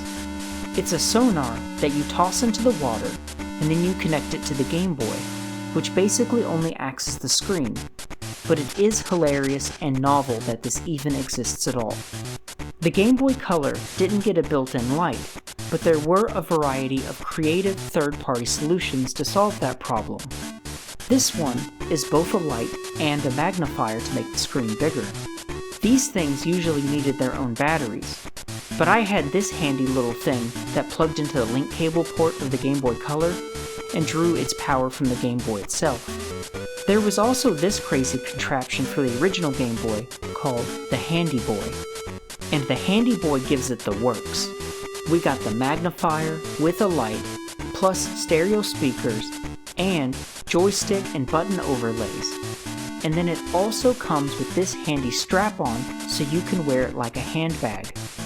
But there's also yet an even bigger contraption for the original Game Boy called the Booster, and it turns your Game Boy into an absolute beast. It runs on C batteries, but the Game Boy can also run off of the power of the Booster with its AC adapter port. And then it's basically just a bigger version of the Handy Boy. It's hilarious and insane how big this thing is. Now this one was cancelled, but the Game Boy almost had this thing called the Work Boy, which would have allowed you to plug in a keyboard and use your Game Boy like a computer. And the Game Boy also had a barcode scanner with its own barcode battling type game. But I believe this is completely unrelated to those other ones that we saw from earlier. The Game Boy Color also had a mobile phone adapter that allowed you to use the network from your mobile phone to play a few games online, like Pokemon Crystal and Mario Kart Super Circuit, and it also had a mailing system and a web browser that you could use on your Game Boy. There was also, hilariously enough, a sewing machine attachment for the Game Boy, where you can use the Game Boy to program sewing patterns. There was also an additional piece and game that you could get which would allow you to embroider Mario characters. Another crazy attachment for the Game Boy was this one that could connect to your moped and interface with its computer. It can run diagnostics and even unrestrict the speed, and we're not done yet because there was also an oscilloscope attachment for the Game Boy, so you can use it to diagnose electronics and test voltages. It's absolutely crazy what all the Game Boy had attachments for, but there was also this bizarre thing that was only available in hospitals, where the Game Boy connects to a pair of headphones along with a mask that releases gas to sedate children before surgery. The Game Boy went crazy, and despite all the mixed reviews and criticism for the original Game Boy's monochrome graphics, it still sold out the Game Gear and the Lynx by a landslide. The Game Boy and the Game Boy Color sold an estimated 118 million units combined. That is insane. The Game Boy was massively successful and incredibly long-lived. From '97 onward, Nokia would feature the iconic Snake as a playable game on their cell phones. And '98 would see the very first downloadable content sold to mobile phones, as ringtones would now be purchasable by compatible devices. Hey, Hey, what do you got there? The video game has over 200 games. Cool, 200 games? That's right. Over 200 games can be yours with Pro 200, the greatest bargain in computer game history. 256 action-packed games all in this one compact unit. And with 15 skill levels for each game, there are more than 2,000 ways to play. Through this special TV offer, you can get the Pro 200 for just $19.98. That's less than 10 cents per game. Play games like Space War, Ping Pong, Race Car, Shooting Attack, and much more. This new computer chip technology replaces older cartridge games forever. Never ever buy those expensive cartridges again. You'll get the Pro 200 with over 200 games for only $19.98, a fraction of what you'd pay for those older systems. But that's not all. The Pro 200 is also a full-function calculator and is not available in stores. Here's how to order. For fast delivery of Pro 200 with over 200 computer games, call 1-800-306-5100. The Pro 201 would also unveil itself to the world in '98.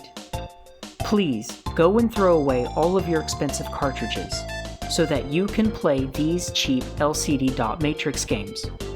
Now let's see, what game are they even throwing away there in the commercial?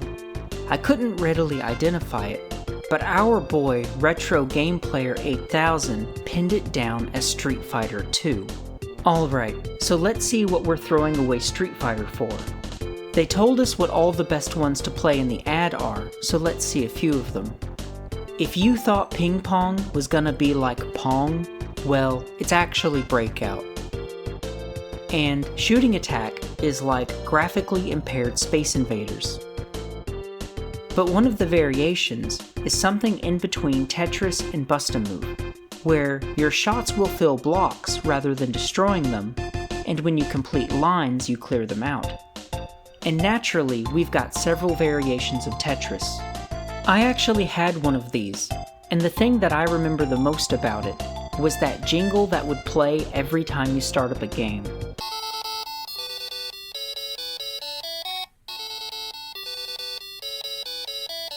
And it's also got a calculator function, so you can take it to school and pretend that it's not a video game.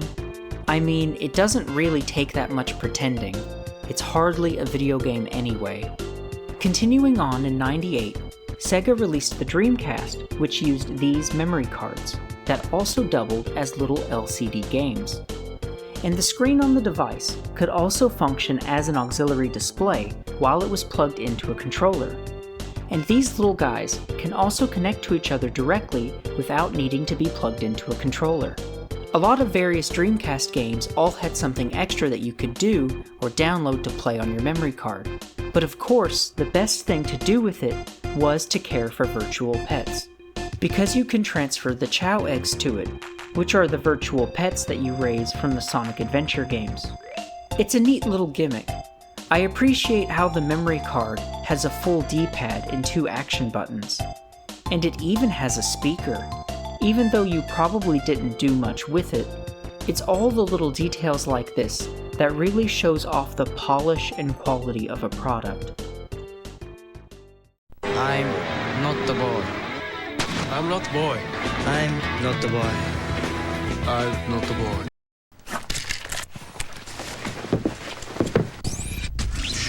Towards the end of '98, we see the Neo Geo Pocket. It launched at $69.95, which is about $130 in today's money, and that's not bad for how powerful it is. It's got a 16-bit CPU, and the games look really good, but it had monochrome graphics, and by this time, even the Game Boy was in color. It does, however, have a really nice control stick, which is really hard to get right on a handheld. It was designed to replicate the feel and click of an arcade stick. Surely enough, it also can connect to another system by link cable. While the Neo Geo Pocket was really cool, the monochrome graphics weren't really it anymore. So they quickly released a color version just 5 months later, known as the Neo Geo Pocket Color. But it also wasn't selling too well. You see, the Game Boy Color had just come out, and the excitement of it just obscured any chance of the Neo Geo Pocket being successful at the time. And also at the time, SNK was facing several financial troubles due to a number of things, but mostly because the arcade market was experiencing a dramatic shift. SNK made a big name for themselves for making some of the most impressive 2D games of all time. But at the turn of the century, 3D games were on the rise. But SNK just didn't adapt quickly enough to stay relevant and remain profitable. And then they also released a home console that was crazy expensive, that obviously wasn't going to sell well. But the Neo Geo home console was almost outdated just as soon as it was out. It was a rough time for SNK, and with the Neo Geo Pocket not hitting the marks that it really needed to, it was discontinued quickly after release, barely having a 1-year lifespan. Just like everything that SNK has ever made, the Neo Geo Pocket is a high-quality product. And there's a lot of really great games for it too, mostly ports of their own fighting game titles. But there's a good Sonic game on here too. And the Neo Geo could even connect to your Dreamcast to do some things like unlock extra modes and secret characters. But for now, the Game Boy still sat as the uncontested king of handhelds. Now, Tiger wasn't only in the business of making failed systems, as they were still up to no good with their party games. Here's a contraption called Brain Shift. It's basically just Simon with a gear shift, and these little steering wheels on the sides are only handles to hold it by. And then next we got Brain Warp. It's another Simon game, but with this one, you gotta rotate it around and turn whichever side it says to the top. They also made a Star Wars version of this game. Now that's cute. They must have really liked the Simon idea, because they were milking it hard. Here's another one called Brain Bash, and it tells you which buttons to hit by calling out numbers represented by the pips on the buttons like dice. Tiger must have finally had an original idea, because they made this thing called the Boogie Ball. The goal is to rotate it around and get the lights to move into particular places to score points. They also made a far more interesting version of this game as a Pokeball. It shows you a Pokemon, and then you gotta rotate the device around to get the light to fall into the center and then hit the buttons when it's time to catch the Pokemon. I had this one, and it's actually fun. It's also quite heavy and looks really technical on the inside, like how you might imagine a real Pokeball to be. And they also made this nostalgic piece, the first and original Pokédex toy. Unfortunately, it doesn't have any games to play on it. It's got data entries and animated sprites for all the Gen 1 Pokemon, and then it can also be used as a calculator. And then of course, they went right back to making cheap handheld games. They started making these things called 99X games. They sort of look like a cheap cell phone, and then they play games that actually have dot matrix graphics, which is interesting. But of course, all of the games suck. And it's not a system, as each device just has a single game built into it.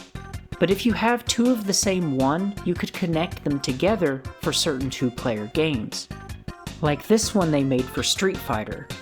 They also surprisingly again had a lot of hot properties to make these for, like Crash Bandicoot or Resident Evil.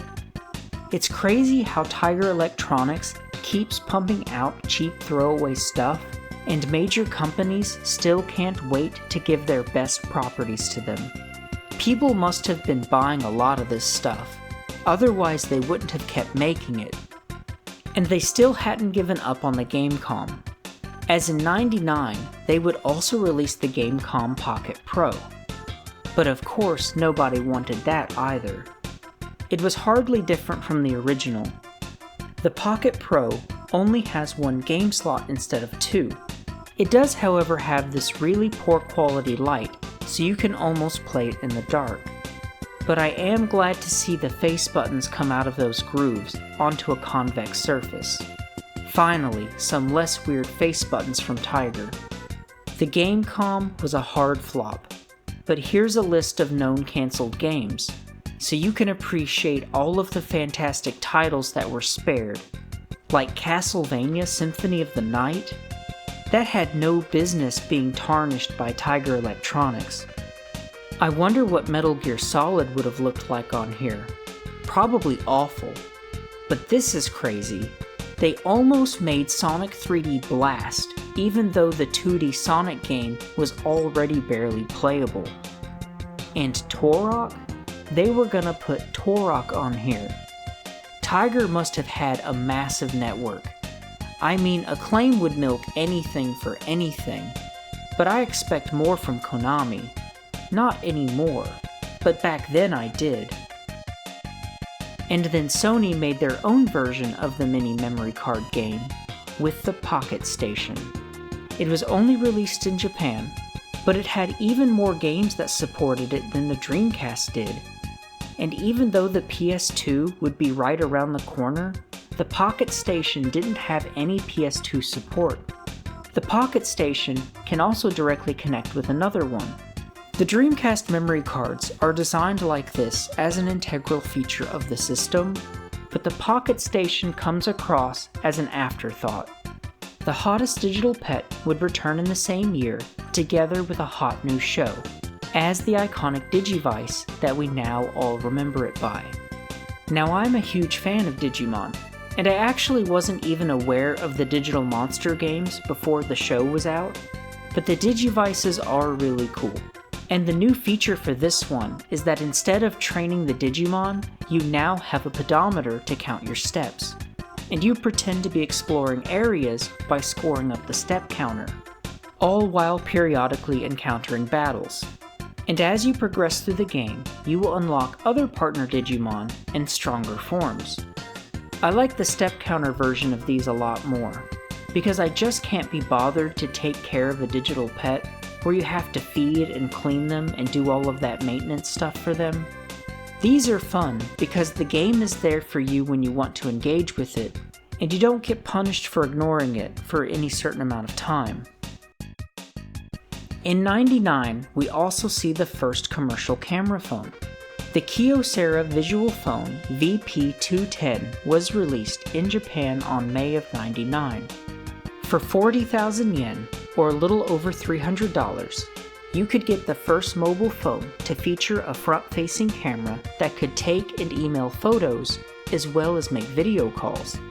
And in the same year, Japan would also enjoy their all-new mobile internet service called the iMode, a network that was designed to be faster for weaker hardware, such as phones with lower memory or lower power CPUs with limited or no storage capacity, allowing users to access the internet and download games or other applications. There were even a variety of games made for it by major developers like Namco and Capcom. The iMode would get rolled out in some other regions outside of Japan too, but it would never be brought to America though. The legendary Gunpei Yokoi returns in '99 to deliver us the Wonder Swan. After leaving Nintendo, he started his own engineering company called Koto Laboratory, and then Bandai asked him to help them develop a handheld system to compete with Nintendo's Game Boy. Sadly, Yokoi would pass away in a tragic car accident before their new system was even released, which makes this the last system that he worked on. Now, the Wonder Swan was developed with the Yokoi philosophy. It was taking advantage of low costs and long battery life, and coming from Bandai, it was going to have all sorts of cool properties to make games for, and they even had about 50 games ready for it at launch. So the Game Boy Color had just been released, but it wasn't out when they had started developing the Wonder Swan, and they thought it would be better to go with a more affordable monochromatic screen because the Game Boy was outperforming all of its color screen competitors. On the basis of affordability, battery life, and the awesome library that it had, the Wonder Swan has a very ergonomic design. It's got a neat control scheme, and it was designed to be held and play games both vertically and horizontally. It's got 2 D-pads on one side, and then 2 action buttons on the other side. It was named the Wonder Swan because the swan is a graceful bird with powerful legs that is also a strong swimmer. The system was elegant and quite powerful for how economical it was. It is monochrome, but it's a 16-bit machine that displays 8 shades of gray. And what's crazy about the Wonder Swan's battery life is that it can get up to 40 hours on a single AA battery. Now that's impressive. The new Game Boy Color was still only an 8-bit system, and they really wanted to focus on affordability. But with even the Game Boy now in color, they upgraded the Wonder Swan with a color version in the following year. And it was actually doing alright. It got a lot of great games, especially tie-in ones from popular anime. And then they also made a wireless adapter for it. The Wonder Wave is an infrared communication accessory that can transfer data between systems. But it can also, oddly enough, connect to the Pocket Station. And they also made a Digimon game that came with this special accessory that allows you to connect it to your Digivices. The Wonder Swan was really cool, and it was good looking. It was only released in Japan, but Bandai was still very excited for their new Wonder Swan. And they were now looking to partner with Mattel to publish it in America next.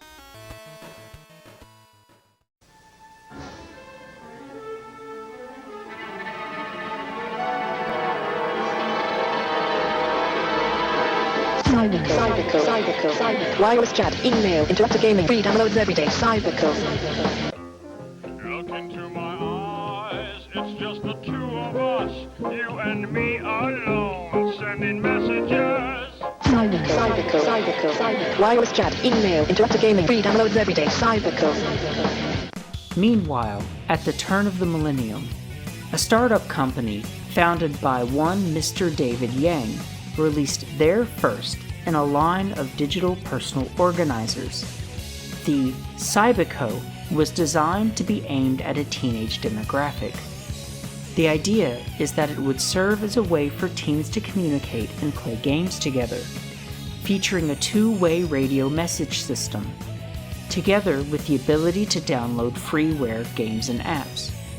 And then there was also an MP3 player add-on that used these old smart media flashcards.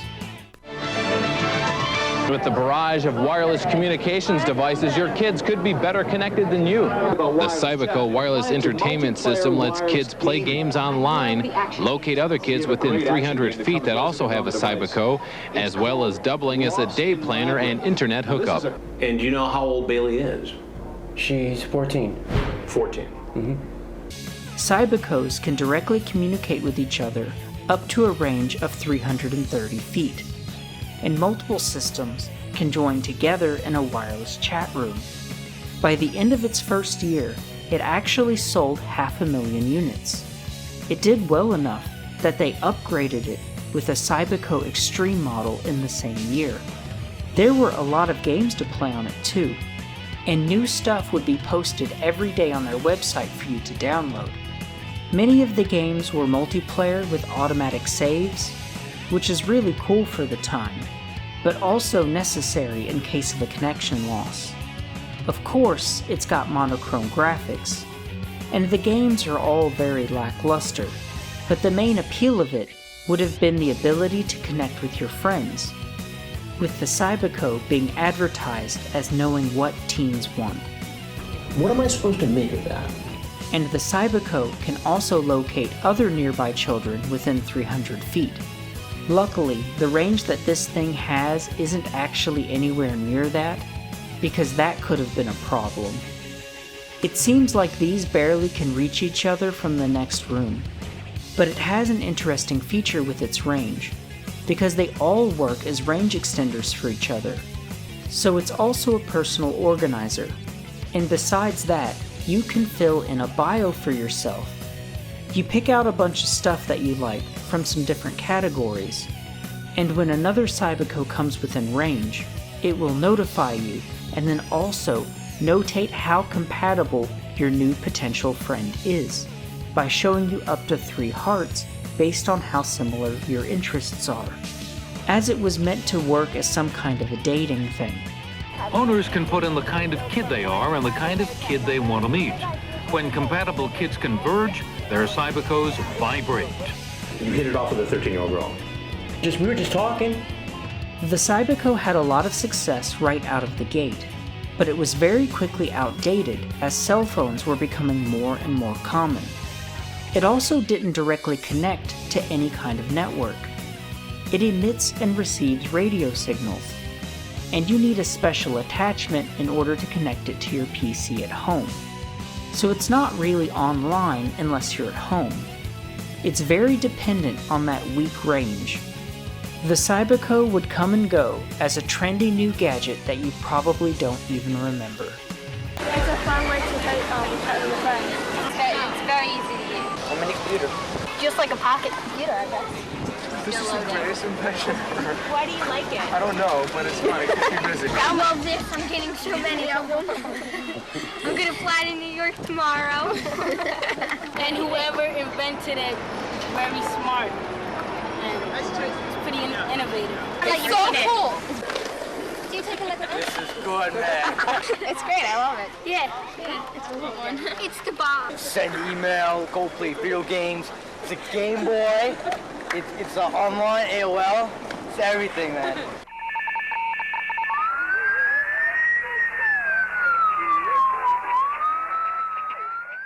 Inside, you can know over 300 monsters near and far. Want to know who they are? Get names and numbers wherever you go. Then Digiball and watch them grow. Join them up, let the battle begin. It's Digi Action. You can win. Digimon! Digital Monsters! Introducing the new D-Terminal and D3 Digivice. Each sold separately, batteries not included. From Bandai. Digimon! The D3 Digivice would also drop on the year of the new millennium. Again, made to resemble the device from the show. It's basically the same game as the one from before. You've got the pedometer to count your steps, and in battles you give it a hard shake to determine your attack power. What I thought was really cool about this one is that after you play through the game and unlock all of the new Digimon, it then surprises you with more areas that you can explore to unlock all of the original partner Digimon. There was also this other thing called the D-Terminal, which is like a Pokédex but for Digimon. But this thing can actually connect to regular Digivices and battle with them, using any Digimon that you can look up in the Dex, by calling them up with a password.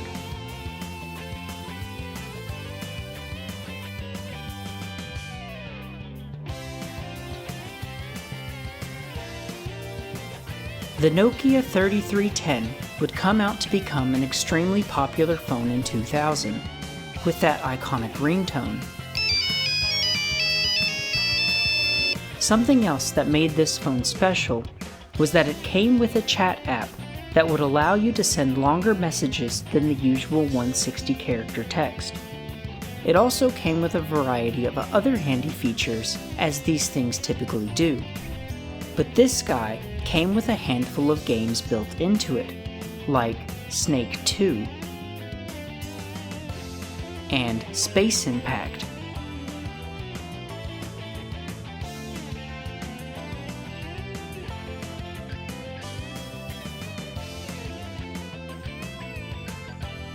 These Nokia phones are also super durable. They're like the GameCube of phones. You could run over it with your car and it would still probably work. And 2001 would mark the beginning of the next generation for cell phones, as the first 3G network would be launched in Japan, which was able to provide mobile broadband access to smartphones and mobile modems and laptop computers, giving these devices much better internet access and make it a lot easier to make video calls or send larger messages, as well as watching videos in standard definition. Escape to a world of enchantment. Run with the wonders of nature. Swim in our crystal clear waters. See things you've never seen before in the complete Super Mario world. With 78 levels, it's Mario's biggest adventure ever. Now on Game Boy Advance. Come, spend time with us. Rated E for everyone. In 2001, the Game Boy would get another upgrade, now becoming the Game Boy Advance. Ever since the creation of the original Game Boy, Nintendo had been prototyping various color screen and more powerful systems, waiting until it was absolutely necessary to up the game. They even had this one, codenamed Project Atlantis, which had a full-color screen and a 32-bit processor. Past the turn of the century, competitors were bringing more advanced hardware at more affordable prices, so now it was Nintendo's turn. The Game Boy Advance would come as a 32-bit system together with a full-color screen, and it was completely backwards compatible with both Game Boy and Game Boy Color games. The Game Boy Advance also now has a pair of nifty shoulder buttons, and if you're playing an older game, you can use them to toggle a screen stretching effect to full screen the old games because the Game Boy Advance also has a much larger screen. Naturally, it's got all of the same features as the Game Boys before it. They also made a special cable that would allow you to connect it to your GameCube, where you can use it as a controller to play certain games, or unlock special features, like the Tingle Tuner for Wind Waker, or being able to play Four Swords Adventures, where 4 players can play together, each having their own screen. Later, they also made a wireless adapter for the Game Boy Advance with the release of Pokemon Fire Red and Leaf Green. So now you can play multiplayer on certain games wirelessly. There was also an MP3 player attachment for it, which was never released in America. It uses SD memory cards to play songs and videos. And there were also a handful of mini-games that it could download from Nintendo's website. And then it had another card scanner, this time called the e-reader.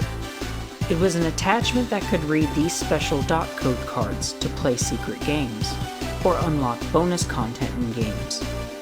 There were a whole bunch of these for Ruby and Sapphire, but also GameCube games had some unlockables with the e-reader too.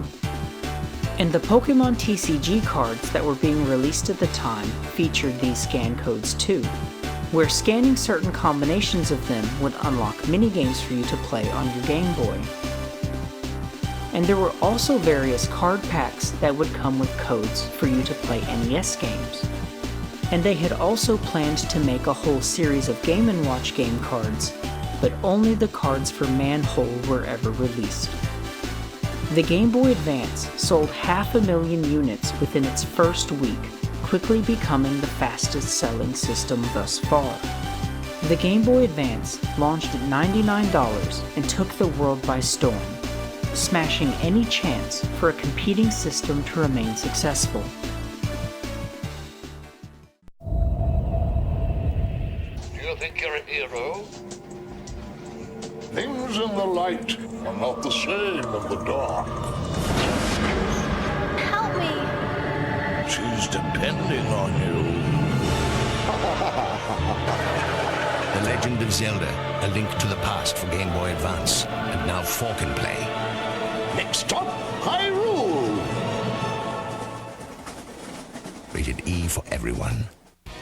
The WonderSwan was off to a great start, but the Game Boy Advance quickly swept it off its feet, and it failed to capture as much of the market as it really needed to in order to succeed.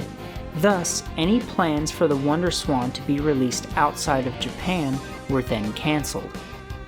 It did, however, manage to slice out around 8% of the handheld market in Japan during its peak, which really says something, because it certainly was a great system. And in memorial to the legendary Gunpei Yokoi, they developed this puzzle game called Gunpei, where the goal is to flip pieces around in order to connect lines across the screen. Also in 2001, there was this thing called the GP32 that was developed and released in South Korea, and then also in some parts of Europe. It's quite similar to the Game Boy Advance, complete with the shoulder buttons, but the D-pad rolls around a little bit and is more like a stick. It didn't originally have a lit screen, but later models that would come only a year later did. And rather than using cartridges, the GP32 uses smart media cards, which allows it to do more than just play games. There were a total of 28 games officially released for it, but the GP32 is open source, so there's a lot of cool fan-made stuff for it. But what this device is most known for is for working as a handheld emulator. It could handle NES, Game Boy, Genesis, and even some Super Nintendo games. Having users develop their own homebrew software for it was integral to the design of the GP32. Users could register their unit on the official website and get a free suite of development tools to create their own programs. And with some restrictions, you could even publish your own games to their website. And officially released games did have some physical releases, but you could also download them for much cheaper. From the officially released games, there are actually a few gems. And they're all original titles. They tried to cover their bases and make something for every genre of game. I really like this one called Blue Angelo, which is a lot like a Metroidvania type game. There was a project to make a modern version of this game, but it's been cancelled as far as I know. So the reason that this thing even exists at all is because after World War II, Japanese media was no longer allowed to be imported into Korea. And at the turn of the century, the South Korean government wanted to fund the development of a video game console because they didn't want Japan to have a monopoly on game systems. They actually held a contest for which company would get the government funding, and the company known as Game Park would win the contest, and would go on to develop the very first console to come out of South Korea. The GP32 was never released in America, but it was shown at E3 for a few years in a row. However, it failed to even capture its own Korean market, and would only be remembered as the godfather of handheld emulation. 월드컵 경기가 열리고 있는 게임파크 구장입니다. 말씀드리는 순간 단독 기록을 하는 GP30 선수 무선 네트워크로 빠르게 패스했습니다. 가슴으로 볼 트래픽, 프리한 개인기, MP3 기술로 한 선수, 두 선수 제치고 강한 태클 가볍게 펴는 GP32 선수. 문장에서 그대로 강슛! 골! 휴대용 게임기 GP32. Continuing on, in 2001, a company known for making visual novels and adult games developed their own platform, called the PECE, also known as the Piece. It's a grayscale Game Boy looking device that allows users to download games by USB or infrared port, and I don't believe this was ever released outside of Japan. The next handheld electronic Pokédex by Tiger Electronics would also be released in 2001, the Pokédex Deluxe, now with all the Pokémon from the Gold and Silver Johto region. The newest Digivice, the D-Arc, from the Digital Tamer season comes out in the same year. It was called the D-Power for both America and Europe, and this one is really cool. Definitely my favorite of the Digimon toys. You still count steps to go through areas, but rather than shaking the device furiously to determine your power level in combat, it now plays like an RPG, where your partner Digimon gains experience points and levels up. And you've got a few different types of attacks that all rock, paper, scissors each other. And you perform the different types of attacks by sliding a card through the device like the way that they do in the show. Now it doesn't read codes or anything. It instead determines the type of attack based on how fast you swipe your card through it. But the D-Arc also came with a CD-ROM and a cable that would let you connect it to your PC, where you could create a backup of your game, which is really handy for when you need to change the batteries, or for just in case the unthinkable happens, which actually happened to me. So this thing runs on 2 AAA batteries, as opposed to those little watch batteries that these things usually ran on. And it comes with this clip, so you can hang it from your waist or backpack or something. and it's designed to count your steps. But a really good thump can jostle the batteries just enough to break the circuit, and this thing doesn't have any kind of internal save. So just as soon as the batteries are out, so is all of your progress. So it was nice to be able to back up your progress. And you could also battle other people online.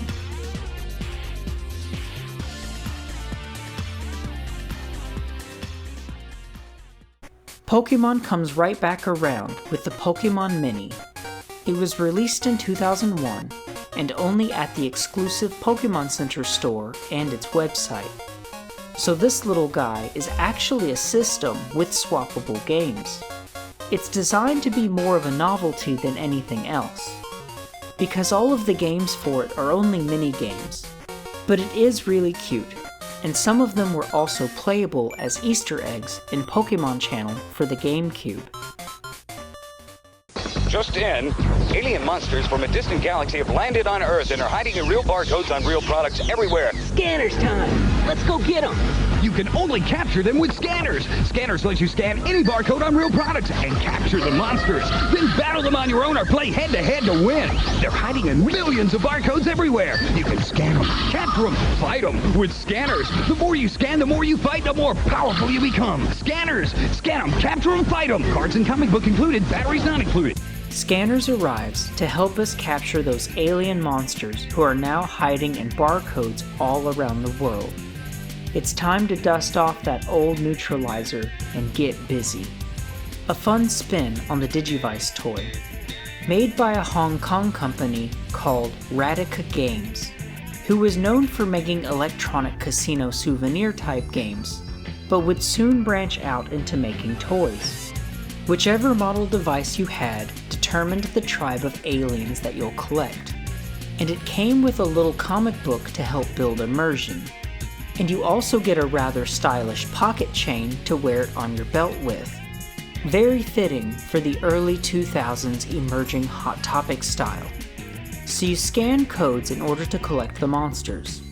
But scanning a code which would call a monster from a rival tribe instead initiates a battle. There's 3 tribes with a combined 126 monsters, and then each monster will have one of 3 types, falling under magic, tech, or power. And of course, you can connect your scanner with another one to battle head-on. The scanners did well enough that they very quickly released the Scanners Commander. Scanners! The new Scanners Commander! Now you can capture and create your own tribe with the new Scanners Commander! Scanners! Monster acquired. Mutants, monsters, mercenaries, and more. Keep the best and banish the rest. Sorry, Hogface, you're out! Until you've created the perfect tribe. Then battle head-to-head Scanners! In a fight to the finish. Your monster's mine! New Scanners Commander comes with 126 cool monster cards, batteries not included, from Radica. With this one, there's no tribes, and when playing heads up, defeating monsters are stolen by the victor. And then there was this other Scanners Racers game where you scan codes to get better cars. And you actually turn this little wheel on the side of it to play a little racing game. I'm not a huge car guy, but this is pretty sick. I really like this one. And then they made an odd thing called Scanners Battle Orbs. So this thing doesn't scan codes at all, and you plug the monsters in there, which are on these little discs. The bottom half of your ball is for storage, and you can battle another player by combining the top halves of both of your orbs together and watch them go. It's a novel idea, but I prefer the code scanning thing a lot more. Near the end of the year, on October 23rd of 2001, Apple would release the very first iPod. Now, portable MP3 players had been around since the 90s, but as Apple put it themselves, music players were either too big and clunky or too small to be useful. The iPod would have an impressive storage capacity for its size, with a 5GB hard drive that allowed it to hold up to 1,000 songs. And then it also had an intuitive user interface that made it appealing to a mainstream audience. And of course, coming from Apple gave it significant brand recognition, where it would be recognized as a trendy luxury item. Now, it wouldn't be until a few years later, starting in 2003, but anyone from the early 2000s remembers these classic iPod ads with the silhouettes of people wearing iPods. Apple was making the iPod look cool, but it wasn't cheap. The iPod launched at $399 in 2001, which is about $700 in today's money. That's crazy, and not just because of how expensive the iPod was, but because inflation has almost doubled since then. Soon, you'll be telling your kids about this one time long ago when we used to have these coins we called change. That's insane. The iPod wasn't, however, an overnight success. It only sold about 25,000 units in its first year. It was probably that trendy ad campaign that really got it going. I would never spend so much on something like that. I had one of these little guys with the clip on it that you could get for like $20. I never ran out of space on it. I've got no idea how many songs it can hold, but I highly doubt that I would ever take the time to actually download a whole 1,000. I also enjoy not having to deal with formatting file types. I would in fact be far more likely to pay more for the convenience of not having an iPod. And something really ignorant about it is that during installation, you have to sync the iPod to a host computer. And you can still add or download music from another one, but anything edited will be reversed as soon as it reconnects to its main computer. And there was also this brick game that you could play on the original iPod that was tucked away as sort of an Easter egg. Even though the iPod wasn't an instant success, it didn't matter, because Apple had the money and the patience to continue developing and promoting it, as they would begin making a new iPod every year for a good stretch of time, with the second generation already coming out only 9 months from the first one. 2, 4, 6, 8, who do we annihilate? Viva! If these are the cheerleaders, imagine how tough the team is. It takes the fiercest Digi warriors to defeat evil. With the new Digimon detector, you pick the team, then lead them into battle. Punch in Digi-Digits from the game cards you can collect for even more Digi-Monsters. Pick your team wisely. The fate of the digital world is in your hands. Yeah! Digi-Go! Digi-Fight! Digi-Win! You'll find the Digi-Digit logo on the detector and detector game cards. Batteries not included, each sold separately from Bandai. In 2002, Digimon brings us the Detector Digivice. And with this one, you swipe your hand in front of it to call your Digimon for battle and to determine your attack types. It's a simplistic light sensor that recognizes when light is blocked. The red LED on the device will slowly blink at intervals, where you would choose to swipe or not to swipe depending on what action you want. And then you can also unlock additional Digimon with codes called Digi-Digits that were on the Digimon TCG cards from the time. And there was also a mini-game that you could play on Bandai's website where you could also get some codes. This one doesn't have any kind of backup or online feature like the previous one did, and the hand sensor thing is hit or miss. The one that I had felt completely random even when I was timing it correctly, and I've heard a lot of other people say that they've had a similar experience with it. 2002 would see the rise of PDA phones starting to become popular in America, like the Palm Handspring Trio 180. Mobile phone technology was rapidly becoming a lot more affordable, and the market would soon be all about style and trendy features. Also in 2002, the Wonder Swan would see its last model with the Swan Crystal, which is a slight redesign of the Wonder Swan color, as the Wonder Swan would be discontinued shortly after in 2003. The Game Boy would also take a victory lap in 2003 with the release of its hot new model, the Game Boy Advance SP, which came in this sleek flip-top design that also featured an internal battery. So now you can recharge your Game Boy using its out-of-the-box adapter, rather than having to get a special attachment for it. A quality of life for handheld systems that would soon become the standard. And the SP also comes with a lit screen. At long last, after 14 years, they finally gave the Game Boy a lit screen. The early SP models would have a front-lit screen, but then the later ones would have the much better backlit screen. Nokia was having a lot of fun making games for their cell phones, so much so that in 2003 they decided to just up the game and develop an entire handheld console that was also a mobile phone. It could play local multiplayer by connecting two devices through Bluetooth, and it could also play games online through its internet service. The development cycle for this thing was no joke, with a budget of over $100 million, and some individual games costing over $1 million to develop by themselves. It seems that they weren't too keen on their history, as huge expensive projects in the video game market tend to not pan out. And up to this point, affordability and ease of access was dominating the handheld space. It launched at a price of $299, which is about $500 in today's money. That's a lot of money, especially for a teenage demographic, but it was also a cell phone. But for a handheld game system, that was a lot. And the demographic for handheld Game Boy type games largely either didn't have a cell phone yet, or had one of those cheaper phones.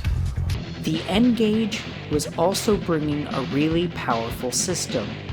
People often describe the games for the N-Gage as being somewhere between the Game Boy Advance and the PS1. And some of the PS1 looking games include Tony Hawk, or Tomb Raider,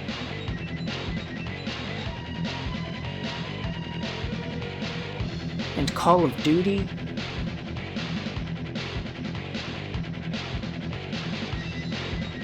and then for some of the good 2D games on here we got Sonic N, Rayman 3, and there's even a good Bomberman game for it. Something really cool though is that there's an exclusive Elder Scrolls game on the N-Gage. It's not a spectacular game or anything, but it is really neat. So the N-Gage is kind of neat, but it was very expensive. Just as soon as this thing was available, it was met with unending criticism. Most of the 3D games were said to be crippled by the N-Gage's technological limitations. It could run some 3D looking games, but not well. The button layout that is necessary for a cell phone is cumbersome and ridiculous for a game system. And in order to use it as a phone, you turn it out and talk into the thin side of the device, which looks and feels stupid. People even started calling it the taco phone. And if that wasn't enough, in order to swap games, you have to open the device by removing the back plate, and then you also have to pull out the battery, as that obscures the mechanism that also allows you to slide the game out. That's a lot of work just to swap game carts. But even more than that, it's super annoying to have to restart and reboot your smartphone every time you swap games because you had to remove the battery. The entire design of this thing is just asking for trouble. And surely enough, the N-Gage was not received well at all, and the Game Boy was outselling it 100-1. But Nokia wasn't ready to give up yet. They wanted a piece of that Game Boy, just like all that had fallen before them. So they went back to the drawing board. Next up, we got the Game King.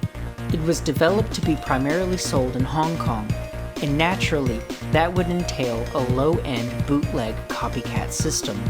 It was fashioned to look like a Game Boy Advance, but it's actually a lot more akin to an original Game Boy, with its monochrome, unlit screen and 8-bit games.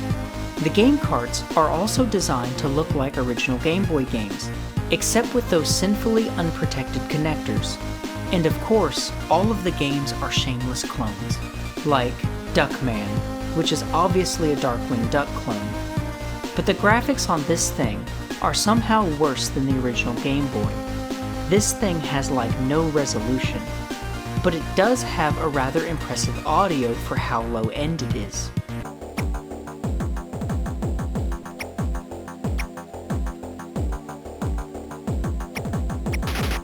And not surprising, the music on just about all of these games is stolen.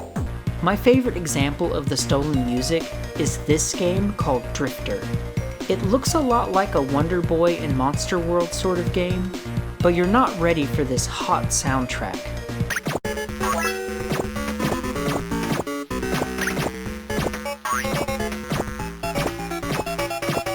There's also a Bomberman looking game on here.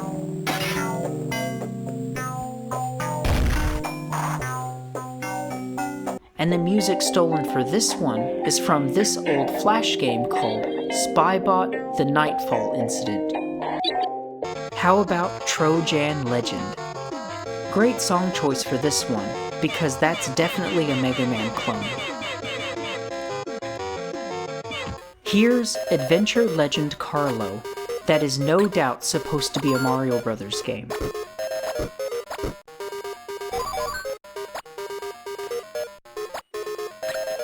And here's a game called Street Hero, which is a lot like Double Dragon.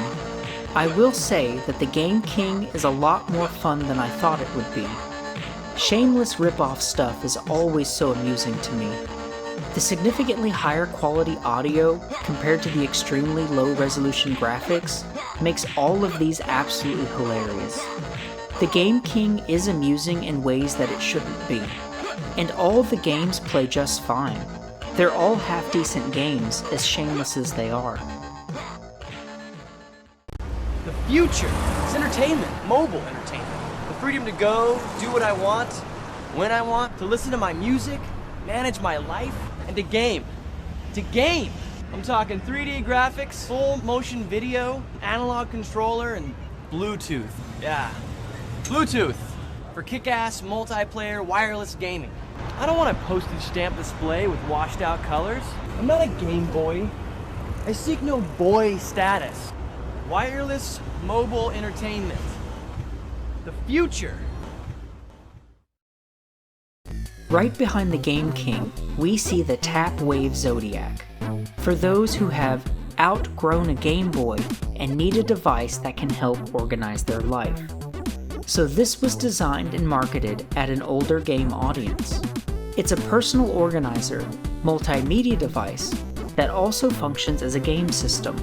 It was released in two models, the 32-bit megabyte Zodiac 1 for $299 and the 128 megabyte Z2 for $399. It was developed by this company called Tapwave, which was started by a handful of key people that used to work for Palm, which was the biggest game in town when it came to PDAs at the time, like the Palm Pilot, which was one of the most well-known devices from the late 90s and early 2000s, which would have then been followed up by the Palm OS. Now these things weren't really designed to play games, but users could also develop their own programs and applications for it, in the form of those highly compressed PRC files, which the Pilot OS can download by using a special cable to connect it to your PC. Now these devices are not very powerful, so the games that it can run are very limited. And it can barely even emulate original Game Boy games, which if you do, will run at an unbearable pace. And you'll have to play those games completely silent, as it doesn't have the capabilities to emulate any of the Game Boy sound. But people did make and share original games for it, although just about every one of those would be some kind of free trial that paywalls you after a certain point. But there was also a small selection of officially released Palm OS games. and the Zodiac was designed with the ability to play those Palm OS games, as well as having a few more titles of its own. Alright, so first we got Tony Hawk's Pro Skater 4. We saw this one on just about every platform from the 2000s. And this one looks very much like the Game Boy Advance version. Duke Nukem is another one of those games that was basically on everything. And it's on here too, but with a very unstable frame rate. And everything else is either a strategy game or a puzzle game. How about a point-and-click adventure to really spice things up? And to be fair, these games were designed to be played on a PDA touchpad.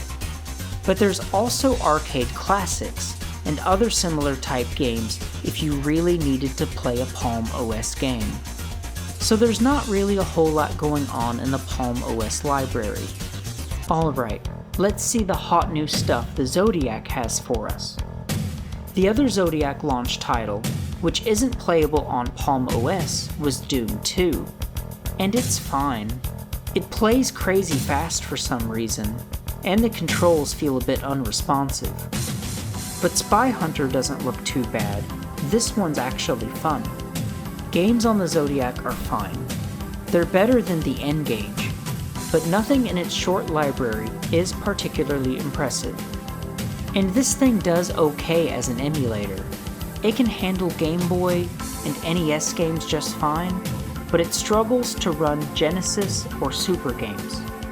Something really odd about the Zodiac is that you have to calibrate the control stick when you boot it up for the first time. A minor complaint, but why? These little nubs shouldn't require any kind of calibration. Also, this thing is really small for being a device aimed at adults. It's just not likely to be comfortable in adult-sized hands. When the Zodiac launched, it was originally only available for order through its website, and no one hardly bought it. And then no one wanted it or hardly even knew about it when it was finally available in stores. It did not sell well at all.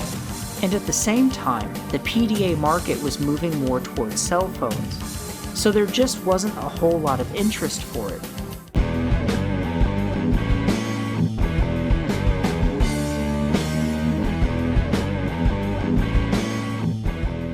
Find out why Laptop Magazine calls Zodiac the Porsche of palm-powered handhelds. Radica Games would swing back around in 03 with their trendy new game 20Q.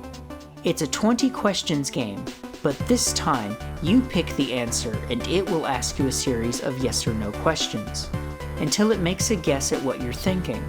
Originally a spoken parlor game, the 20 questions computerized game actually began as a test in the development of artificial intelligence all the way back in '88. But now, Radica has packaged it as a novel handheld party game. 20Q was a cute toy that became very popular in the early 2000s. In 2004, the Motorola Razr would rapidly become one of the most popular phones of all time, the most stylish flip phone that this world has ever seen. And it had its own built-in web browser like you would expect, and Bluetooth connectivity, which would soon become the standard, and it also had a camera which was fun. But the Razr could also play Java games, which is really cool. It came with some already preloaded, and you could also download more, but you can also install your own games and programs on it. There's actually an active community that's still preserving these old Java games.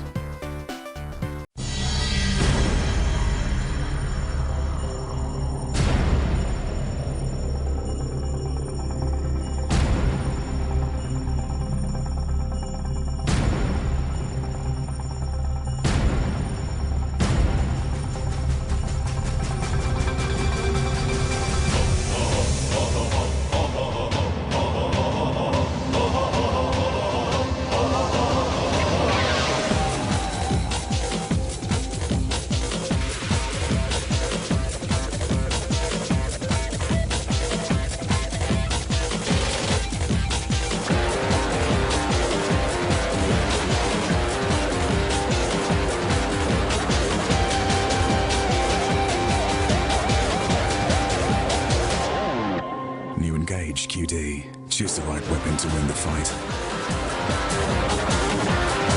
Engage anyone, anywhere. The N-Gage would soon return in 2004 with the all-new N-Gage QD. It's got a sleek new non-taco looking design, and this time with the speaker on the face, so you can talk into it like a normal phone. And you no longer have to take the backplate off in order to swap games. They cleaned up this guy a whole lot, but it was too late for the N-Gage because people still didn't want it. It already had a poor reception from launch, but really it was probably just way too expensive for teens at the time, who weren't yet much interested in smartphones, as that sort of stuff was still quite luxury.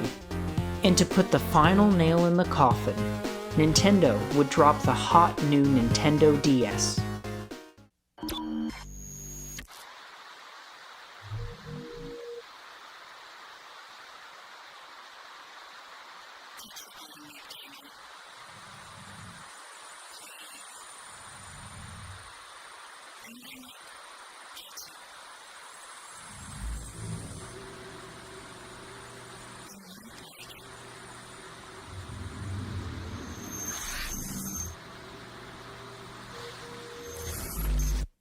Standing for dual screen, with the one on the bottom also being a touchpad, and the games for it now come on these little cards. The DS was not intended to originally replace the Game Boy.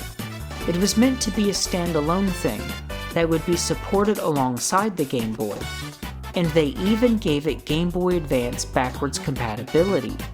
It's got the Game Boy slot on the bottom, and then the new slot for DS games on the top. And that backwards compatibility is only for advanced games. It won't be able to play original Game Boy or Game Boy Color games. The special processor required to play these games was getting quite old, and it was difficult for them to fit it in there with all the next-gen stuff that they'd packed into it. The DS was a fully capable 3D handheld system, with graphics that tend to look more or less like N64 games. And it also had Wi-Fi connectivity. So long gone now are the days of needing to connect your device to a PC with a special cable or adapter. So it could connect to the internet and play games online via Wi-Fi, but it could also connect to multiple other systems at the same time for group play. The DS also came with this fun program built into it called PictoChat, which allowed you to chat with other DSs within local wireless range. You can type text with the touchscreen keyboard or handwrite messages and draw pictures. It's got 4 chat room channels, and up to 16 people can connect to any one room. PictoChat was a lot of fun. I remember using it a lot in school, hiding the DS under my desk, chatting with kids from the other classes. It also had a built-in microphone that a lot of games actually used for various things.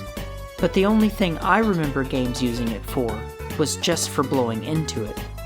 The DS exploded in popularity, launching at $149, which is about $250 in today's money, and it sold out pretty much everywhere on the first day.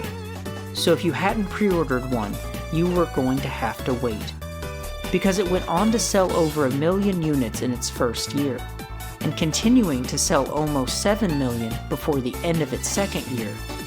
The DS went crazy, and its massive success led to the decision for the DS to now officially become the successor of the Game Boy.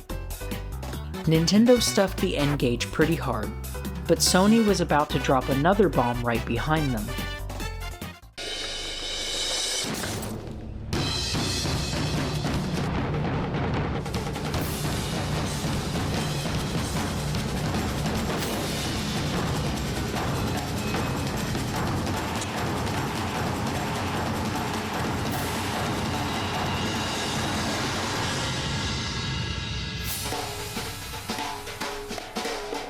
PSP is here. The PlayStation Portable, also known as the PSP, hit Japan in December of 2004, and March of 2005 for the West. Sony was ready to challenge Nintendo's reign over the handheld space. The PSP was designed to be the most powerful handheld system thus far, together with a vast array of multimedia features which had become the bread and butter of Sony's PlayStation home consoles. You could also directly connect the PSP to your PS2 or PS3 and PC, as well as other PSP systems with a USB. Unlike the DS, it could store and play movies and music just as well as play games.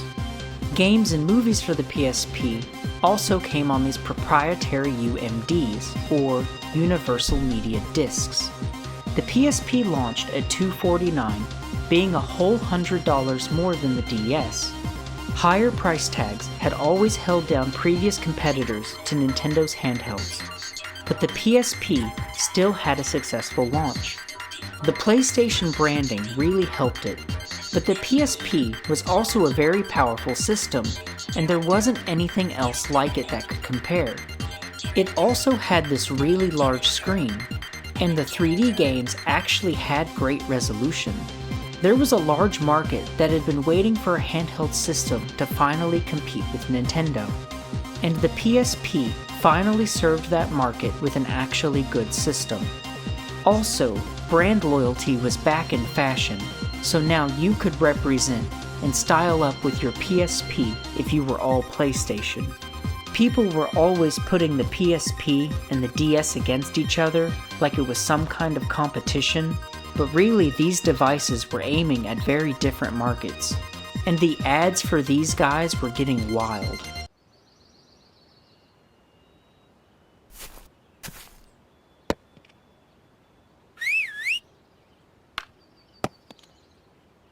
Come out and play! I can't! I'm playing Nut! But there's Portable Nut! What? Yeah! It's a nut you can play with outside! PSP. It's like a nut you can play with outside. Nintendo was also in an experimental phase, starting with their weird GameCube ads. But the early DS teaser ads were a little bit rapey. Go ahead and touch it. You might like it. Go on, touch it. It won't bite.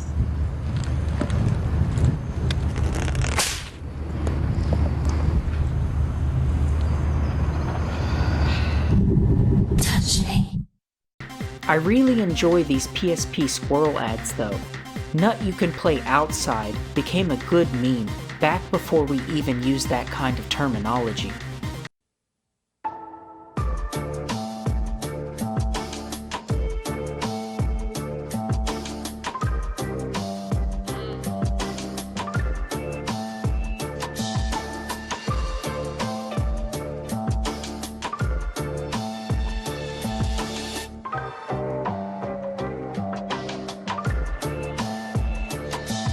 Nintendo DS with touch control. But Nintendo had no business using these creepy ads considering their younger demographic. Come on, little Johnny, there's a DS in my van. Somehow Nintendo didn't go to jail, and the PSP was carving out a nice slice of the market for themselves. And the N-Gage was quickly forgotten about. Following the release of the PSP, the Game King was back up to its old tricks again, this time masquerading as a PSP. It's the same system playing the same games, but now it's got a built-in sound amplifier, so you can crank out those suspiciously pirated tunes in tolerable audio quality, while you play on those stick figure graphics. And the Game King 2 now also comes with a lit screen. A beautiful and shameless system that takes bootleg gaming to the next level. In 2005, a company not to be confused with Tiger Electronics, known as Tiger Telematics, released this very 2000s looking device called the Gizmondo. So if you thought Nintendo was getting creepy, the premise for the design of the Gizmondo was because the CEO of Tiger Telematics, Carl Freer, wanted to incorporate GPS technology into a child tracker, and the best way to do that would be to put a GPS in their gaming device, as a child would be eager and willing to always carry that thing around. The Gizmondo was first released in the UK, and they packed it chock full of cool features. First, it was powered by an ARM9 processor that ran on a customized version of Microsoft Windows CE operating system, so you could seamlessly browse the internet and watch movies or listen to music. Plus, it had a tri-band GSM radio, giving you even more options for music. And it also had a fun 0.3 megapixel camera, so it could take pictures too, plus a removable SIM card allowing it to connect wirelessly to cellular networks for internet usage, but also to send messages. This thing is absolutely stacked with features, advertised as the console that can do anything. But let's see the games, which come on regular SD cards, making the Gizmondo even more convenient than the PSP. I really like how the face buttons are marked like the controls of a video player. We also have these really quirky shoulder buttons, and a bunch of function keys along the top resembling the R zone. And then it would at first appear to have a control stick, but this is actually a circular D-pad.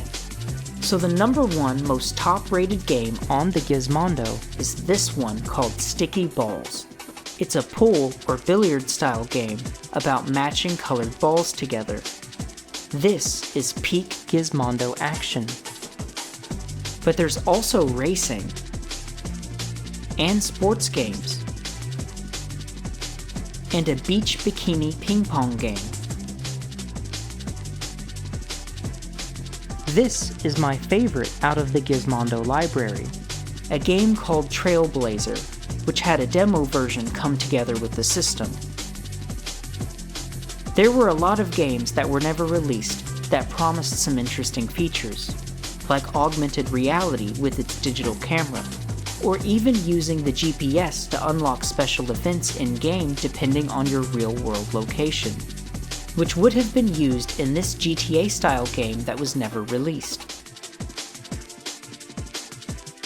There were only 8 games available for the Gizmondo, with another 6 that were exclusive to Europe. It does, however, have the specs to actually make for a good emulator. It can easily handle Genesis and Super games with scuffed audio, but it can also handle some PC games as the device is running on a custom version of Windows. A Gizmondo would cost you $400, or you could get a Smart Ads version for only $229, which would randomly display ads when you hit the home screen, downloaded by the device's GPRS data connection, and would be targeted based on any data the device could collect on you.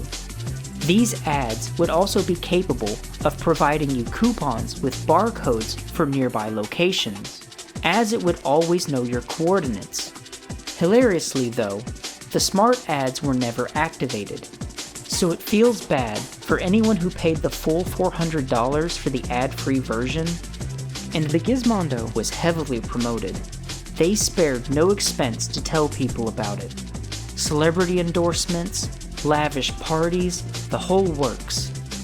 Shortly after the console launched in America on October 22, 2005, the Swedish press exposed some of the executives of Tiger Telematics for having deep ties with the Swedish mafia.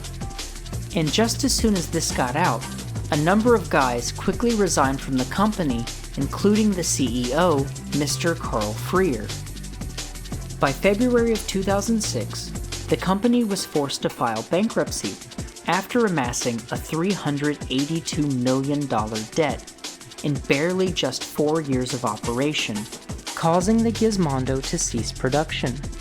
And a lot of it was unaccounted for. Something around $200 million was missing. They were cooking the books hard, and investigations were underway. To make matters worse, one of the now resigned executives of the company, a Mr. Stefan Eriksson, crashed a very rare and expensive $1 million plus Ferrari Enzo while drunk driving at an estimated 160 miles per hour in California. but a recording from inside the car would come out that actually showed him going over 199 miles per hour. The crash resulted in the car split in two, with the engine being flung out of the car, and miraculously, Erickson survived with only a busted lip. Naturally, this was a fun headline that blew up all over the place, but the car actually belonged to Scotland's capital bank, and they had no idea how it got to the US. And police even found some weaponry around the site of the crash, including the magazine for an automatic Glock. This guy was facing a whole load of charges from different countries, and he'd already spent 6 years in prison before even helping to start Tiger Telematics, for various other gang-related crimes. And while at Tiger Telematics, he and others were rolling fat in embezzled money, where they had been cooking the books with a whole $200 million just completely missing. But our guy who went GTA in real life had to also serve jail time in multiple different countries for multiple different offenses, including pouring gasoline on a man that owed him money. So the Gizmondo was quite literally the most gangster game system ever. They went big on advertising in Europe too, but not so much in America, where hardly anyone even knew about it. It's a neat device that had some potential, but we will never really know what could have been because the Gizmondo was so short-lived. But at least it went out in such spectacular flames. 2005 brings us another trendy device as Game Park swings back around with the all-new GP2X. After the release of the GP32, Game Park immediately got to work designing their next system, but a disagreement about the general direction of its design led many of the staff and the majority of its engineers to leave and start their own company, leaving Game Park to become Game Park Holdings. The original Game Park was not able to finish their original successor to the GP32, which would have been named the XGP, as they would go bankrupt. But the GP2X would go on to be released in 2005, as another platform designed for homebrew developers with a Linux-based system. It was originally only released in Korea, but it was later distributed in some other regions such as Germany and in the UK. Much like everyone else besides Nintendo, the GP2X was also trying to be a multimedia machine, with the ability to play music and videos on top of playing games. Of course, it had an open architecture, so naturally it makes for an excellent emulator, together with the proverbial SD slot for even more convenience. It also has an expansion port for USB or even television output, so that's really neat. And oddly, it runs on 2 AA batteries, whereas just about everything else was now featuring a rechargeable battery. But it does have a port for an AC adapter, so you can play it on house arrest. It's also got very standard looking controls that help keep it in line as a great emulator, complete with shoulder buttons and a good old nubby control stick. It does have a small handful of officially released games for it, mostly of course consisting largely of shameless clones, such as The Secret Mario Chronicles, which is just basically Super Mario World,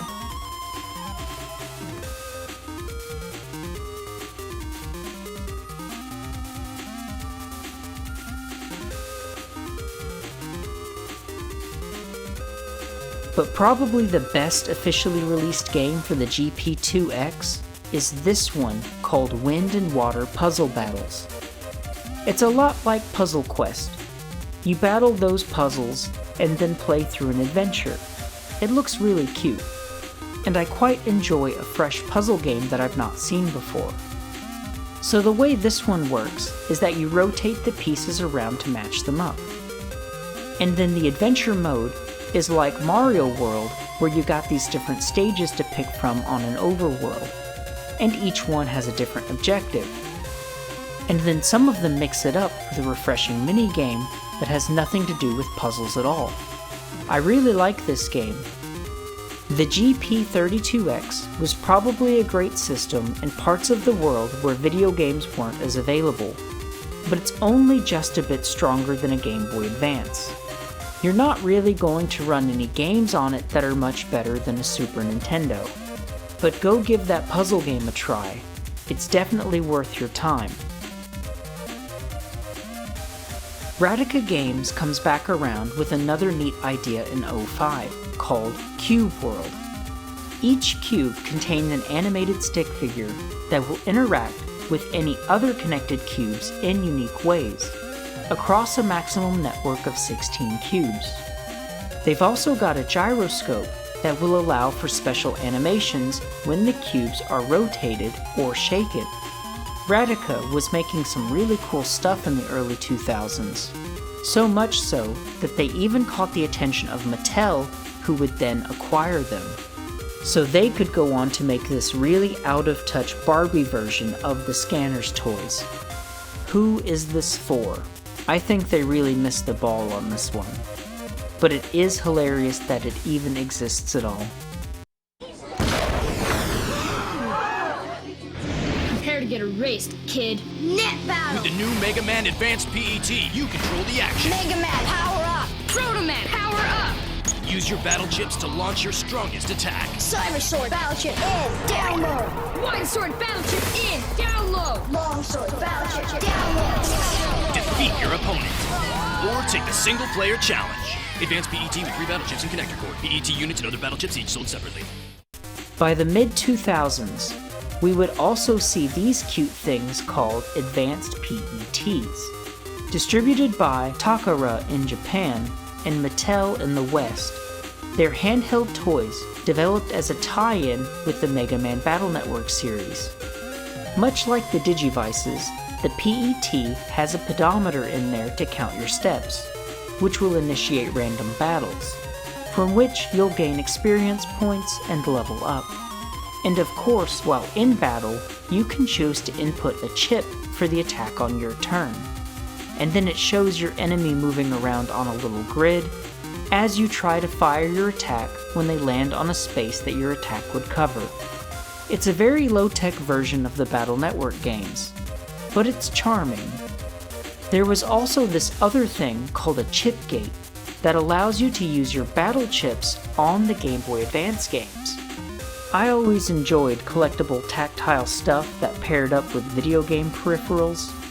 They would of course also go on to make several revisions of the PET for each new future Battle Network series, even that Star Force one. In 2005, the Nyko Digiblast was released in Europe. It was designed to be a multimedia machine, but for children under 10. It takes cartridges like a Game Boy, and then those could house games, music, or even episodes of popular shows like SpongeBob and Sonic X. And with an attachment, you could also project the screen onto your TV. Quite a nifty thing for a young child. It sold for €80, or about $85. While much cheaper than a DS or a PSP, that's kind of a lot for a pretend multimedia machine. You could have gotten your child a Game Boy Advance for that much. It didn't sell very well, even with quite a lot of marketing, but if they were after a younger demographic, I feel like their approach completely missed the mark. They went for a holiday launch in 2005, and then after that went flat, they went for another holiday relaunch in 2006, where it also failed to find success.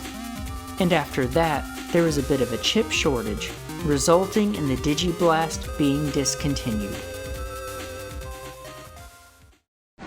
As Nintendo begins to take on new forms, it's important that we can measure how addictive they truly are.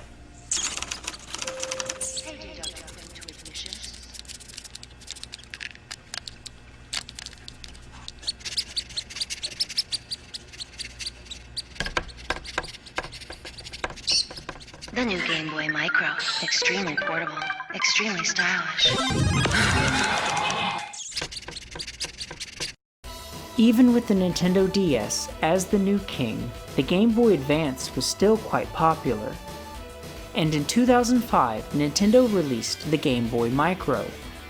It was designed to be trendy and fashionable, coming with these interchangeable faceplates, hoping to attract people that didn't usually play games. And it also has a nicely lit screen, but it can only play advanced games. It doesn't have the same backwards compatibility of the other advanced models. But the true king returns, as the Game King 3 would also drop in 2005. This time with a full-color backlit screen. It still doesn't hardly have any resolution, but it will, however, retroactively add color to older Game King games. And something rather interesting about the Game King 3's resolution is that it uses hexagonal pixels. And then they also made this other thing called the Handy Game.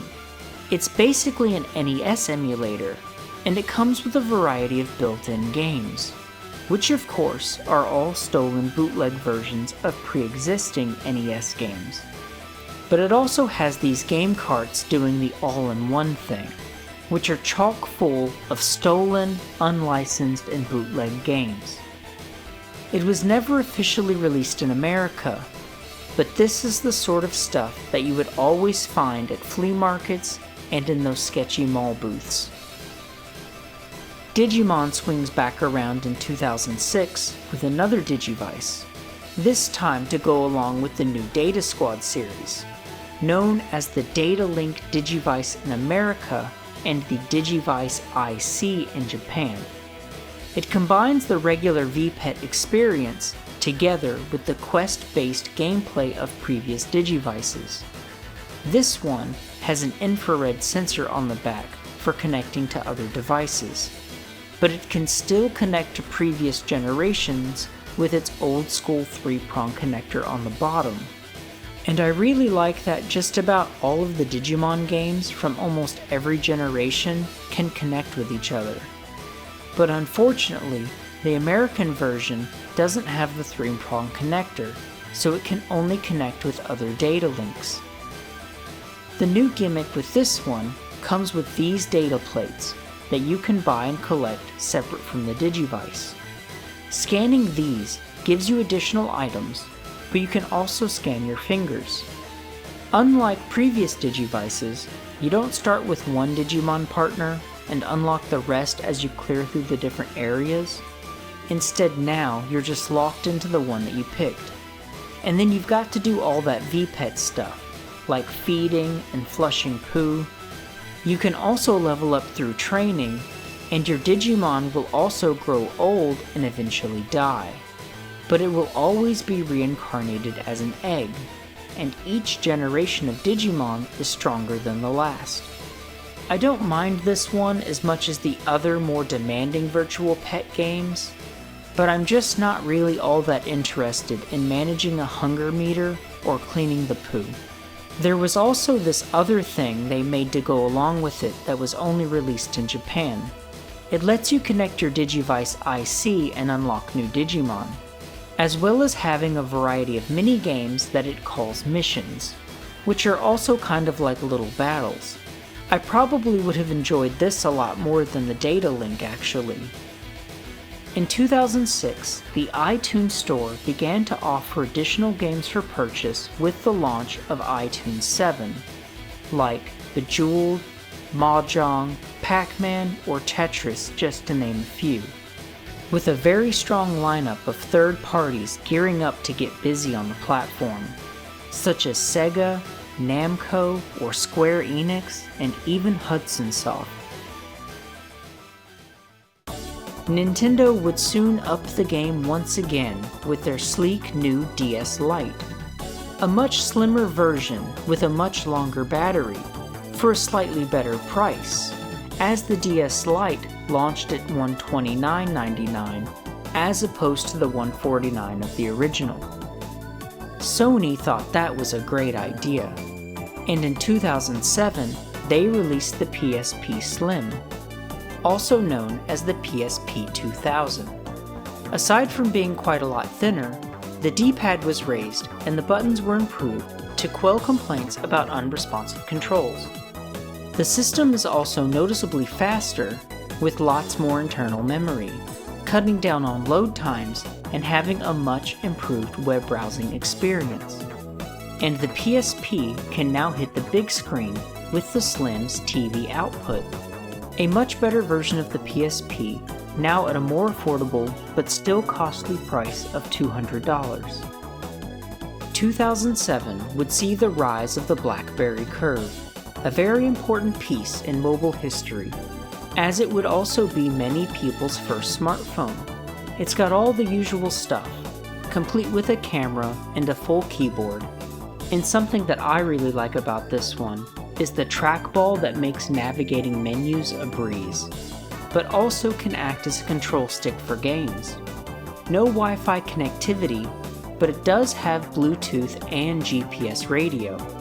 It also has its own unlimited cellular internet service for only $30 a month. And it also had a really convenient email system that was fast and reliable for the time. It didn't originally have an app store at launch, so getting games and apps for it took a bit of fishing around. But the BlackBerry Curve was quickly becoming a very popular phone, even being called the Crackberry for its addictive nature. Also in 2007, Apple releases the very first iPhone, being the first mobile phone to use multi-touch technology, where a surface can recognize more than one point of contact at a time, and it was running on a newly developed iPhone operating system. It was the most seamless and intuitive multimedia phone the world had ever seen. Launching at $499 in the US, while also requiring a 2-year contract with AT&T, the price was drastically reduced only a few short months later to somewhere just over $300, upsetting many early purchasers, forcing an apology out of Apple, who would go on to offer partial rebates to those first buyers. And just a year later from that, the iPhone would go 3G and come at a much lower starting price of only $199, as well as launching in so many as 70 countries around the world. And in 2008, Apple would launch the Apple App Store, where apps could be either free or purchasable. But it wouldn't be until 2009 until apps on the Apple App Store could feature in-app purchases, with many other companies soon following suit, such as the BlackBerry World App Store, which launched in 2009. 2008 would also see the HTC Dream, which is the first Android phone, running on a Linux-based Android operating system. It was heavily criticized at the time for not being compatible with most third-party software, but it was also the first phone to be heavily integrated with Google. So now you can conveniently use Gmail and YouTube right from your phone. As well as being touchscreen, it also slides out to reveal a full keyboard. And all this came at $179, making it a bit cheaper than the iPhone, which was now $199. In 2008, Nintendo would come back around with yet another revision to their DS, this time as the DSi.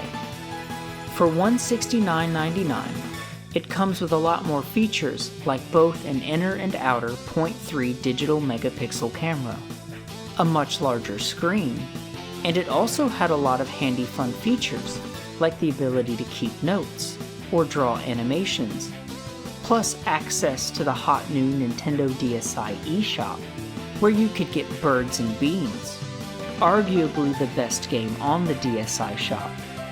It was originally a secret minigame from this WarioWare game on the Advance, but now you could get it as a standalone game.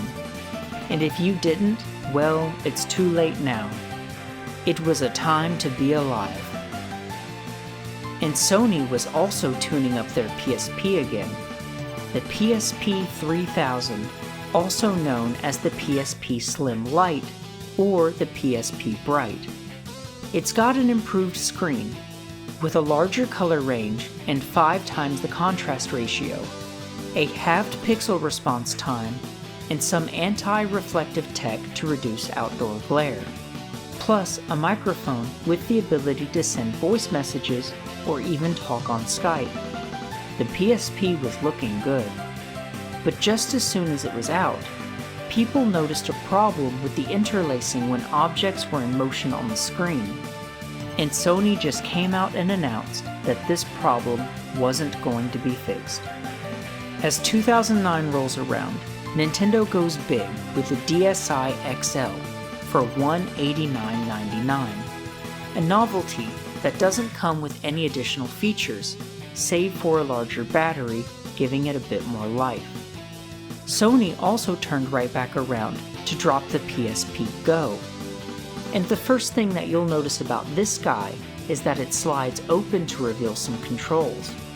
And that's because it was given Bluetooth connectivity, which would allow you to sync a DualShock controller. And there was also a cradle that you could get for it, for both charging and for USB data transfer, but it also makes TV output even more convenient. So now you can hook it up to your TV and play it with a full-size controller.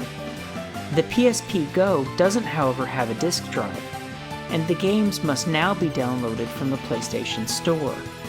The PSP Go did not sell very well, and it could have been because of the not having a disk drive thing, but it had also been 5 years since the original PSP was released, so it could have been that everyone who wanted a PSP just already had one.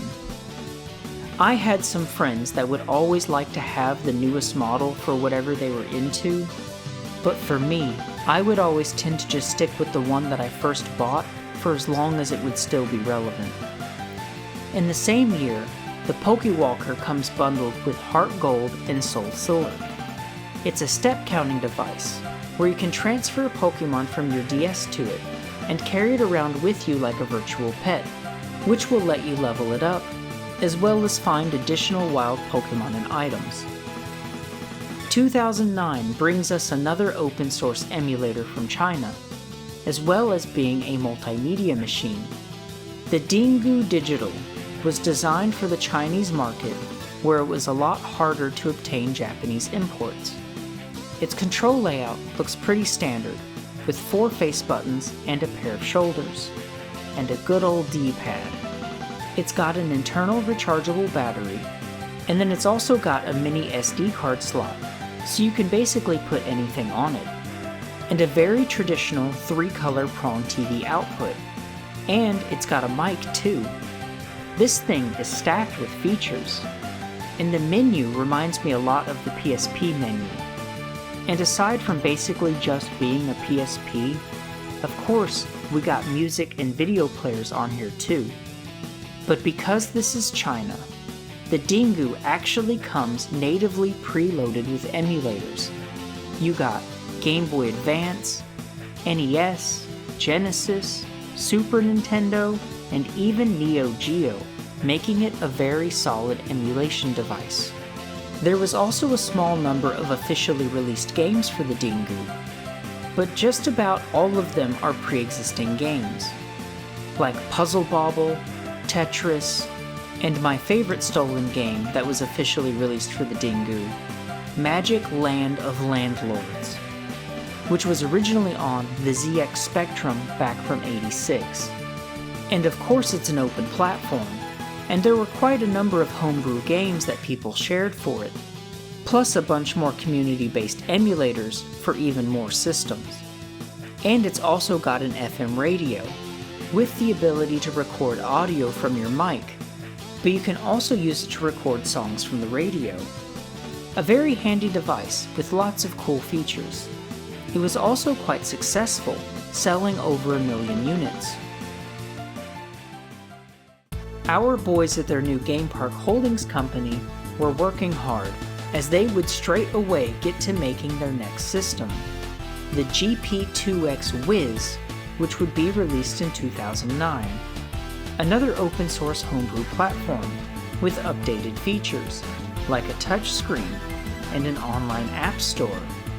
and a new Flash player, allowing it to play Flash player games from the internet, and all of that together with the standard multimedia stuff that it already had. They were so proud of their upgrade that this one would actually get an official release outside of Korea. Selling for $179.99, it's a very powerful system that doubles as a multimedia machine. It looks a lot like the Dingu, except it's got a D-pad design for the face buttons. It's fine, but I just never really cared much for the double D-pad thing. In 2010, Apple released the iPad. It was sleek and compact, and it also had that very sensitive multi-touch screen technology that Apple was pioneering. The iPad would define tablet computers as a new class of portable device. Now looking back, there was many devices that had come before which could be retroactively defined as tablets, but none were as iconic and as intuitive as the iPad. Just like the iPod and the iPhone, the iPad was mostly repackaging existing technology in an attractive form for a broad mainstream audience. These products were very inviting to people with little or no technical and computer experience, and were often their first device of that nature. A low barrier to entry, coupled with a marketing campaign to make these products look like stylish and luxurious accessories, created the perfect storm to make these a prominent cultural icon of their time. The iPad, of course, would inspire many other companies to soon release their own tablet computers, like this one from Samsung that was developed in the same year. And the open source stuff just keeps going, as this piece called the Pandora would open up next. It's a handheld gaming computer. We've got the D-pad and the face buttons on either side that you should be able to hit comfortably with your thumbs should you choose to hold it that way. The Pandora was also developed by some former distributors and key community members involved in those GP systems, so you already know where this one's going. Naturally, it's another multimedia machine, this time with built-in Wi-Fi, so you can pretend it's a laptop, and then also pretend that it's a game console. A very neat device that actually has a nice little following. There was a problem at some point obtaining Wi-Fi chips that slowed down production, but otherwise a mildly successful console that was beloved within its own open source community. And then our boys at Game Park had to keep the ball rolling with yet another open source homebrew focused system in 2010, introducing the Canoe. Another multimedia handheld game system. It's still got the touchscreen, and this time it's got better looking face buttons and a more modern control stick. And oddly enough, it wasn't built to be compatible with any software from the Wiz machine that they had just released a year prior, although some people within the community would help to port all of that stuff over. 2010 would also see the birth of a very important smartphone with the introduction of the Nexus One. It's an Android smartphone featuring the ability to transcribe voice to text, with an additional microphone for dynamic noise suppression, as well as the voice-guided turn-by-turn navigation to drivers.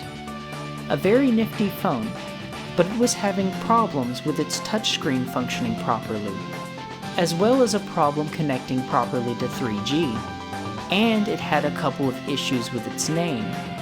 Nexus One was already trademarked to Integra Telecom, but Google also received a cease and desist complaint from the estate of science fiction author Philip K. Dick, saying that the Nexus One namesake capitalized on intellectual property from his 1968 novel, Do Androids Dream of Electric Sheep, as the name Nexus One was believed to be a direct reference to the Nexus 6 model series of androids from the story. And then Apple also hit the Nexus One with a patent lawsuit as it was quite similar to their iPhone. America's legal system is truly something special. Another quite influential smartphone arrives in 2011 with the Samsung Galaxy Note. This one includes a nifty stylus, and the device is even sensitive to the amount of pressure applied by it, making it a fun device to draw or handwrite notes on, sort of combining the older PDA style of the smartphones with the new tablet style that was emerging. It had high performance and a fairly large screen for the time, and it was a very popular phone that sold over 10 million units in its life. Nintendo was ready to push the bar yet again in 2011 with the all-new 3DS, bringing back the stereoscopic trick allowing images on the screen to appear in 3D. It's also got a much better digital camera and a really cool augmented reality feature, like these cards that you could lay down in front of the camera that would do all sorts of different things, and then this game called Face Raiders, where you can use the camera to put your face on the enemies. But you move the device around to look in a 3D shooter game. It also had a very fun and trendy Street Pass and Spot Pass tag mode, like Mii Plaza, where you could see the Miis of anyone that you might have passed by. I remember trying to collect all of the pieces to those boards in the Puzzle Swap, where you get pieces for passing other 3DSs. Or in Find Me, where the Miis of any 3DS that you may have passed by can join you in battle, as you venture forth to clear rooms and save the king, who is actually your Mii. There were also some more Mii Plaza games that you could get from the eShop. The 3DS also had a little place where you could hand draw pictures or take notes, as well as having a handy SD card slot. It also brings back that janky microphone that is pretty much only used for minigames. And lastly, we got the Miiverse as a social networking service, where players can share stuff through their Miis, like handwritten notes or screenshots. Miiverse was a good time. And there was also this Smash Bros stage, where various messages from Miiverse would be displayed in the background. Both the Wii U and the 3DS were connected by Miiverse, and you could also reach the Miiverse through any device, even a smartphone or a PC. And the 3DS was now finally being upgraded into a multimedia machine, as it could also play videos with a variety of services such as Netflix and Hulu being available. Aside from all of its features, the 3DS made a pretty sizable jump in power from the original DS. It sadly no longer had the so beloved backwards compatibility of the Game Boy Advance, but it can still play original DS games, as well as some DSi software. But the graphics of the 3DS looked really good. I would say the games on here look like pixelized GameCube or PS2 graphics. The 3DS launched at $249.99, a lot more expensive than Nintendo handhelds usually started at. It wasn't cheap to manufacture either, especially with that stereoscopic screen. And with very disappointing launch sales, Nintendo made the difficult decision to drop the price. And they went all the way down to $169.99. They decided that it was far more important to get people on the platform early, and they didn't want the high price to be a barrier that would prevent people from moving on to the next generation with them rather than somebody else. And this was very hard for Nintendo, as they pretty much always sold their hardware with a profit margin, as opposed to most other developers like Sony, who pretty much always sold their systems at a loss to get people on their platform. But the gamble paid off, and the 3DS went on to become Nintendo's most sold handheld thus far. But Sony was right behind them, dropping the PlayStation Vita on December of 2011 in Japan and February of 2012 for the West. Latin for the word life, the Vita was designed to combine the experience of AAA video games together with the rising trend of smartphones and tablets. The Vita now has a multi-touch sensitive screen, as well as an additional analog stick. The games also now come on these flash-style memory cards, and the Vita no longer has the UMD drive to play those old PSP discs.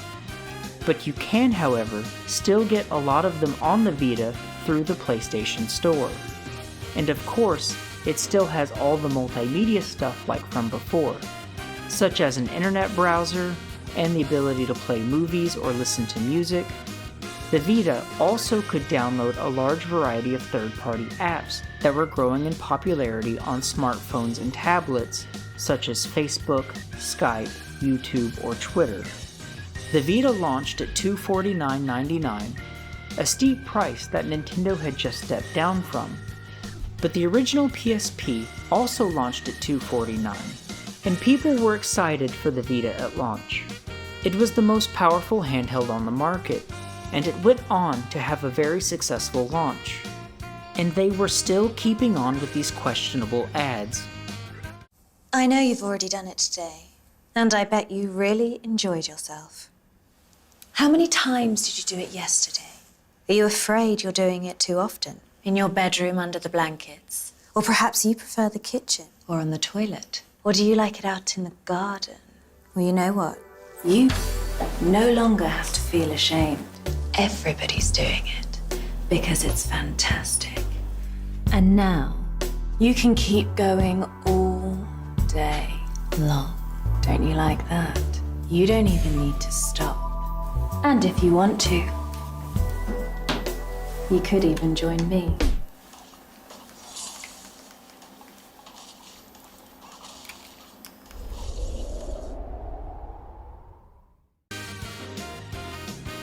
Nintendo finished their rehab and went back to producing actually age-appropriate ad campaigns for their target audience.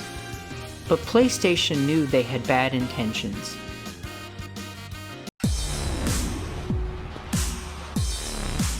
Suddenly it doesn't feel so safe out there. People are looking at you with bad intentions. Because with Vita, your spot on the leaderboard is always up for grabs. Find a friend, find an enemy, find a game. Anywhere, anytime. Never stop playing. PlayStation Vita. Sony was serious about merging the mainstream video games with the emerging smartphone market, as they would also release this phone in the same year called the Xperia Play. It's an Android device, originally rumored to be a PlayStation phone, but Sony decided to not brand it with the PlayStation logo, and just call it the Xperia instead, which was a line of Android phones like this one, the Xperia X10 from just a year prior in 2010. But what makes this one so interesting is that it's designed to play games. It slides open to reveal those PlayStation-looking controls, as well as a sleek touchpad. The early 2010s were starting to see the rise of cheap mobile games, and Sony was trying to save the world before it was too late.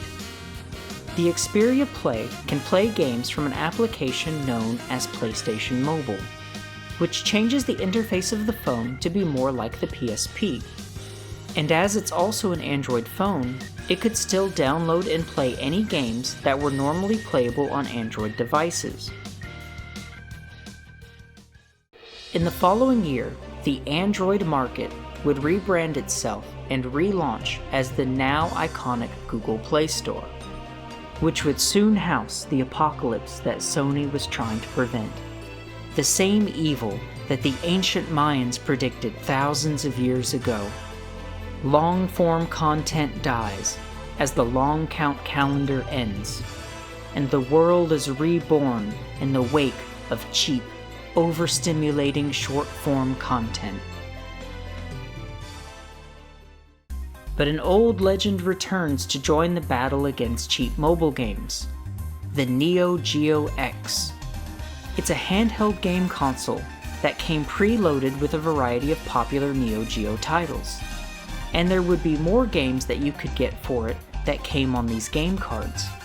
It was originally released for $199 as a bundle pack called the Neo Geo X Gold Edition. It comes with a charging dock that also allows you to connect it and play it off of a TV. And it also comes with an arcade stick to get more of an immersive TV experience, plus a bonus game card. It's a neat little collector's piece for anyone that wants to feel some Neo Geo nostalgia. Games look fine on the handheld, but when upscaled to the TV, they look really washed out and hazy. SNK also had some controversy with their manufacturer ordering them to cease production over low manufacturing standards. The manufacturer of the Neo Geo X, a company called Tomo, also accused SNK of using underhanded tactics to undermine the sales of the Neo Geo X because they wanted the Neo Geo X out of distribution. So the fuzzy resolution may be a result of SNK purposefully sabotaging it, or at least not following the plans for resolution that they had set with the manufacturer. The Game Gadget hits 2012 with yet another open source handheld, this time from Europe. This guy also supports music and video playback, as well as interestingly being an e-reader, and not like the scan cards, but like a Kindle. They must not know that gamers just mash A to skip all of the text. The 3DS was blowing up, and it was time for Nintendo to go big, releasing the 3DS XL in 2012. For $199.99, you could go big just in time to play the new Super Mario Bros. 2, which was the first game for the 3DS to get both a retail and a downloadable version at the same time. The original PSP was still kicking around as the PSP Street drops in 2012 for the PAL region.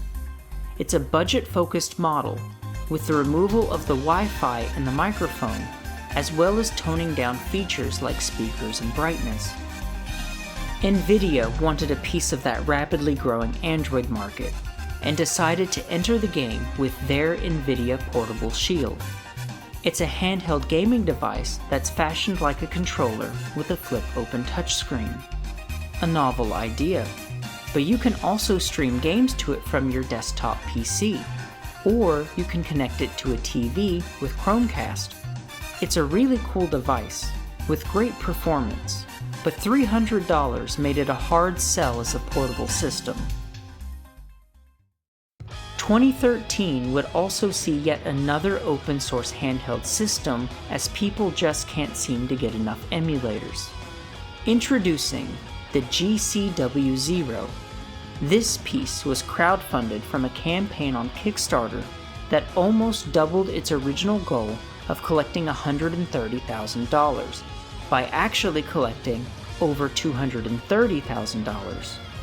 And there she is, a very sleek and modern looking device. I appreciate that it's got both a stick as well as a traditional D-pad, but you know what the deal is, we've already seen so many of these by now. Nintendo was also still dominating the handheld space. They went big, and now it was time to go low, by releasing the 2DS, a reduced version of the 3DS, for a significantly reduced cost of only $129.99. It no longer folds, nor does it have the stereoscopic 3D effect, but it does still have the ability to play both 3DS and regular DS games. Nintendo wanted to lower the barrier of entry to get people on the platform just in time for the release of Pokemon X and Y. The PlayStation Vita started off strong, but it didn't remain so. Sales for the Vita weren't keeping up with the projections that Sony had hoped for. They were losing ground, and they decided it was time to slim the Vita down. They got it down to $199. Being both lighter and physically thinner, the original OLED screen was replaced with a much lower cost LCD display. The newer model also comes with a 1 GB of internal memory storage. And it's no longer possible to use both the internal memory and a memory card concurrently. But upon inserting a PS Vita memory card, the system will offer to copy the existing data from the internal memory to the new card. The Slim model was a little bit more affordable, and to up the game, all games playable on the PlayStation 4, with the exception of ones with special peripherals, were now playable on the Vita through remote play.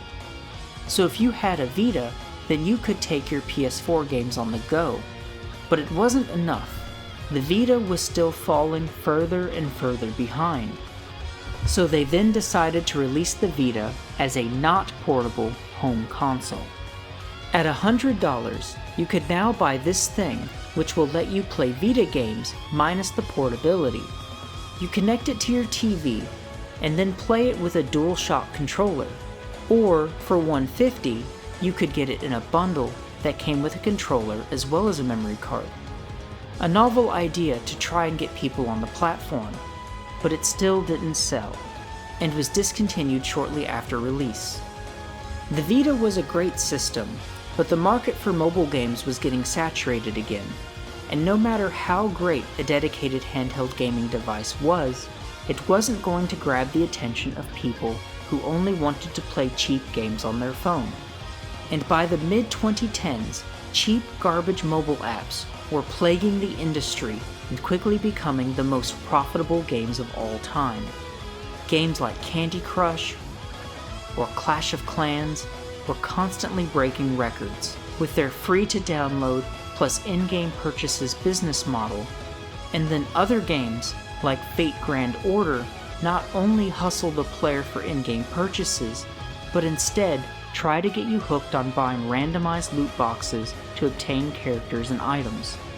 Just to put it into perspective, Pokemon X and Y sold almost 17 million copies in its entire lifespan, and in 2015 alone, Candy Crush reported 327 million users with a grand total of $1,293 in revenue. That is absolutely insane. The end is nigh. But Nintendo still had a stranglehold on the dedicated game device market. They weren't letting go. And in 2014, they hit us with the new Nintendo 3DS XL, an updated version with a more powerful processor, as well as face tracking for improved viewing angles, and an additional pair of shoulder buttons and a C-stick. And it also had near-field communication support so that it can interact with amiibos. There was also a regular-sized version that was released in Japan, but not in the West at launch. But it was available later in special and limited edition bundle packs. The new 3DS would also get some cool games to utilize the extra power, such as Xenoblade Chronicles 3D, which was not playable on earlier models. Now 2K makes huge waves in the mobile market in 2014 by porting BioShock to mobile phones, showing the world what AAA games could be like on a mobile phone. In 2015, a Chinese company called Gamepad Digital releases an Android-based emulator system. It opens up like a DS, and it's got a touchscreen. The dual sticks are nice, and this guy is packing, with the ability to even emulate some Dreamcast games. And you might think that this thing looks a lot like a Pandora minus the keyboard, but sure enough, in the following year, they added one with the GPD Win model. And rather than just being an Android device, this is actually a Windows 10 computer. I do love these tiny flip-open computer handhelds. They're quite adorable. We got another neat piece coming out in 2016 with the Ardu Boy FX. It's a tiny business card-sized Game Boy-looking device that comes preloaded with a variety of community-made games.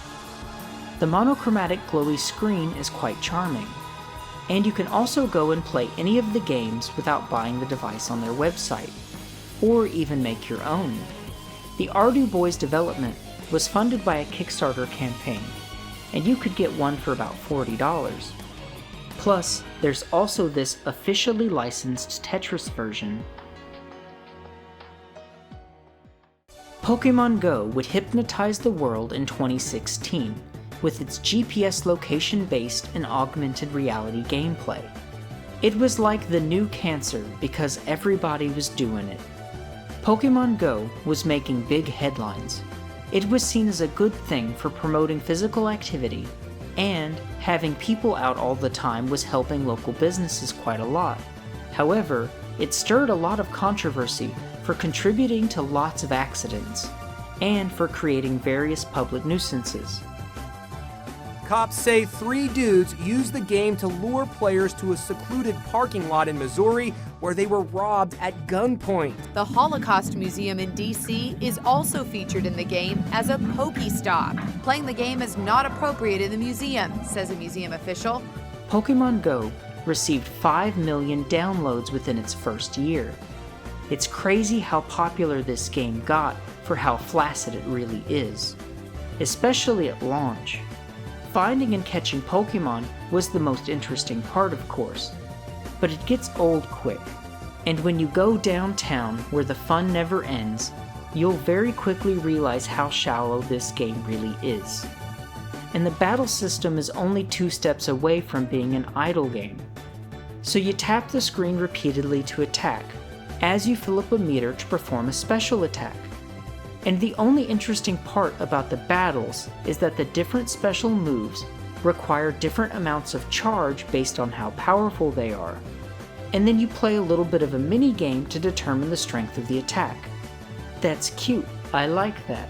And this would make it at least a little bit strategic if they didn't completely undermine that by adding a shields mechanic. So whenever a player goes to perform their special attack, the other player has the option to burn one of their shields to completely block the damage of the move. So now, low charging special moves just become the only practical choice. But it's even worse than that, because special effects still happen through the shield, like raising your attack or lowering the opponent's defense, and the battles barely last long enough for you to get past the 2 shields anyway. So there's hardly any point in mixing it up with some fast charging moves and then some slower charging ones later. The shield mechanic is really dumb, and it's immersion breaking, not very Pokemon at all. The combat for Pokemon Go feels like a really out of touch auto battler game. Also, trading Pokemon wasn't available until quite some time later after the game's release. Now, trading Pokemon requires in-game currency, and then doing so re-rolls the semi-randomized stats that the Pokemon have. And of course, mythical Pokemon like Mew or Mewtwo can't be traded at all. It was like after being criticized for not having the trade feature, they said, "We'll give you a trade feature, but it'll be pointless." The gym thing is kind of cool, however. You'll choose to join one of 3 teams, and it's like one big game of capture the flag. You can add 1 Pokemon of yours to any gym occupied by your team, and battle the Pokemon of opposing teams' gyms. And if you defeat them all, then you can capture the gym for your team. The gym thing would be really cool if the game wasn't basically an auto battler, but the gym Pokemon function more like a raid boss because they retain the damage from each battle. So rather than there being any strategy, it's just a matter of spamming battles until you break through. And despite how lackluster Pokemon Go really is, people were getting addicted, and this game would go on to make billions with a B in revenue. And there were many other people that were desperate enough to spoof and hack to play this game without actually playing it. But why would you want to spoof Pokemon Go when you could be playing a good game instead? In 2016, Konami brings us even more nostalgia with Duel Links, a simplified version of the Yu-Gi-Oh! Trading card game, where you now choose to play as a character from the show, all having various special abilities. Duel Links was incredibly popular upon release, as it originally only featured cards and mechanics from the first generation, which really goes to show how much people are craving to play some old school Yu-Gi-Oh! But of course, very out-of-touch Konami couldn't ride that wave, and instead decided to jump the gun to pump it full of features and mechanics at a breakneck pace, causing many of its excited fans to move away from Duel Links and onto the next fad. Now Nintendo was ready to start collecting from those app stores, as they would make their first phone games, starting with Super Mario Run in 2016 just to get their feet wet, and then Fire Emblem Heroes in the following year to get a piece of that gacha money. And then also in 2017, they dropped the new Nintendo 2DS XL, now allowing you to have the upgrade at $149.99 from the $199 price of the original, a slightly better price, and the new 2DS also comes in a foldable form, so now you won't look silly for buying it, and it really does need to fold for how big it is. Size matters, and Nintendo was gonna let you know. But by now, the 3DS was already facing plenty of competition in mobile gaming, and Nintendo wanted to develop new hardware that would be attractive to a wider variety of demographics, a tactic that brought them massive success with the original Wii. So in 2017, following the death of the very short-lived Wii U, Nintendo released the Nintendo Switch, a system designed to be both a handheld gaming system as well as a home console. It features a touchscreen just like the Wii U gamepad, and this time the system itself was the screen, so you could truly play it anywhere. And then it also came with a charging station that also served as a dock that allowed you to connect it to your TV and pretend that it was a home console. The Joy-Con controllers also detach and can detect motion similar to the Wiimote, but it also has a newly designed standard controller, and some games allow players to separate the Joy-Cons for two players to share them.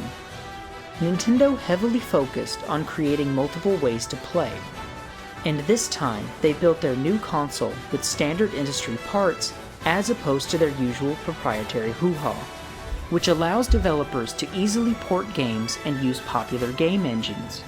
This allowed them to bring in a lot of third-party support and help attract independent game developers, giving the Switch a nice boosted library at launch. Despite the Switch's hardware being significantly outdated, it has been met with critical praise and commercial success.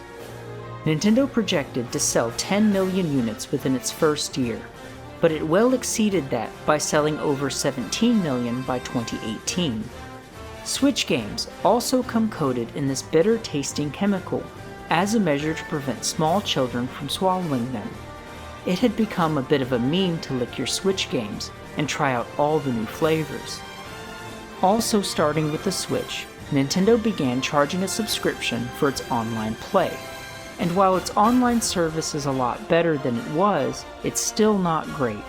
Better, but not good enough. Nonetheless, the new Switch was going the distance and Nintendo was once again killing it. But now, rather than competing against the handheld platforms of other game developers, they were now competing against the open source emulators and endless ocean of apps playable on tablets and smartphones, which are everywhere now. And by this point, even phones can run emulators. It was getting sus, because another cultural icon was here to sabotage the mobile market with Among Us. Released in 2018, this whodunit game quickly became popular among streamers, with questionably young and impressionable audiences, making this game oddly popular with young children. 5G begins its rollout in 2019, to much controversy. Towers were getting attacked and destroyed. It became the newest hot topic that no one could talk about, as it would also become a heavily censored topic. But censoring all the naysayers only made it all the more interesting. And whatever the long-term health effects of 5G may be, at least for now, we'll have really fast internet. I don't know, maybe we should have a closer look at this. The following year, would bring the world a potentially worse problem, with the rise of a gacha game like the world had never seen. Genshin Impact is a game that combines Breath of the Wild together with gacha anime waifus. This game has managed to lure in over $5 billion of revenue by hooking up lonely and vulnerable anime fans with a hopeless new gambling addiction. In 2020, the makers of the game gadget return with the all-new Evercade, a handheld gaming device that focuses on selling actually licensed emulators, with over 120 officially licensed games for it, from popular companies like Atari and Namco. And they come on these nostalgic-looking cartridges to complete the old-school feel. And then they revamped it the following year as the Evercade EXP.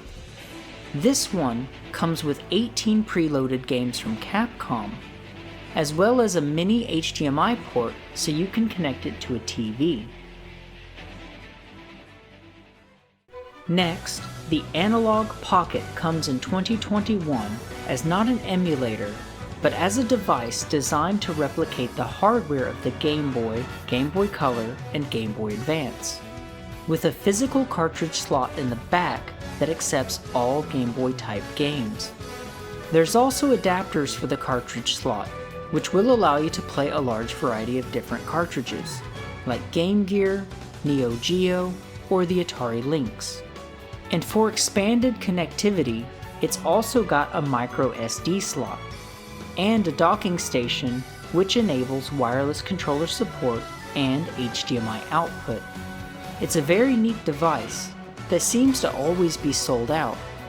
There have been quite a variety of models that all look quite nostalgic. The Analog Pocket was not designed to be an emulator, but it may or may not have been modded to run ROMs. In 2022, Digimon makes a huge resurgence with these new Vital bracelets, which of course are also the same ones they use in the new show. It's a Digivice game in the form of a smartwatch. It tracks your steps and heart rate with some fitness-based mini-games, so that this time you can train alongside your Digimon partner. You can also connect your watch to your phone, where you can download an app that will let you transfer your Digimon over, as the watch can only store one Digimon at a time. And you can battle the Digimon from your phone against other people online. And on the app, there are also additional bosses to battle, as well as some raid bosses where you can join along other players to fight a more powerful enemy together. The Vital bracelet even has a Metabot crossover line that's compatible with the Digimon one.